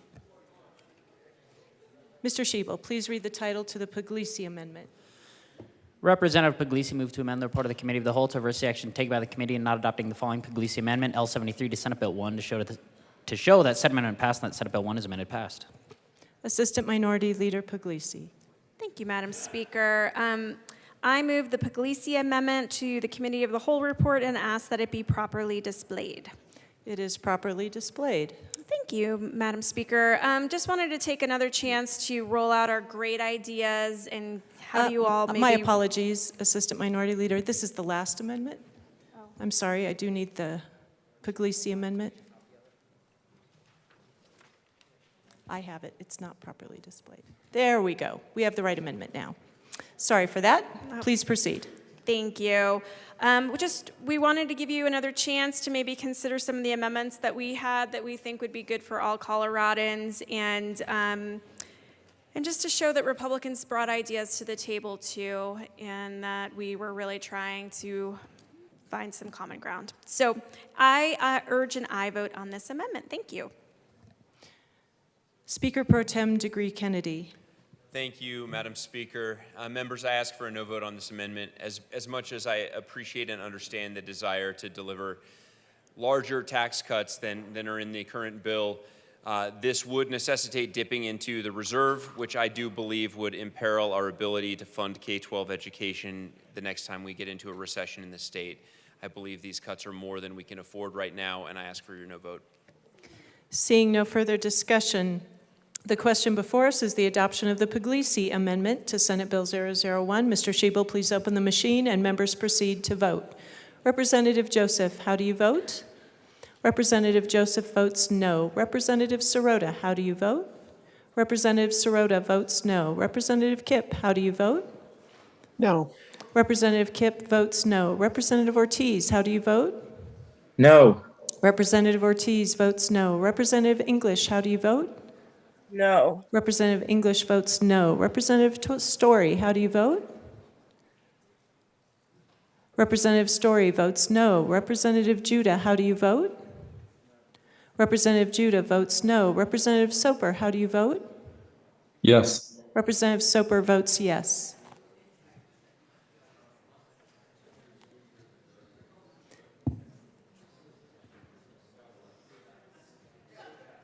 Please close the machine. With 16 aye, 40 no, and 9 excused, the amendment is lost. Mr. Schiebel, please read the first Holtorf Amendment to Senate Bill 003. Representative Holtorf moved to amend the report of the Committee of the Whole to reverse the action taken by the committee in not adopting the following Lynch Amendment L8 to Senate Bill 3 to show that said amendment passed and that Senate Bill 3 is amended passed. Representative Holtorf. Thank you, Madam Speaker. I'd like to move the first Holtorf Amendment and have it be displayed, please. Thank you, Representative Holtorf.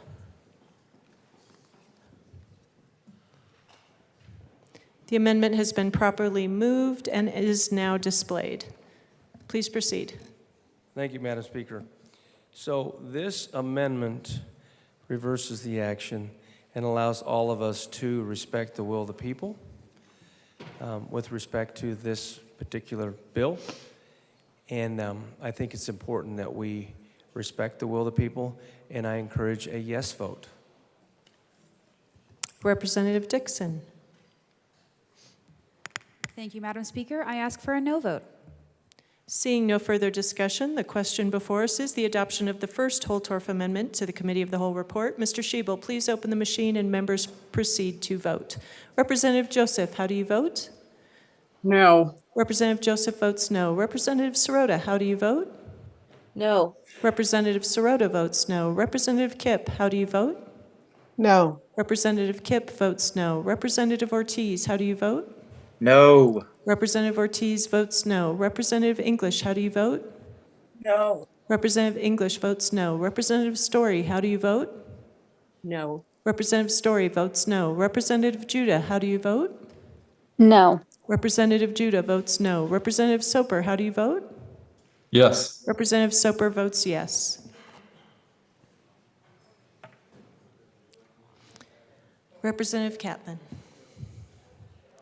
Please close the machine. With 16 aye, 40 no, and 9 excused, the amendment is lost. Mr. Schiebel, please read the second Holtorf Amendment to the Committee of the Whole report. Representative Holtorf moved to amend the report of the Committee of the Whole to reverse the action taken by the committee in adopting Senate Bill 3 to show that Senate Bill 3 lost. Representative Holtorf. Thank you, Madam Speaker. I'd like to move the second Holtorf Amendment to the Committee of the Whole and ask that it properly be displayed. That's been properly moved and is displayed. Please proceed. Thank you, Madam Speaker. You have one more chance this evening, one more chance to respect the will of the people in Colorado. And this particular part of Proposition HH that 6.2 out of 10 citizens in this entire state resoundingly said no to. So please take that opportunity to vote with the people of Colorado in the People's House. Thank you. I encourage a yes vote. Representative Dixon. Thank you, Madam Speaker. I again ask for a no vote. Seeing no further discussion, the question before us is the adoption of the second Holtorf Amendment to Senate Bill 003. Mr. Schiebel, please open the machine and members proceed to vote. Representative Joseph, how do you vote? No. Representative Joseph votes no. Representative Sirota, how do you vote? No. Representative Sirota votes no. Representative Kipp, how do you vote? No. Representative Kipp votes no. Representative Ortiz, how do you vote? No. Representative Ortiz votes no. Representative English, how do you vote? No. Representative English votes no. Representative Story, how do you vote? No. Representative Story votes no. Representative Judah, how do you vote? No. Representative Judah votes no. Representative Soper, how do you vote? Yes. Representative Soper votes yes. Representative Leader? Please close the machine. With 16 aye, 40 no, and 9 excused, the amendment is lost. Members, that concludes our amendments. The motion before the body is the adoption of the Committee of the Whole report. Mr. Schiebel, please open the machine and members proceed to vote. Representative Joseph, how do you vote? Representative Joseph, can you unmute yourself? No. Representative Joseph, how do you vote? Yes. Representative Joseph votes yes. Representative Sirota, how do you vote? Yes. Representative Sirota votes yes. Representative Kipp, how do you vote? Yes. Representative Kipp votes yes. Representative Ortiz, how do you vote? Yes. Representative Ortiz votes yes. Representative English, how do you vote? Yes. Representative English votes yes. Representative Story, how do you vote? Yes. Representative Story votes yes. Representative Judah, how do you vote? Yes. Representative Judah votes yes. Representative Soper, how do you vote? No. Representative Soper votes no.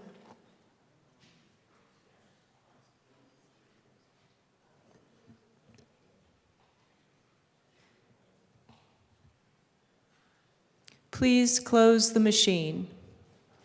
With 40 aye, 17 no, and 8 excused, the Committee of the Whole report is adopted.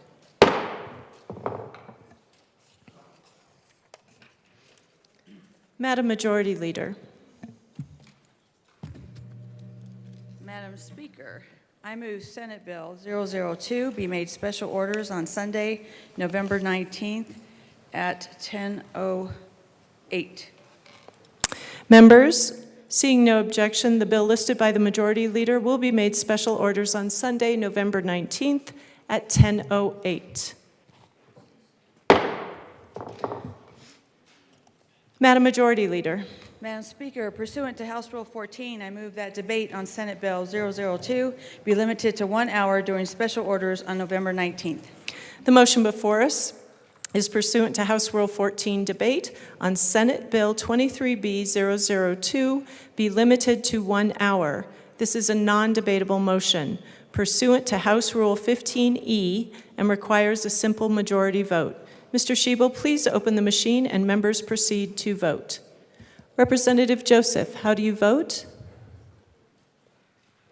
Yes. Representative Joseph votes yes. Representative Sirota, how do you vote? Yes. Representative Sirota votes yes. Representative Kipp, how do you vote?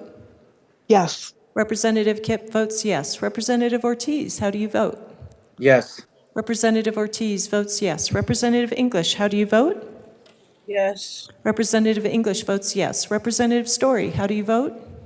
Yes. Representative Story votes yes. Representative Judah, how do you vote? Yes. Representative Judah votes yes. Representative Soper, how do you vote? No. Representative Soper votes no. Representative Bachenfeld, how do you vote?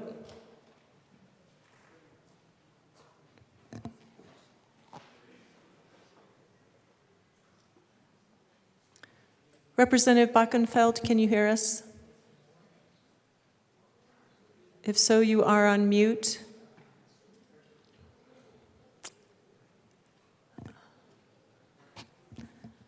Representative Bachenfeld is excused.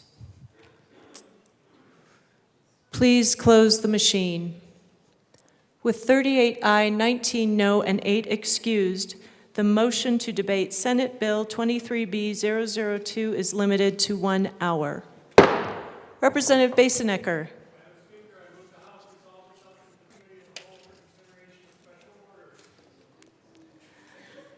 There should be cheers.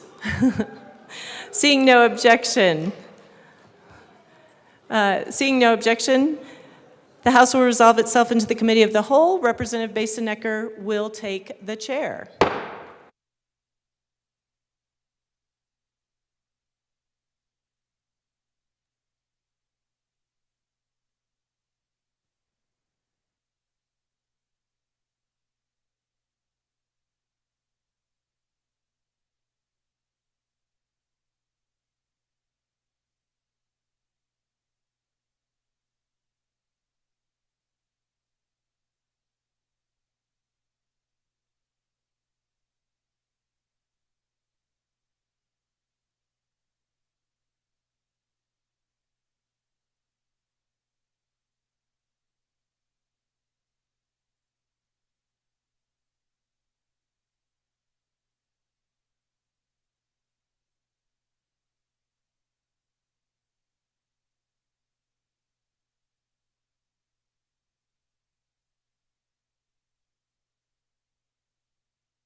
The committee will come to order. With your unanimous consent, the bills will be read by title unless there is a request for a reading a bill at length. Committee reports are printed and in your bill folders. Floor amendments will be shown on the screen and on your iPads. Bills will be laid over upon motion of the majority leader, and the court rule is, of course, relaxed. Mr. Schiebel, please read the title to Senate Bill 23B002. Senate Bill 2 by Senators Zenzinger and Bridges, also Representatives Byrd and Garcia, concerning creating a program to provide food benefits to students for low-income households during summer months. Thank you, Mr. Schiebel, and the time is 10:13, so we'll start the timer there for our 1 hour. Representative Byrd. Thank you, Mr. Chair, and it is an honor to serve with you. It is an honor to serve with you. I move Senate Bill 23B002. To the bill. Thank you again. Representative Byrd. Yeah, thank you, Mr. Chair. So, members, I'm so excited to bring to you Senate Bill 23B002 relating to summer EBT. I'm going to start off with a little bit of data. According to the Colorado Children's Campaign 2023 Kids Count Report, as of October 2022, 17% of Colorado households with children reported that their children were not eating enough because food was too expensive. When children living in food-insecure environments are in school, they are able to take advantage of free breakfasts and lunches that are offered in their public schools. A significant challenge arises, however, in the summer months when many nutrition assistance programs that kids depend upon are either scaled back or are not available. Members, we have a unique opportunity to remedy this situation and help feed vulnerable kids during the summer months. Recently, the federal government created a new program called the Federal Summer Electronic Benefits Transfer for Children Program, or to put it more simply, Summer EBT. This is a permanent program that, in states that opt in, will provide nutritional benefits to eligible students during the summer months. The program will provide $40 per summer month per child benefit to eligible families. Summer EBT benefits will be electronically transferred to a benefit card that can be used by families at their local grocery stores and may be used to purchase eligible food products, exactly the same way the SNAP program operates. In our state, we estimate that this program will provide between $30 and $35 million in food benefits to over 300,000 Colorado kids. States can participate in the program as soon as summer of 2024, but must opt into the program by the January 1st deadline. To allow vulnerable kids to receive help from the summer EBT program, this bill must be passed during our special session. Representative Garcia. Thank you, Mr. Chair. Members, it is an honor to sponsor this bill with my co-prime here. It is an honor because I know that one thing that we all agree in this chamber is how much love we have for the children in our lives. Summer is a time almost every kid looks forward to. It's a time of joy and play and no homework. However, many kids and their families also enter the summer months with anxiety. Research shows that a family's grocery bill increases by more than $300 per month. This alone puts extreme strain on already tight budgets because school meals disappear. Summer hunger has long-term consequences on their physical, mental, and educational development. Summer slide, which is not a fun attraction on a playground, is when students slide back from the advancements they made in the prior school year. For children who experience hunger regularly in the summer months, these children are more likely to experience this summer slide. They experience health issues, including iron deficiency, anemia, asthma, heart disease, and type 2 diabetes. We have an incredible opportunity as a state to declare our intent to participate in this federal program, drawing down federal dollars with federally explicit limitations that will reduce childhood hunger, long-term illness, and improve educational outcomes on a very personal level by feeding children. We have a chance to do our part as a state to reduce the $130.5 billion spent due to illnesses linked to childhood hunger, and reduce the loss of $19.2 billion due to poor educational outcomes and lower lifetime earnings linked to childhood hunger. The proposed legislation would provide administrative funding to both the Department of Human Services and Department of Education, which will be matched with a 50% reimbursement from the federal government. It authorizes CDHS to administer the program, develop procedures and rules, and conduct outreach as a lead agency, as well as the ability to work with local intermediaries to assist with the outreach and support efforts to ensure families are able to access this benefit, especially in rural communities. This will reduce any administrative burden for school districts. Grants and Department of Education, this bill grants the Department of Education the authority to collect and share the necessary data with CDHS to administer the program while protecting student data and minimizing the burden on districts. This bill will feed our kids and ensure that they return to classrooms in the fall ready to learn, bolsters our safety net, and enables us to take advantage of a new program. We are here to talk about feeding our kids here in the summer when they no longer have access to the incredible school meals that keep them fed so that they can concentrate in school. This is a good bill. It has an incredible return on investment, if that's important, because we could, as we heard earlier, by investing a fraction of what we're bringing down to this state, we will be bringing between $30 and $35 million to this state. In my opinion, there's really no reason to vote no on this bill, and I urge every single one of you to vote yes. Thank you. Representative Byrd. Thank you, Mr. Chair. And one other point I'd like to bring up, members. You know, in typical years, the residents of Colorado, our taxpayers, pay more in tax dollars to the federal government than we receive back.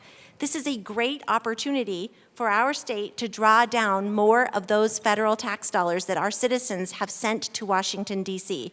And for what better purpose than to feed our most vulnerable in our communities? Both of us, we urge a yes vote. Thank you.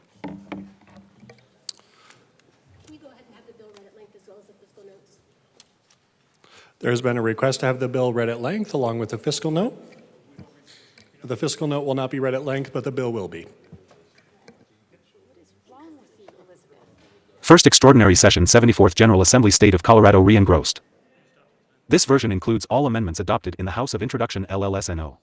23B 0006.01 Alana Rosen X 2606 Senate Bill 23B 002. Senate Committees House Committees Appropriations. A bill for an act. 101 concerning creating a program to provide food benefits to 102 students from low-income households during summer 103 months, and, in connection therewith, making an 104 appropriation. Bill summary. Note, this summary applies to this bill as introduced and does not reflect any amendments that may be subsequently adopted. If this bill passes third reading in the House of Introduction, a bill summary that applies to the re-engrossed version of this bill will be available at http://leg.colorado.gov. The bill creates the Summer Electronic Benefits Transfer for Children Program, Summer EBT, in the Department of Human Services, State Department. The purpose of Summer EBT is to provide food. Senate third reading unamended November 18, 2023. Senate amended second reading November 17, 2023. Senate sponsorship Zenzinger and Bridges, Buckner, Cutter, Fields, Hansen, Hinrichsen, Kirkmeyer, Marchman, Michelson Jennett, Priola, Rich, Roberts, Sullivan, Danielson, Exum, Fenberg, Ginal, Gonzalez, Jaquez Lewis, Coker, Pelton B., Rodriguez, Winter F. House sponsorship Byrd and Garcia, Duran, Amabel, Brown, Dixon, English, Epps, Hamrick, Hernandez, Herod, Jode, Kipp, Leader, Lindsay, Lindstedt, Mabry, Marshall, Morrow, McCluskey, McCormick, McLaughlin, Rudnall, Sirota, Story, Titten, Velasco, Vigil, Weissman, Wilford, Young, Bacon, Ricks. Shading denotes House amendment. Double underlining denotes Senate amendment. Capital letters or bold and italic numbers indicate new material to be added to existing law. Dashes through the words or numbers indicate deletions from existing law. Benefits to students in low-income households for the summer months when students are not in school pursuant to federal law. The State Department is designated as the lead agency to administer summer EBT in Colorado, in cooperation with the federal government. The State Department may enter into an agreement with the Secretary of the United States Department of Agriculture, Food and Nutrition Service to accept federal program benefits for summer EBT and disperse those benefits to qualified households. To administer summer EBT, the State Department shall establish eligibility criteria and distribute benefits consistent with federal law. Develop procedures to pursue claims for benefit recovery.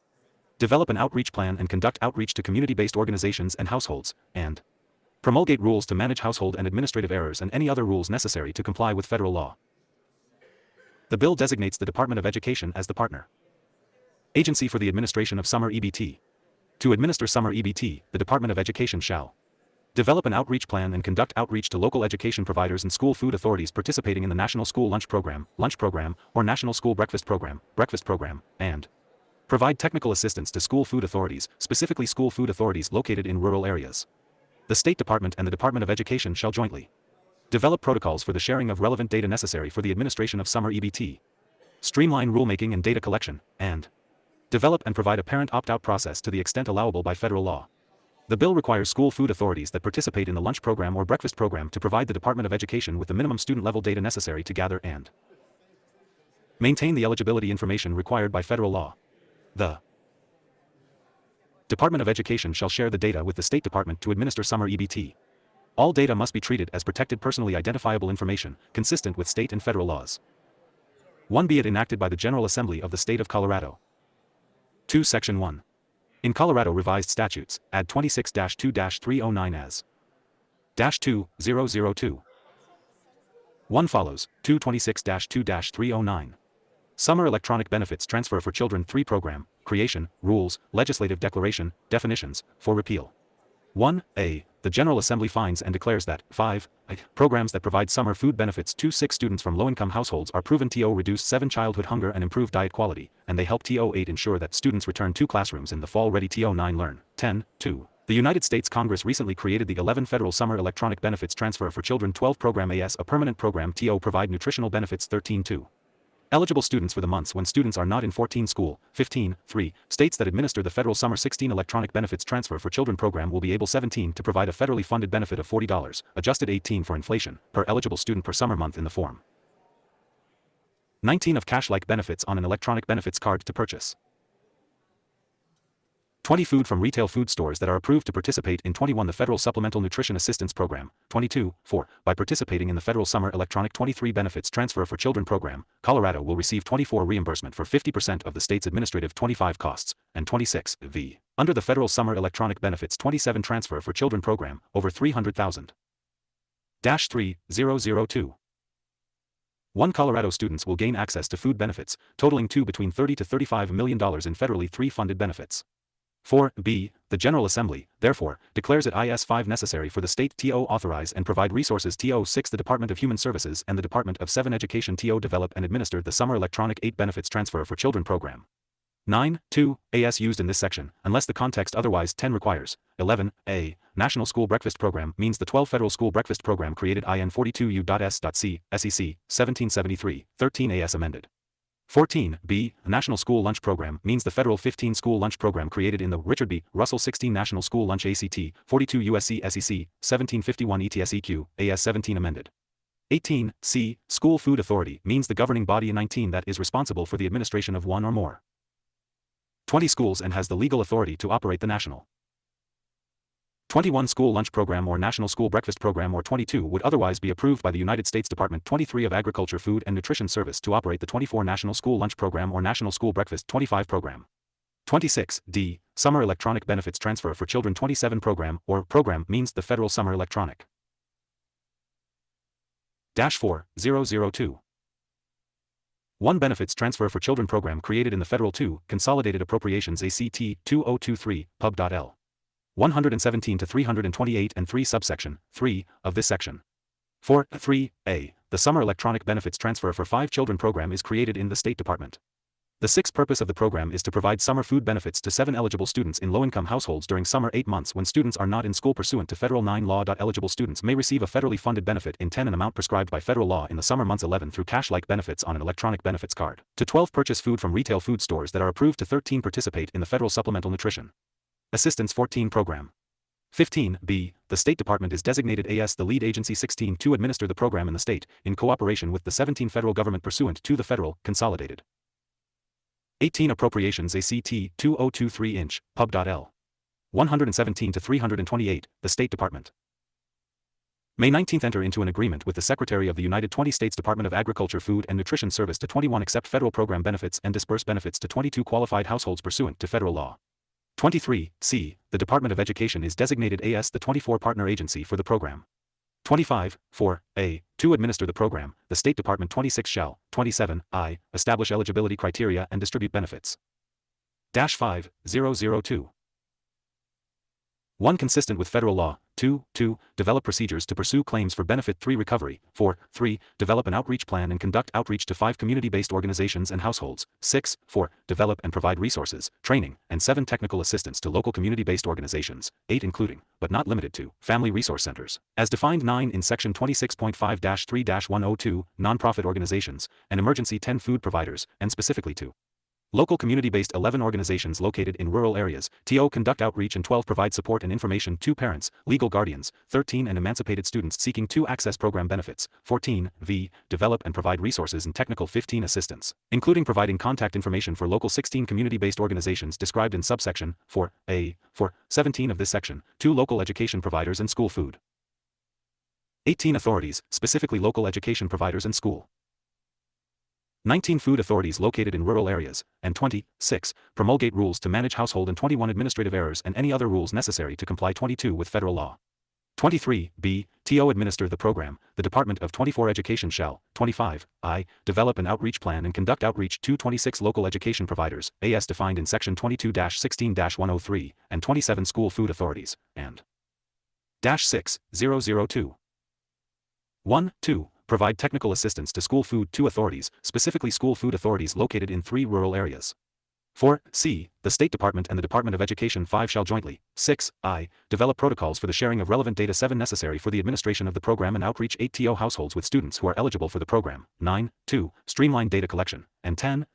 Develop and provide an opt-out process for parents, 11 legal guardians, and emancipated students, to the extent 12 allowable pursuant to the federal requirements for the 13 program. 14. 5a. Each school food authority shall provide to the 15 Department of Education the minimum student level data. 16 necessary to gather and maintain eligibility information. 17 required for the program by the United States Department of 18 Agriculture, Food and Nutrition Service. The Department of 19 Education shall share the data with the State Department for 20 the administration of the program. 21b. In collecting data from school food authorities. 22 pursuant to subsection 5a. Of this section, the Department of 23 Education is not subject to the advanced notice data reporting 24 requirement described in Section 22-2-306, 3a. 25. C. The data described in this subsection 5 must be 26 available to the State Department and the Department of 27 Education for a period not to exceed federal retention. -7002. 1. Requirements. As required by federal or state law, the data 2 must be treated as protected personally identifiable. 3. Information consistent with the Federal Family Educational for Rights and Privacy ACT of 1974 20 U.S.C. SEC 1232G, as amended. 5. The Student Data Transparency and Security ACT, Article 16(6) of Title 22, and all other applicable state and federal laws. 7. 6. This section does not prevent the State Department or 8. The Department of Education from complying with the Federal 9 requirements for the program pursuant to federal law, and 10. Regulation for the state to qualify for federal funds, and to 11. Maintain the program within the limits of available 12 appropriations.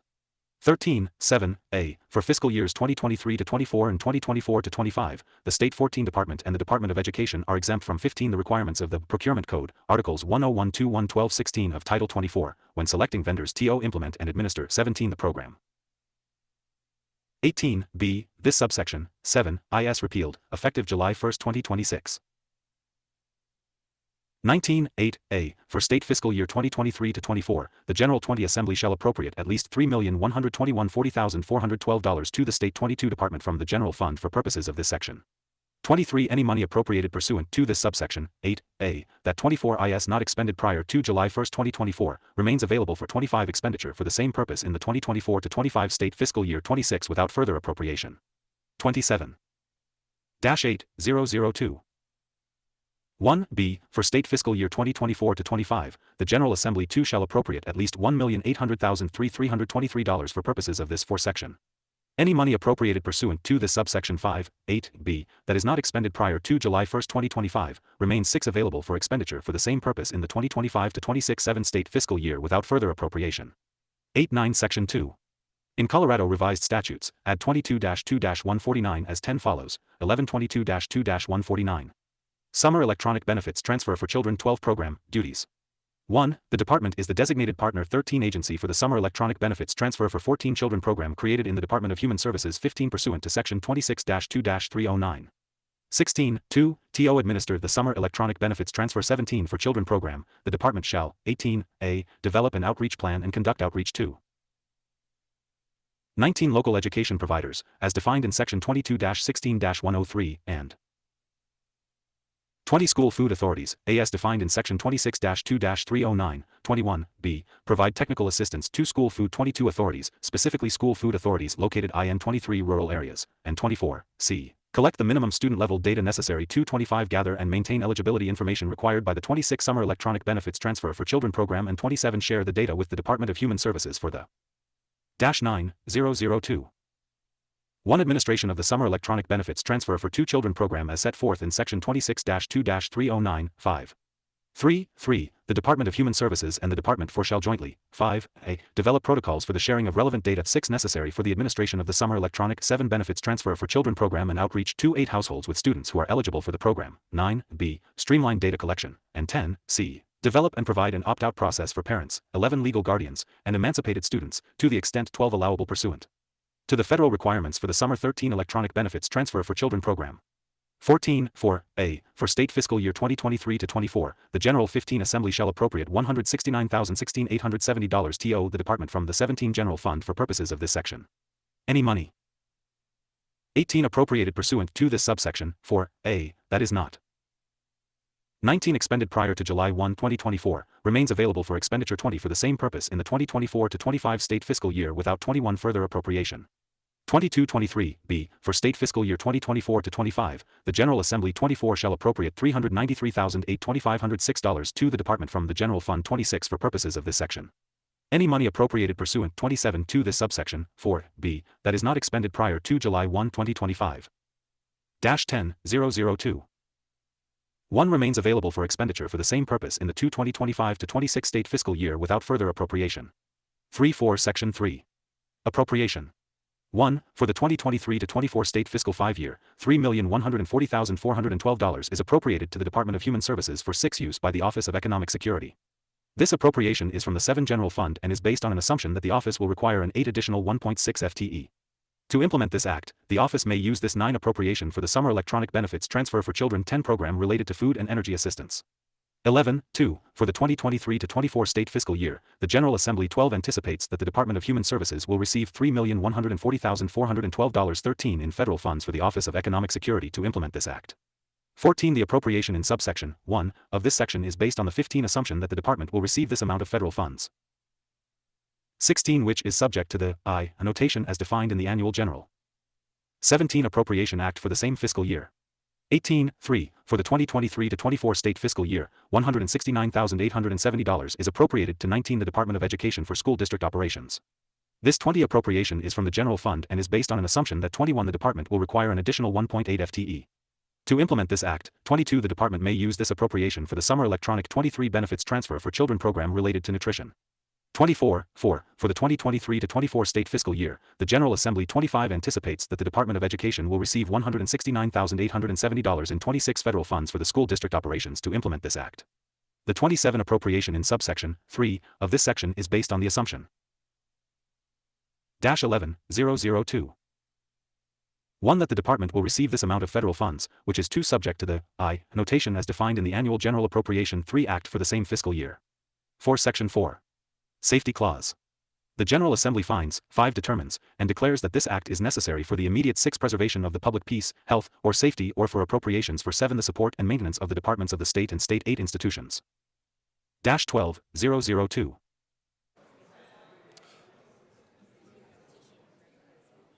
Representative Weissman. Thanks, Mr. Chair. Members, I just wanted to share a little bit about why I'm strongly in support of this bill and why I think that we all should be. It's a day ending in Y, and I've got a few spreadsheets printed out, film at 11, but it goes beyond that for me. Sometimes we deal with things that are long-term in nature and complicated and whatnot. I think this is very, very simple, and it comes down to this for me.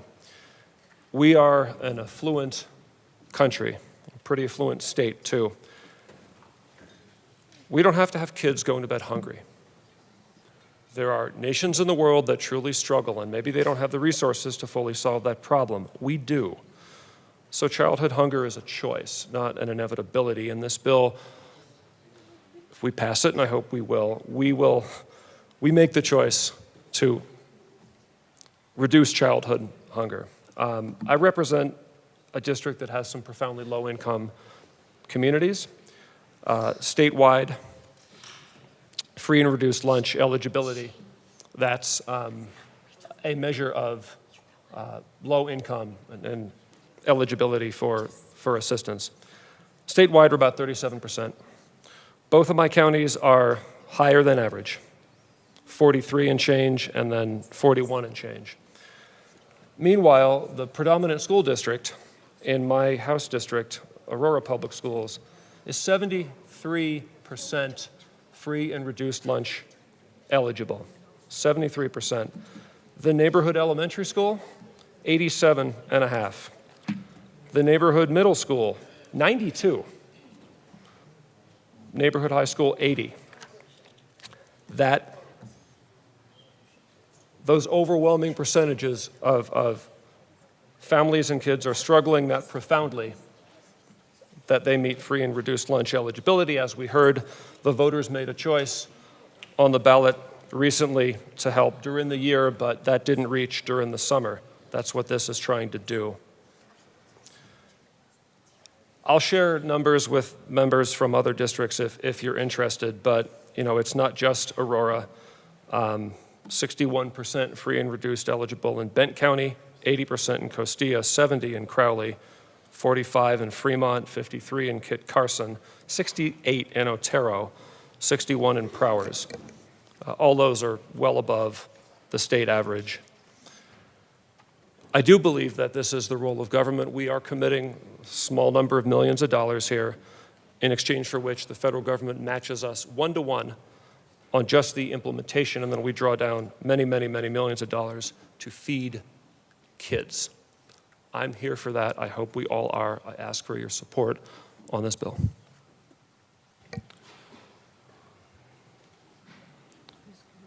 Representative DeGraff.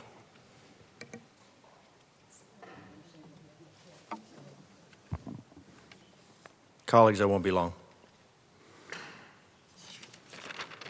Last time I saw a program like this, it was Michelle Obama's, and the schools had to give it up because it was so bad, even though they lost money.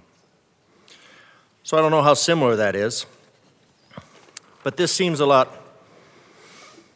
One thing that this was not on Prop HH. So I don't know why it's here as a special meeting, other than that it was a pet program of the governor. That's fine, we all want to feed the children. I'm a little confused about the math. When we have $7 million for 300 kids, 300,000 kids, that comes out to be about $22 per person. Double that with federal, there's 50, and we're planning on giving them 120 over the summer. That's if they go to the school, as far as I understand, because it's school food authorities sharing relevant data, rulemaking and collection, share the data, promulgate rules to manage household and administrative errors. I'm not really sure what that means. It sounds a little bit ominous. What I would like to see, what I would have liked to seen in this session,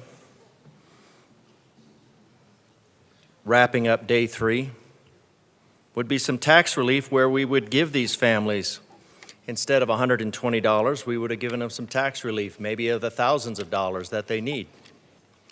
But instead, we have spending and energy policy that is forcing these families into food insecurity. And then we throw a little virtue preening at them. And after the intentional devaluation of their dollars, the rapid inflation of their costs, the complete disregard of the taxpayer Bill of Rights, which would save their money. And again, the energy costs that your climate gullibility drives up in food, rent, housing, and transportation by creates a dependence on federal dollars, because they'll eventually dry up and they're tax dollars anyways. Those federal dollars come from Colorado, and it's all a big shell game. So again, yes, feed the children. We all want to feed the children. Again, conservatives give more to charity than anybody else. So the whole narrative about trying to make conservatives look like big meanies for not funding big government is at a loss. But this is not an efficient program. It's an insult, again, when families need tax relief, when all families need tax relief, and at the end of day 3, we don't really have any significant tax relief, and we have just some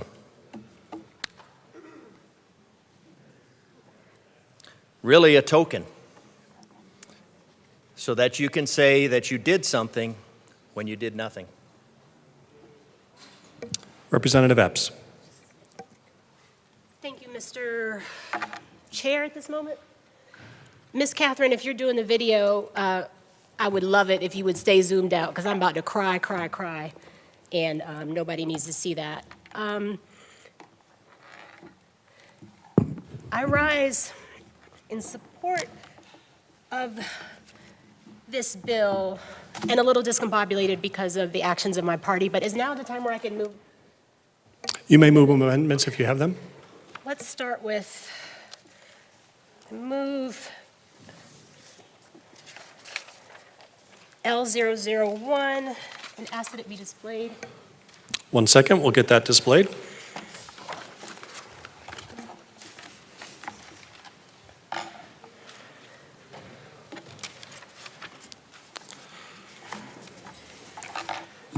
And 1 second, Representative Epps, I think we just need a few more copies. That was 8. Oh, the House will stand in a brief recess.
The committee will come back to order. Could have been done 10 minutes. Representative Epps. Thank you, Mr. Chair. I move L012 and ask that it be displayed. I'm just thinking, what if 12 amended? I withdraw the motion to move L011. The amendment is withdrawn. I move L012 and ask that it be displayed. 1 second, we'll have that properly displayed. And I renew my request for Ms. Catherine to please pull the cameras way out.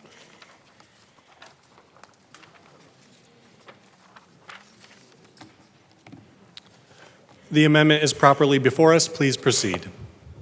So,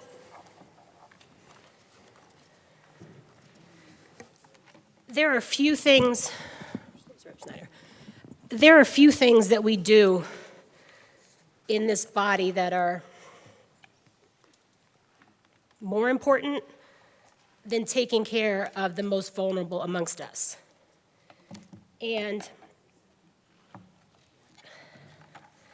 I am a person who has spent many years receiving what we would have called food stamp benefits. I still have them. They look like Monopoly money. Raised my child with SNAP benefits. Name changed around 2008. It was critical for us to get by year-round and in the summer. This amendment brings together that earlier you heard a bill sponsor say, let me just look, I want to say it exactly right.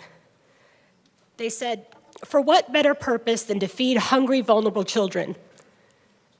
And you heard another speaker say that we were a nation that was fortunate to have so much.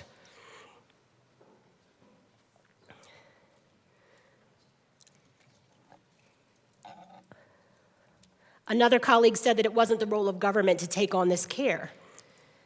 This amendment clarifies that not only is it the role of government to take care of our most vulnerable, but is to do so without exploiting other impoverished children. Before I was born, members, our predecessors, ran brave resolutions and bills fighting to keep Colorado's portion of federal dollars and Colorado's dollars from contributing to the oppression of anybody else's children.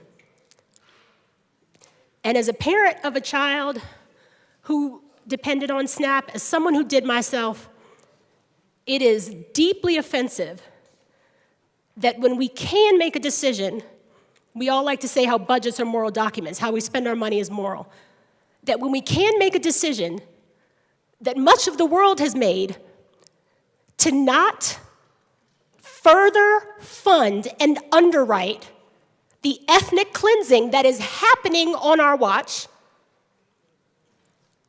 A Trail of Tears is being live streamed. Those children are hungry. It is being live streamed.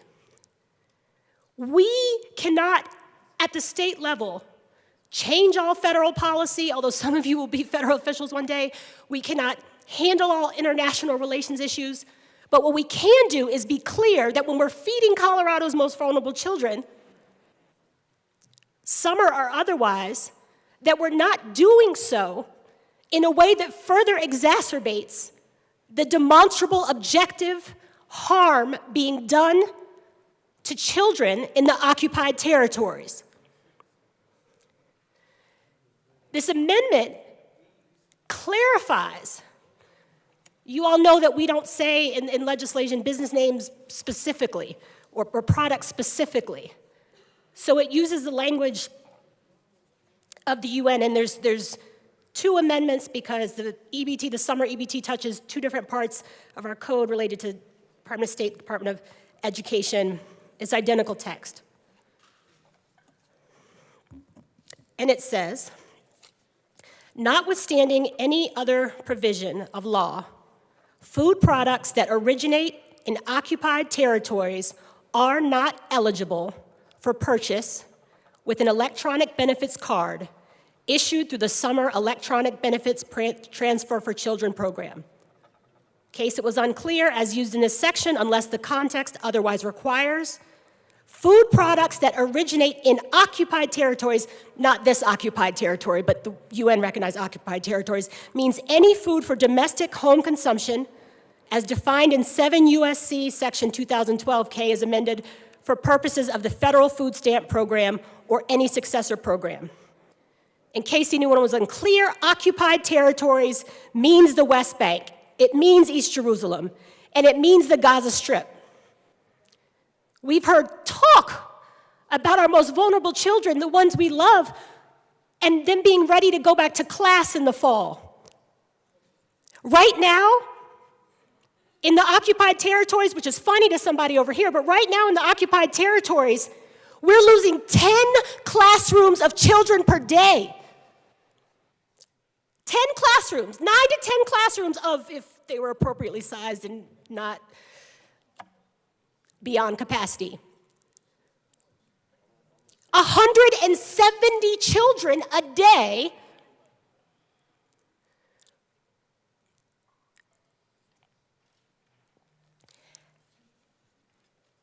I brought this amendment in part because I recognize fully none of us can know about everything.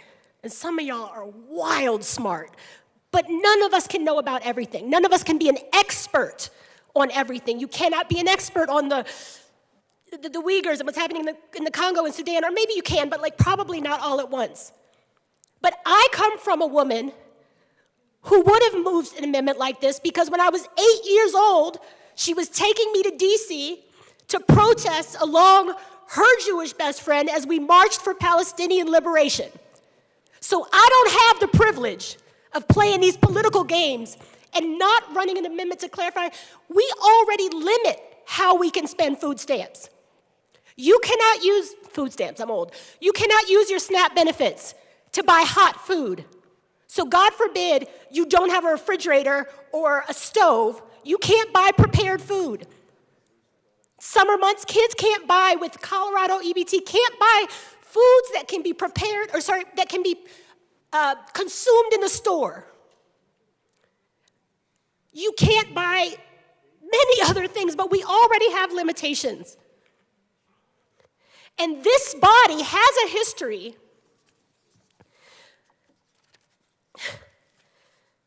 a precedent for amendments like these, which fall so squarely within the title, of us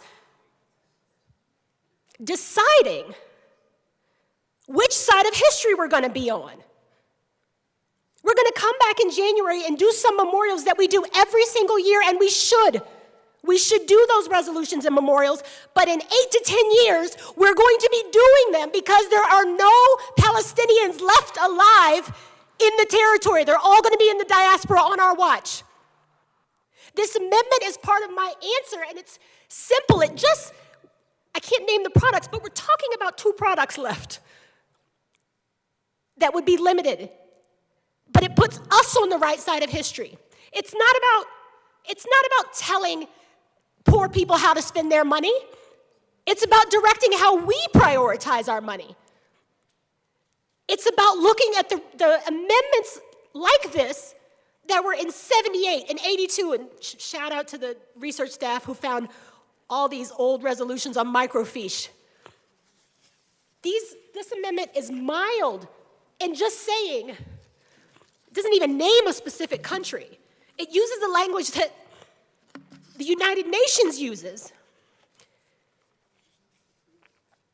Some years ago, on a date very close to today, the anniversary was earlier this month, Shirley Chisholm won an election. And she spoke of how necessarily uncomfortable the people with power were going to be with her being there. She spoke about not welcoming it, but expecting it, because things are working just fine for them. I'm fine. I'm gonna be okay. In this job, not in this job.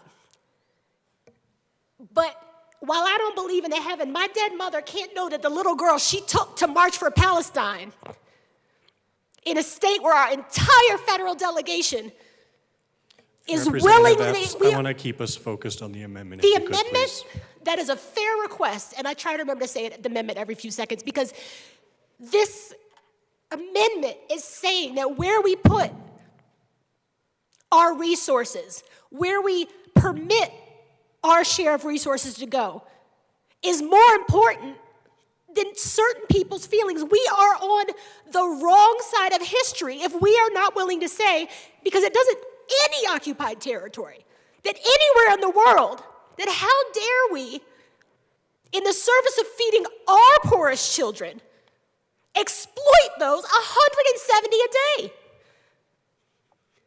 This amendment, which is parallel to the one for the Department of Education, is being clear. This body has passed similar full bills into statutes related to the Sudan, related to Iran. This is a thing we know how to consider.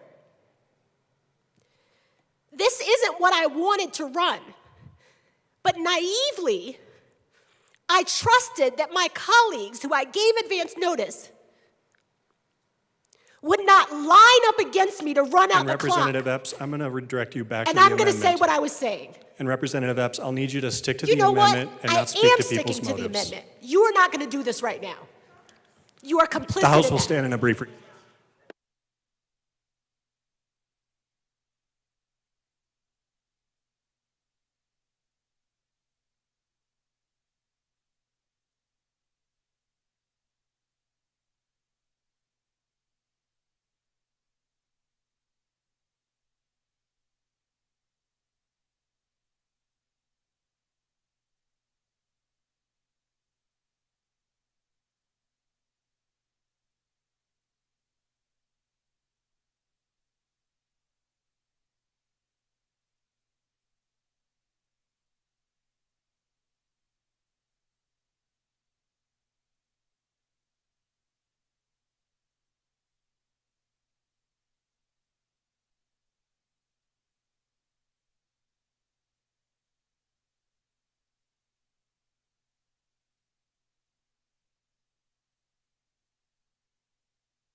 The House will come back to order. Representative Epps.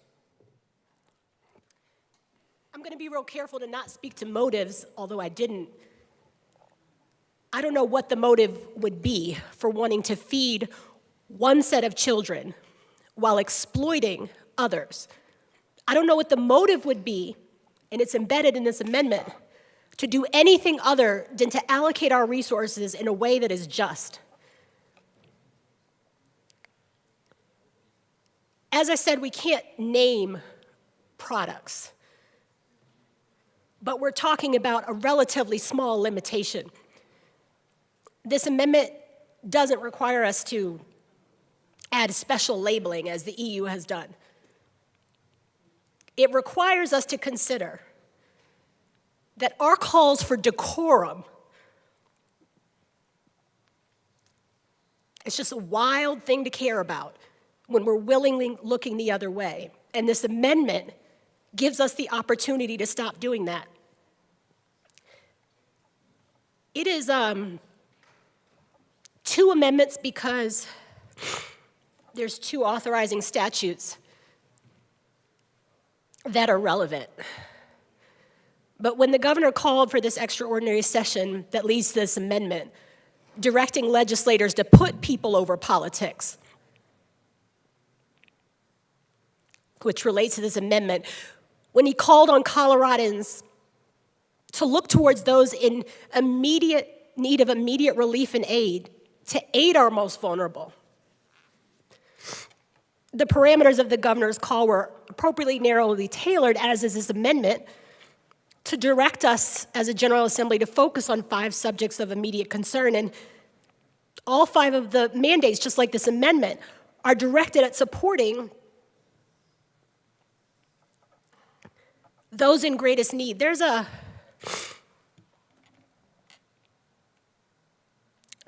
recognition in the governor's call that we owe a special duty of care to children. Healthy kids both in and out of school.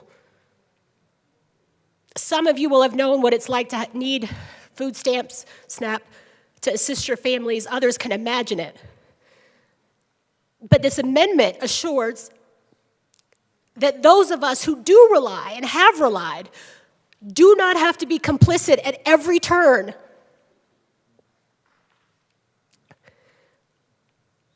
In looking the other way,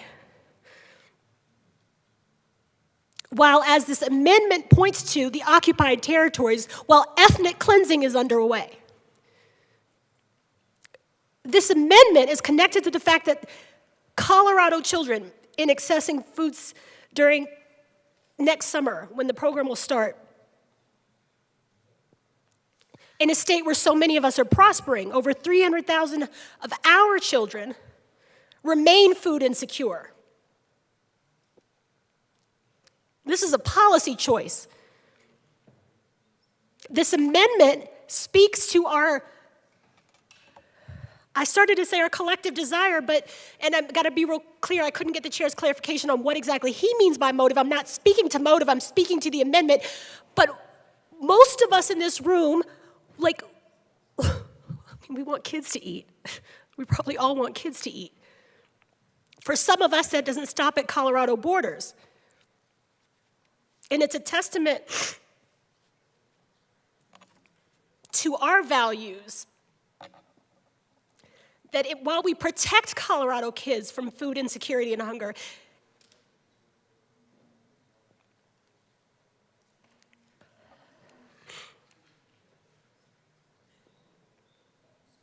while we do the work that we know, just like investing in early childhood that gives our little ones a better chance to be rested and participate in the school year, we can't do that while underwriting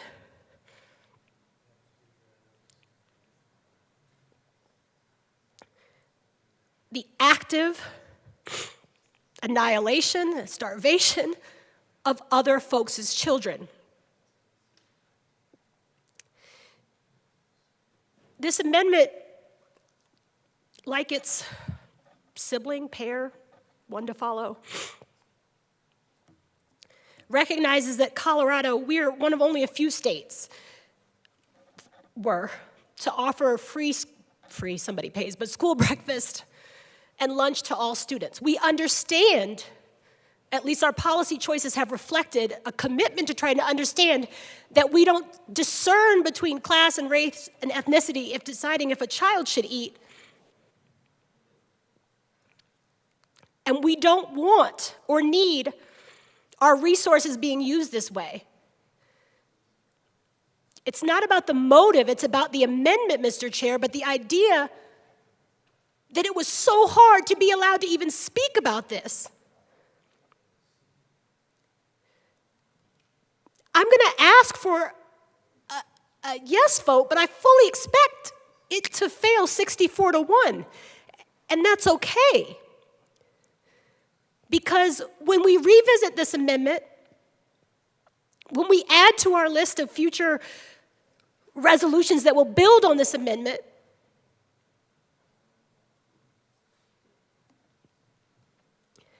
there will be a record that someone tried. Just like in 78 and 80 and 82 and 84, our predecessors ran brave legislation that lost, but that was clearly on the right side of history. This amendment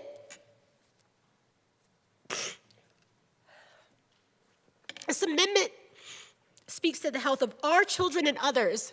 Some people know, some don't, but I have an invisible disability that's not going to be invisible for much longer. And this amendment, this amendment speaks to, in a state where we have so much, where we are not cash poor, where we have the resources to feed our children. The amendment isn't even directing that we do anything affirmative to help. Not even asking that we help, but just that we decide that our favorite hummus and dates are going to be purchased from a different company than one that is exploiting starving children, where people are, as the amendment alludes to, losing children at a rate that is astronomical. And as this amendment reminds us, we know that some populations have less access. What I want you to understand when I talk about our predecessors, because when I think about this amendment, what the Honorable Representative Chisholm said in terms of expecting pushback. All of us, I think I can speak to motive if it's positive, but all of us are experts in something or some things. And whatever you're an expert in, you don't have the privilege to hold that back from this body, from your constituents. If you're a county commissioner and know about how to handle local government, you owe it to us to share that. Right? If you're a teacher, you owe us that expertise. And if your mother has been dragging you to workers, well, a whole lot of protests with strikes, but that definitely is beyond the amendment. But if your mother was dragging you to Palestinian liberation marches alongside your dozens in Northern Virginia we didn't have many Palestinian friends, but plenty of Jewish ones and plenty of Christians and plenty of good heathens like me, dragging us to DC to support, you don't get to be silent on it. And this amendment reminds that if all we can do in Colorado is have a failed amendment on the record, like the failed amendments when our predecessors didn't quite get it right the first time in 78.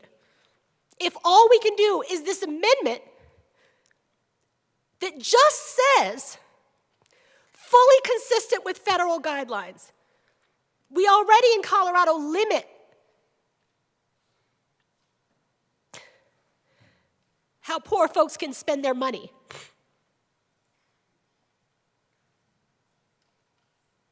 Our discomfort is nothing compared to the discomfort of our hungry kids. I feel like an old lady saying kiddos, but this amendment pulls from, this is not my language. It's the UN Convention on the Rights of the Child. This amendment pulls from that assertion that children are entitled, as the bill sponsor said, meaning Colorado children, but pulls from the idea that children are entitled to special protections. The amendment recognizes the importance of our international cooperation because our liberation is independent. Those are separate words, dependent on each other. This amendment was crafted the week that November 12th of this year, the Director General of the United Nations announced that the Food and Agricultural Organization of the United Nations considers, in respect to this amendment, all the civilian population in Gaza to be food insecure. 100% of the population, all of the people. What does it mean to have 100% of the people food insecure?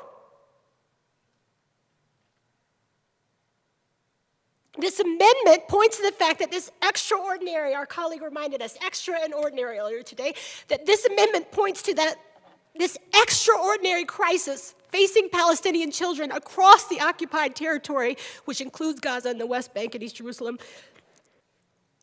Just like our governor's call, this amendment requires us putting people over politics and necessitates that this 74th General Assembly take action now to provide immediate relief, but not at the expense of other vulnerable children. This was supposed to take a couple of minutes earlier, and I won't speak to motives, but I speak to this amendment because, as I said, I do not have the luxury of being silent about something that my mother took me to learn about as a child, that my friends nationwide are working together in support of. We care about feeding our kids, and we care about feeding all of ours and not creating a generation of who remains that is food insecure and that is hate-filled and vengeful. 100%. A week ago, every person is food insecure. A couple days later, actually 3 days ago, relating to this amendment, 3 days ago, the UN World Food Program, November 16th, the UN's World Food Program clarified that now they're doing their best guess at the half of the population being children because there's so many people missing under rubble. Food stocks are running out. Colorado families know about hunger too, as this amendment points to, and markets and bakeries have closed. They've been targeted and bombed. People are not allowed to collect rainwater. The most basic foundational elements of nutrition are being denied. And this amendment asks us to consider that Colorado not only has the precedents already mentioned, but we don't just have a precedent of a relationship with these issues, we have a precedent of a relationship with this issue.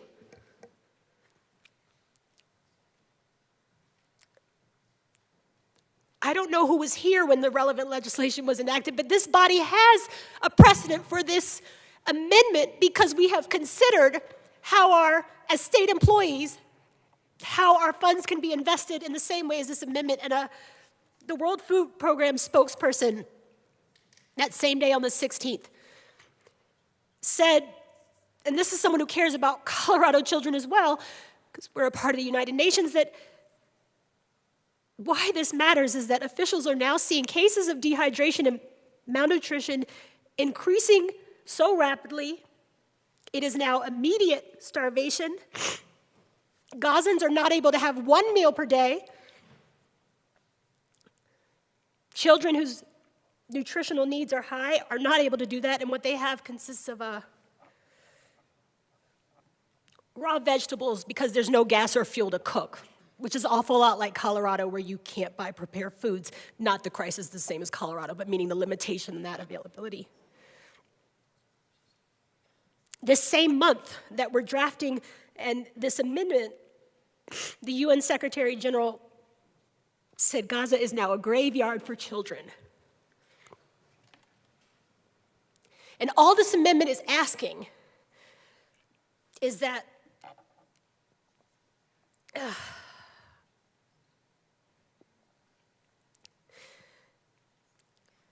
I said 170. It's ranged from 160 to 171 have known children a day since my birthday. those children aren't starving anymore, but the ones who have remained deserve a state that gives the state that cares to make better financial decisions when it comes to the limited impact we can have. There are people who would want you to think that this amendment, I'm not talking about the motives of anyone here, but would be controversial because they suggest that Jews and Gentiles, that Arabs and Palestinians and Israelis and Americans, that we are necessarily divided on the issue of children, and it's a lie. Of course there are policy differences. But you have to look no further than any of major train stations or consulate across the country to see that people are doing what they can, and this amendment gives us a chance to do what we can to be on the right side. It is an acceptable choice to vote no. But it is not acceptable to vote no on this amendment because you're concerned about interfering with federal eligibility, because it's carefully crafted to ensure that it's conditional. It only goes into effect as long as it's consistent and in alignment. It is okay to vote no for your policy reasons or personal reasons, but not because you're going to use the excuse of, well, we don't want to dictate what poor people can spend their money on. We're supposed to be on the side with this amendment of our predecessors in '78,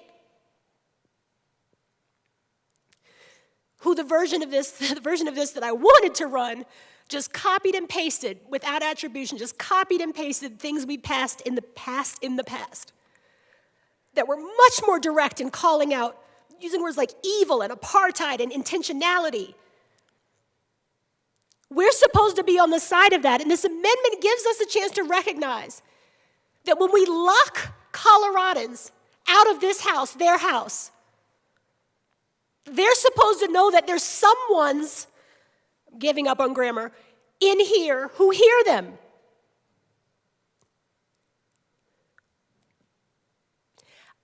This amendment is an opportunity to recognize that while I don't know what factors, what confluence of cosmic, intentional, otherwise Representative factors. Epps, please forgive my interruption. There are 15 minutes left in the hour, and I wanted to make sure we all were aware of that. Thank you. How many minutes? What do you say? 14 minutes and Thank you. 49 seconds. I wonder how many Palestinian children are going to die in the next 14 minutes and 59 seconds. I know 100% of them are starving. Thank you for the time check. This amendment, I brought up Shirley Chisholm, and I get what the chairs are doing when they ask to stick to the amendment, but I also recognize how woefully culturally incompetent we are here. Because it is cultural. Representative Epps, I'm going to ask you simply to speak to the amendment and not to the abilities of another person in the chamber. Love the proving of my point. But speaking in a narrative way, starting in the middle of a story to get to your point, is a shared cultural value for many of us.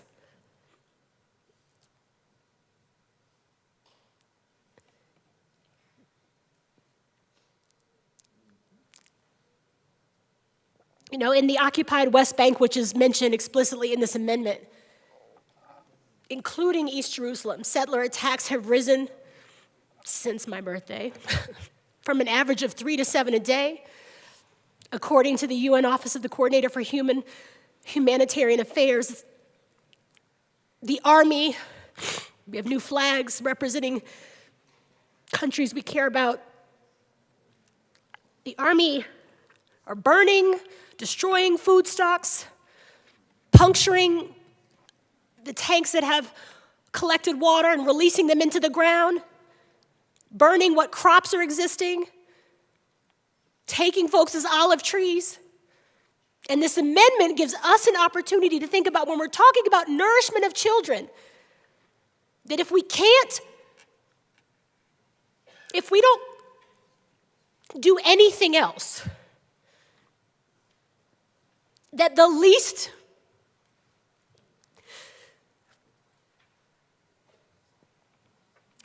we can do when we're not going to be on the right side is have a record that we were at least on the wrong side of history. And in considering this amendment, that is about food insecurity. And we use all these warm, fuzzy terms about getting kids ready for school. It is an invitation to consider what makes us think that our children are uniquely deserving of wellness. This amendment harkens to the time when, even before a lot of folks just learned about certain history in recent months, but many more of us know our history goes way further back. Food insecurity was already plaguing. There was already a UN list of corporations that were contributing to starvation and malnutrition in the occupied territories. Even before the bombardment that you can watch being live streamed, 60% in September of children were considered food insecure. And so this amendment gives us the opportunity to not be in the company of folks who are comfortable with it. We should have no appetite for apartheid. The food insecurity, what I'm about to say, look, I give people a lot of grace if they didn't know this, because there's a time in my life when I also didn't know what I'm about to say, but then I turned 6 years old. But the fact that it is the same folks who profit off of Colorado children remaining food insecure are aligned with those who profit off of poverty abroad. This amendment gives us a chance to extricate this state, as some cities and other municipalities have done, from being an active participant in this.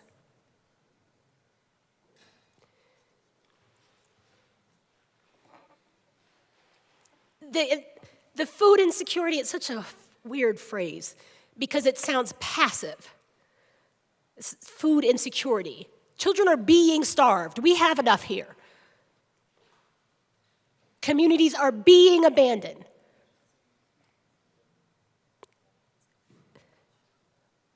I've seen, I don't want to say bragging, but I've seen folks tout the increased number of EBT benefits that are getting to children. You have to be real careful when we celebrate that. And as glad as we are about summer EBT, the easiest yes, or one of the easiest yes votes I would cast this year, we have to be real careful when we celebrate a version of that without this amendment, because it's similar to the, I mean, I don't know if I'm allowed to mention that it's cultural to give an analogy, or if that's, but this amendment, the folks who support this work are often the same folks who support holiday turkey giveaways. And you have to be careful if you celebrate you're giving away more turkeys this year than last year. We're glad that people are getting fed, but that means you haven't curbed the insecurity. SNAP should be working itself out of business. Not a business. The goal isn't to have to subsidize more food, it's to have less children hungry. And we get further away from that goal when we decide Palestinian children aren't a part of the children we care about.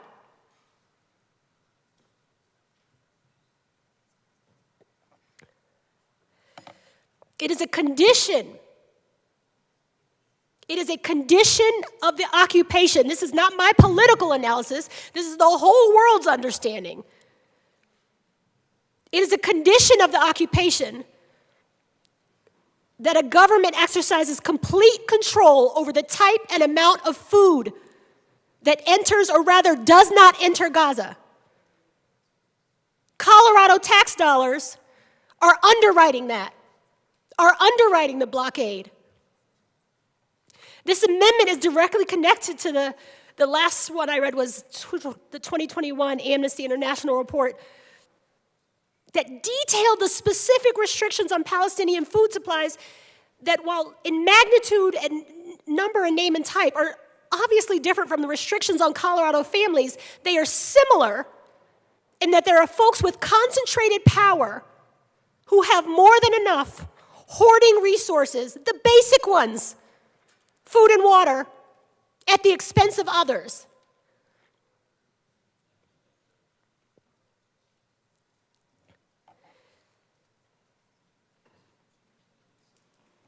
Too many Colorado children who will be helped by the passage of this bill as amended. They're not strangers to state violence, and neither are Palestinian children. I don't need everyone to understand what factors came together to make much of the world aware in this moment, but we are aware. And we can come together and work on property tax and quibble over who offered the best solutions. I mean, with all of our solutions, we're not doing enough to focus on the most marginalized, but we're trying, and that's progress. And this amendment gives us the opportunity to not do that without acknowledging that our decisions are interconnected. These things are not separate. I need my neighbors to understand that you are never going to get affordable housing or health care from folks who don't oppose ethnic cleansing. And this amendment that'll go down like, I don't want Representative Basenecker fussing at me, but the 1978, if I could have read it, they were so much bolder and braver. They were so much more eloquent. They were so much more direct and accusatory by calling out who are the actors that are causing the harm. Whether it's in 1 year or 5 that pass after this amendment, that I go to be with my mother in a heaven I don't believe in, it will have mattered to be on the right side. As a child who needed these benefits, and I was a child when I became a mom, I was 16, of a baby who needed these benefits. The idea that it's that offensive to even talk about how we would allocate these, There are 5 minutes resources is an anathema to the justice and the goodness we're working for.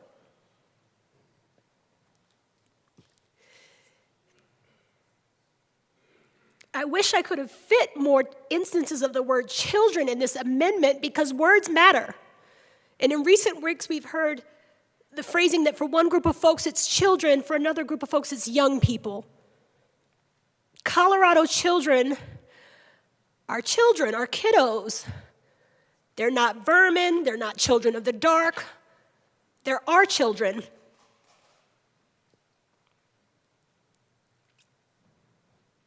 And if our children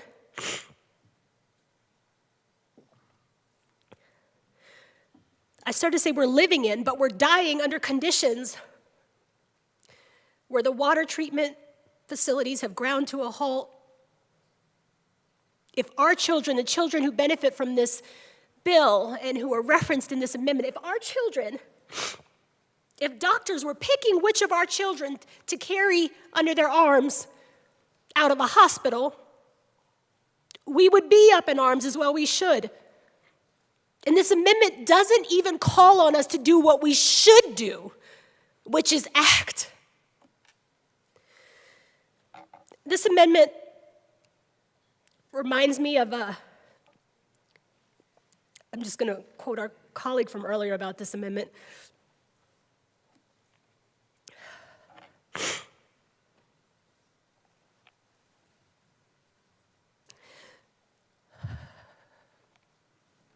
No, I'm not.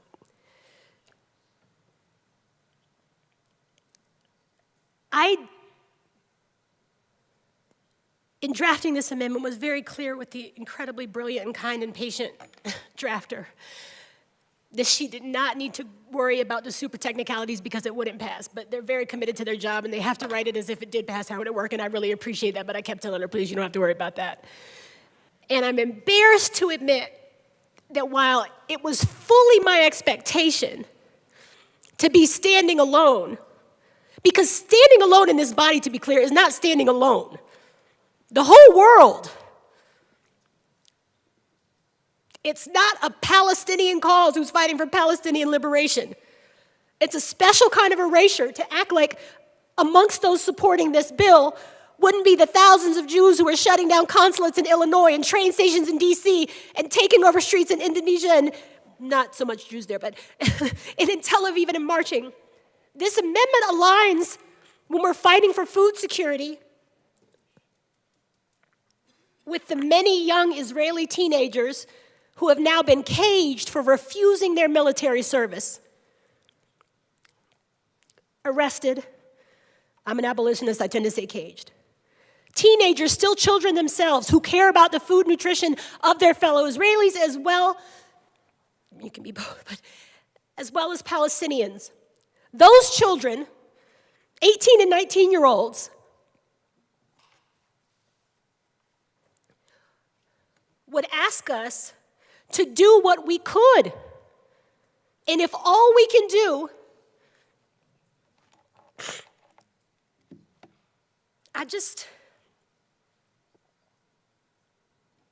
I care about the chair's admonition.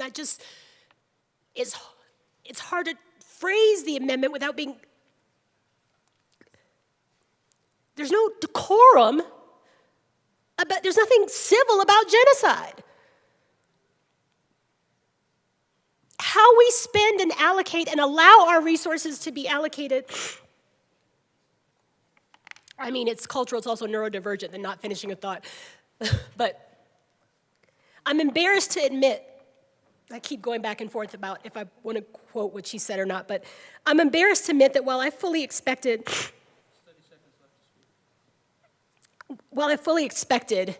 it to be 64-1,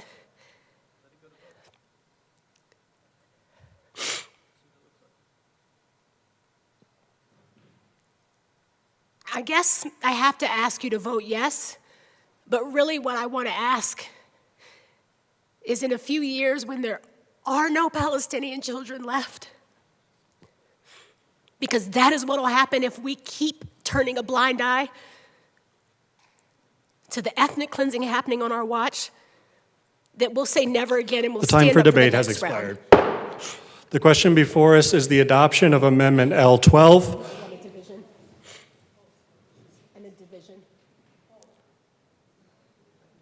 The House will stand in a brief recess.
The House will come back to order.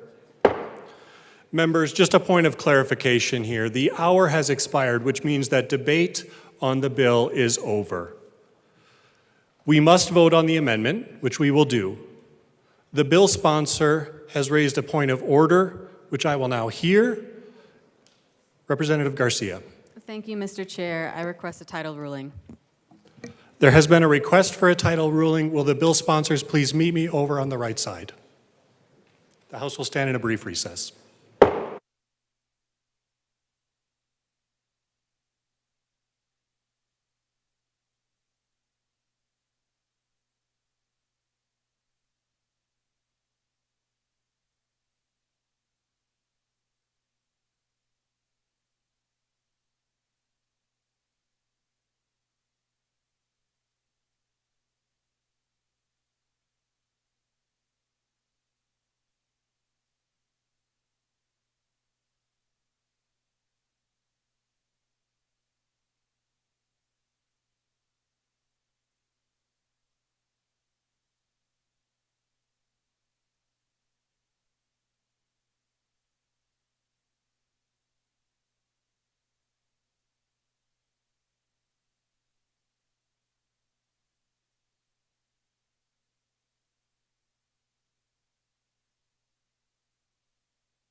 The committee will come back to order.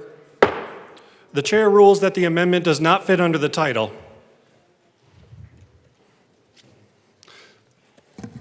To the bill.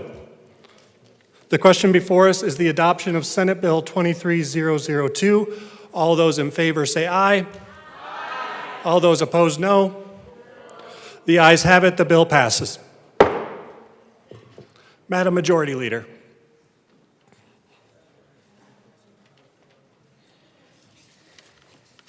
Thank you, Mr. Chair. I move the committee rise and report. The committee will rise and report.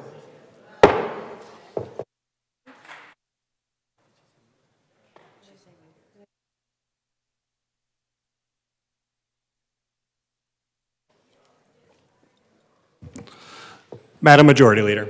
Mr. Chair, I move that the committee rise and report. You have heard the motion. The committee will rise and report.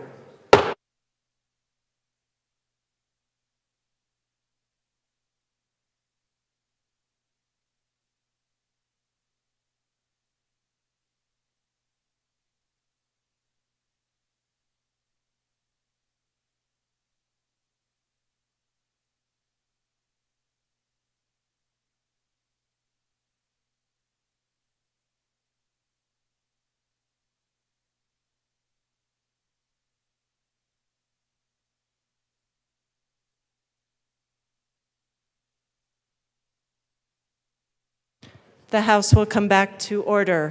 Mr. Shebel, please read the report of the Committee of the Whole. Madam Speaker, your Committee of the Whole begs leave to report as under consideration the following attached bills, being the second reading thereof and making the following recommendations thereon. Senate Bill 2, passed on second reading and ordered revised and placed on the calendar for third reading and final passage. Representative Basenecker.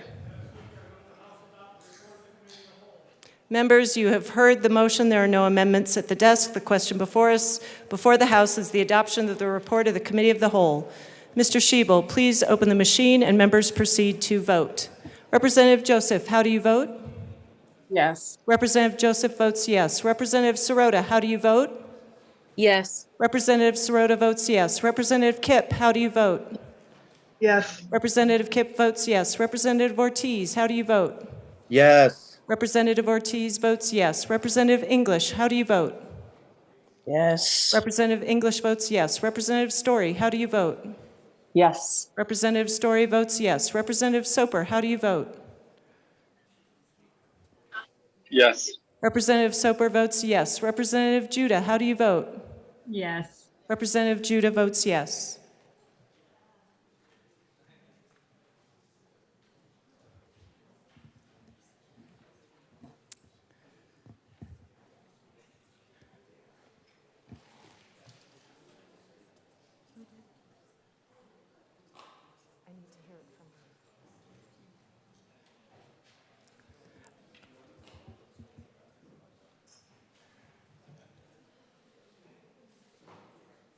Representative Epps, how do you vote?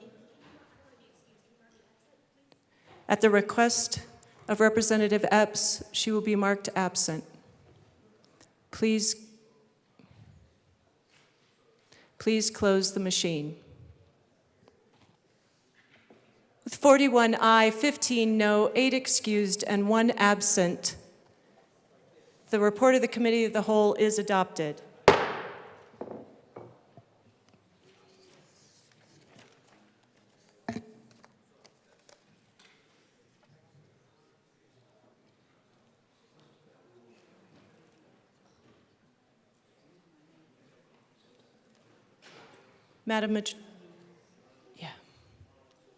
Madam Majority Leader.